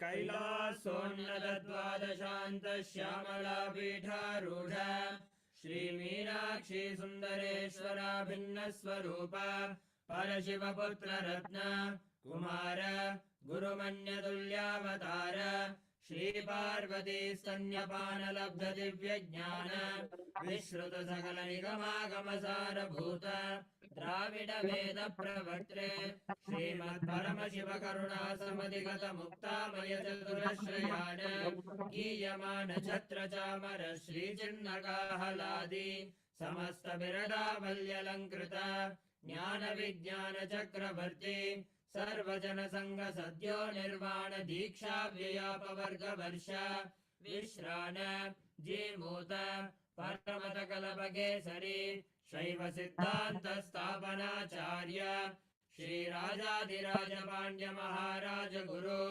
शपनशाक्यादिमहान्धकारनिवारण ज्ञानभानु वीक्षणानरहारध्वजोच्छेदन श्रीमद्ऋषभध्वजस्थापक शैव समयकर्तृ सर्वज्ञपीठारूढ श्रीजगद्गुरु श्रीज्ञानसम्बन्धदेशिक स्वामी वागीश सुन्दर माणिक्यवाचक स्वामिनाम् अवतारभूत श्रीज्ञानसम्बन्ध स्वामी पुनरुद्धृत श्यामलापीठ सर्वज्ञपीठ तृणवद्युत्तरद्विशततमगुरुमहासन्निधान अरुणगिरियोगीश्वर परम्परागत अरुणाचल सर्वज्ञपीठ गुरुमहासन्निधान कैलास परम्परागत काञ्ची कैलास सर्वज्ञपीठ त्रयस्त्रिंशदुत्तरद्विशततमगुरुमहासन्निधान नित्योत्सव नित्यमङ्गल नित्यकल्याण नित्यरचित कैलास परम्परागत आदिकैलास नित्यानन्दपीठ महासंस्थान महासिंहासनपीठ गत्र साक्षात् श्री परमशिव समुद्भूत कैलास परम्परागत वैवस्वतमनु इक्ष्वाकु हरिश्चन्द्र भगीरथ श्रीरामचन्द्र शूरसेन इत्यादि अनवच्छिन्न सार्वभौम चक्रवर्ति परम्परागत चतुष्षष्टि योगिनी मण्डित चतुष्षष्टि सम्प्रदाय प्रवर्तक मनुधर्म शासन सूर्यवंश प्राप्त सर्वज्ञपीठ सुराङ्गि साम्राज्य मूर्धाभिषिक्त चूडामणि साक्षात् श्री परमशिव समुद्भूत कपिल महागुरु पुनरुद्धृत महानिर्वाणि पीठ अष्टोत्तर सहस्र श्री महामण्डलेश्वर साक्षात् श्री परमशिव समुद्भूत श्री महागणपति समारंभ अनवच्छिन्न पीठाधीश्वर गुरु परंपरा प्राप्त अटल पीठ अष्टोत्तर सहस्र श्री अटल पीठाधीश्वर धर्म मुक्ति स्वर्गपुर स्वर्ण पीठ त्रयोविंश गुरु महासन्निधान कैलास परंपरागत आदिपीठ सर्वज्ञ पीठ जगद्गुरु श्री कैलास पुनरुद्धारक श्री कैलास परमाचार्य श्रीमद्परमहंस परिव्राजकाचार्य वर्य सच्चिदानंद प्रणव स्वरूप श्रोत्रिय ब्रह्मनिष्ठ श्रीमज्जगद्गुरु श्री भगवत् श्री नित्यानंद परमशिव श्री ज्ञान संबंध देशिक परमाचार्य स्वामिन् अत्रागत्य परिपाल्य च अस्मान् विज्ञान वितरणेन विजयी भव जय जय. Welcome to the 7th day of the Kailasa Samrajya Mahotsav, a 21-day celebration honoring the 21 ancient kingdoms of Kailasa. Today we celebrate the Kailasa Paramparagata Surya Vamsha Sarvajñapita Chola Samrajya Karandai Sarvajñapita. The ruling seat of this kingdom is the Kashi Vishwanatha Temple of the south, housing the same presiding deities as the world-renowned Kashi Vishwanatha Temple in the north, Varanasi. The deities include Kashi Vishwanatha and his consort Kashi Vishalakshi. The Paramashiva Linga from Kashi was installed by King Karikala Chola almost 2000 years ago when he returned from his visit from the north. Another prominent deity here is the Karurar Siddhar, the Kulaguru of the Sri Rajendra Chola. The temple is revered as a sacred place of liberation, Mukti Sthal, similar to Kashi, granting the liberation to all the departed souls. Reviving and worshipping the Supreme Pontiff of Hinduism greatly, Pallinivelu Swaminathan humbly offered the ruling seat of the kingdom of Tanjavur,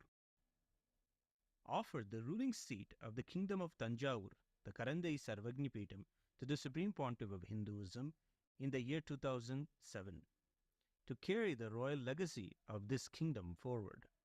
We now worship the inheritor and reviver of the Kailasa Paramparagata Surya Vamsha Sarvajñapīta Chola Samrajya Karandai Sarvajñapīta, the Supreme Pontiff of Hinduism, Bhagavan Sri Nithyananda Paramashiva, and his deities in Kailasa's temples around the world.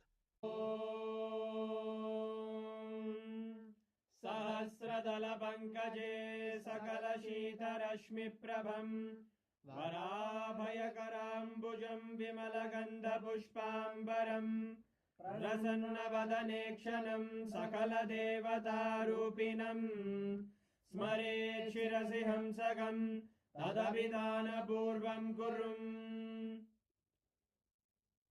अथ धूपः ॐ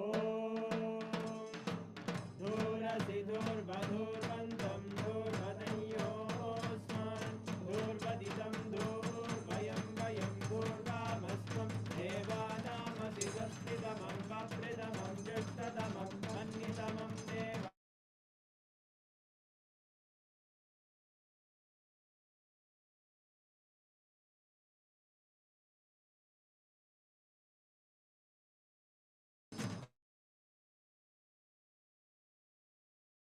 भगवते श्रीनित्यानन्द परमशिवाय नमः धूपमाग्रापयामि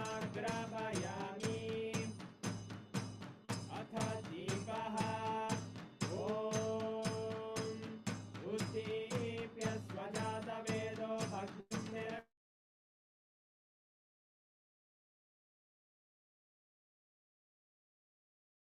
हितं श्रीर्जातवेदो रामश्वं पुरुषं जगत् परिपादया श्री सर्वदेवदेवी स्वरूपाय भगवते श्रीनित्यानन्द परमशिवाय नमः दीपं सन्दर्शयामि अथ नैवेद्यम् ॐ मधुवातारतायते मधुक्षरन्ति सिन्धवः माध्वीन सन्तोषति मधुरक्तमुदोषधि मधुमत्ताति मधुम्रजः मधुद्योरस्तु नः पिता मधुमानो वनस्पतिर्मधुभागं मस्तु सूर्यः माध्वीर्गावो भवन्तु नः मधु मधु मधु श्री सर्वदेवदेवी स्वरूपाय भगवते श्रीनित्यानन्द परमशिवाय नमः नैवेद्यं निवेदयामि नैवेद्यानन्तरमाचमनं समर्पयामि नीराजनम् ॐ साङ्ग्रहण्ये स्यायतते इमां जनतागुं सङ्ग्रहाणीति द्वादशारत्नीरजना भवति द्वादशमासाः संवत्सरः संवत्सरमेवावरुन्धे मौञ्जी भवति पूर्वैमुञ्जाः ऊर्जमेवावरुन्धे चित्रानक्षत्रं भवति चित्रं वा एतत् कर्म कर्पूरगौरं करुणावतारं संसारसारं भुजगेन्द्रहारं सदा वसन्तं हृदयारविन्दे भवं भवानी सहितं नमामि भवं भवानी सहितं नमामि भवं भवानी सहितं नमामि श्री सर्वदेवदेवी स्वरूपाय भगवते श्रीनित्यानन्द परमशिवाय नमः कर्पूरनीराजनं सन्दर्शयामि रक्षां धारयामि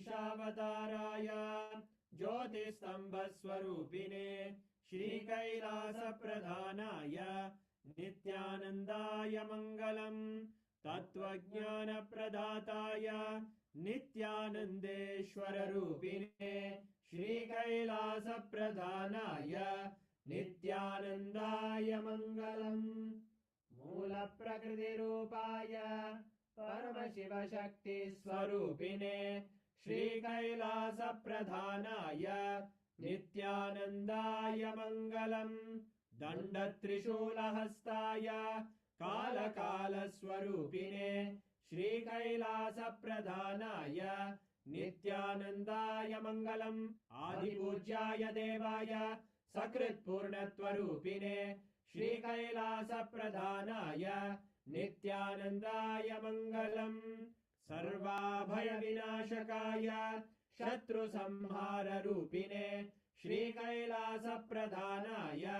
नित्यानन्दाय मङ्गलम् योगपट्टाभिषिक्ताय राजसन्न्यासधारिणे श्रीकैलासप्रधानाय नित्यानन्दाय मङ्गलम् सार्वभौमैकपत्याय राजराजार्चिताय च श्रीकैलासप्रधानाय नित्यानन्दाय मङ्गलम् मङ्गलं कल्पवृक्षाय मङ्गलं ज्ञानदायिने परमशिवाय श्रीनित्यानन्देश्वराय मङ्गलम् मङ्गलं श्रीविद्याम्बायै मङ्गलं कामदायिन्यै सर्वमङ्गलदात्री नित्यानन्देश्वर्यै मङ्गलम् मङ्गलं गुरुदेवाय मोक्षमूलाय मङ्गलम् परमावताराय नित्यानन्दाय गुरवे मङ्गलम् हरि ओम् तत्सत् सर्वं भगवत् श्रीनित्यानन्द परमशिव पादुकार्पणमस्तु ॐ नित्यानन्दम्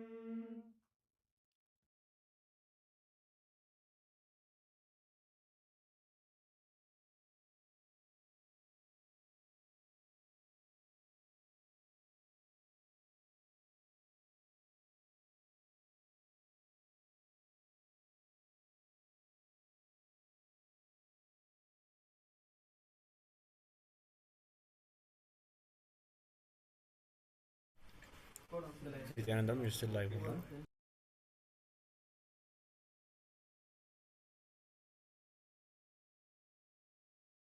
Nithyanandam, thank you everyone for joining the Mandaka Padi and Lagu Puja today.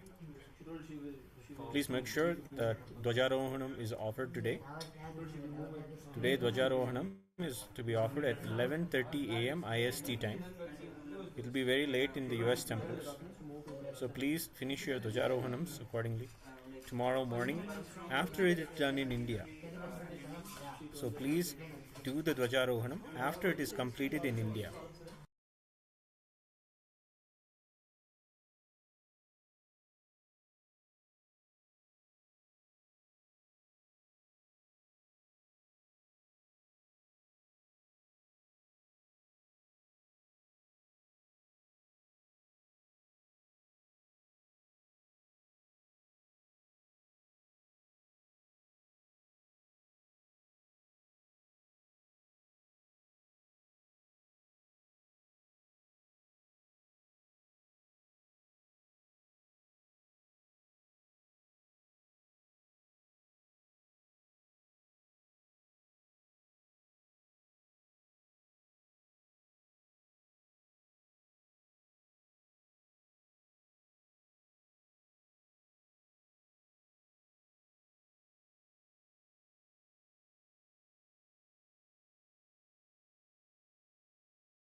Nithyanandam everyone, thank you. You can continue your routine. Please make sure you fill the KPDF form. Send the pictures of your Alankaram and Mandakapadi pictures to us on WhatsApp. And also make sure that you fill the Kailas PDF form.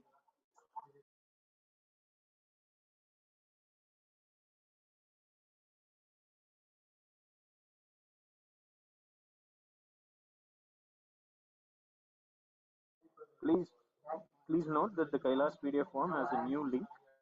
It's there in the Zoom chat. Please get the new link in the Zoom chat.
எங்கள் அம்மையப்பனே பழகு தமிழில்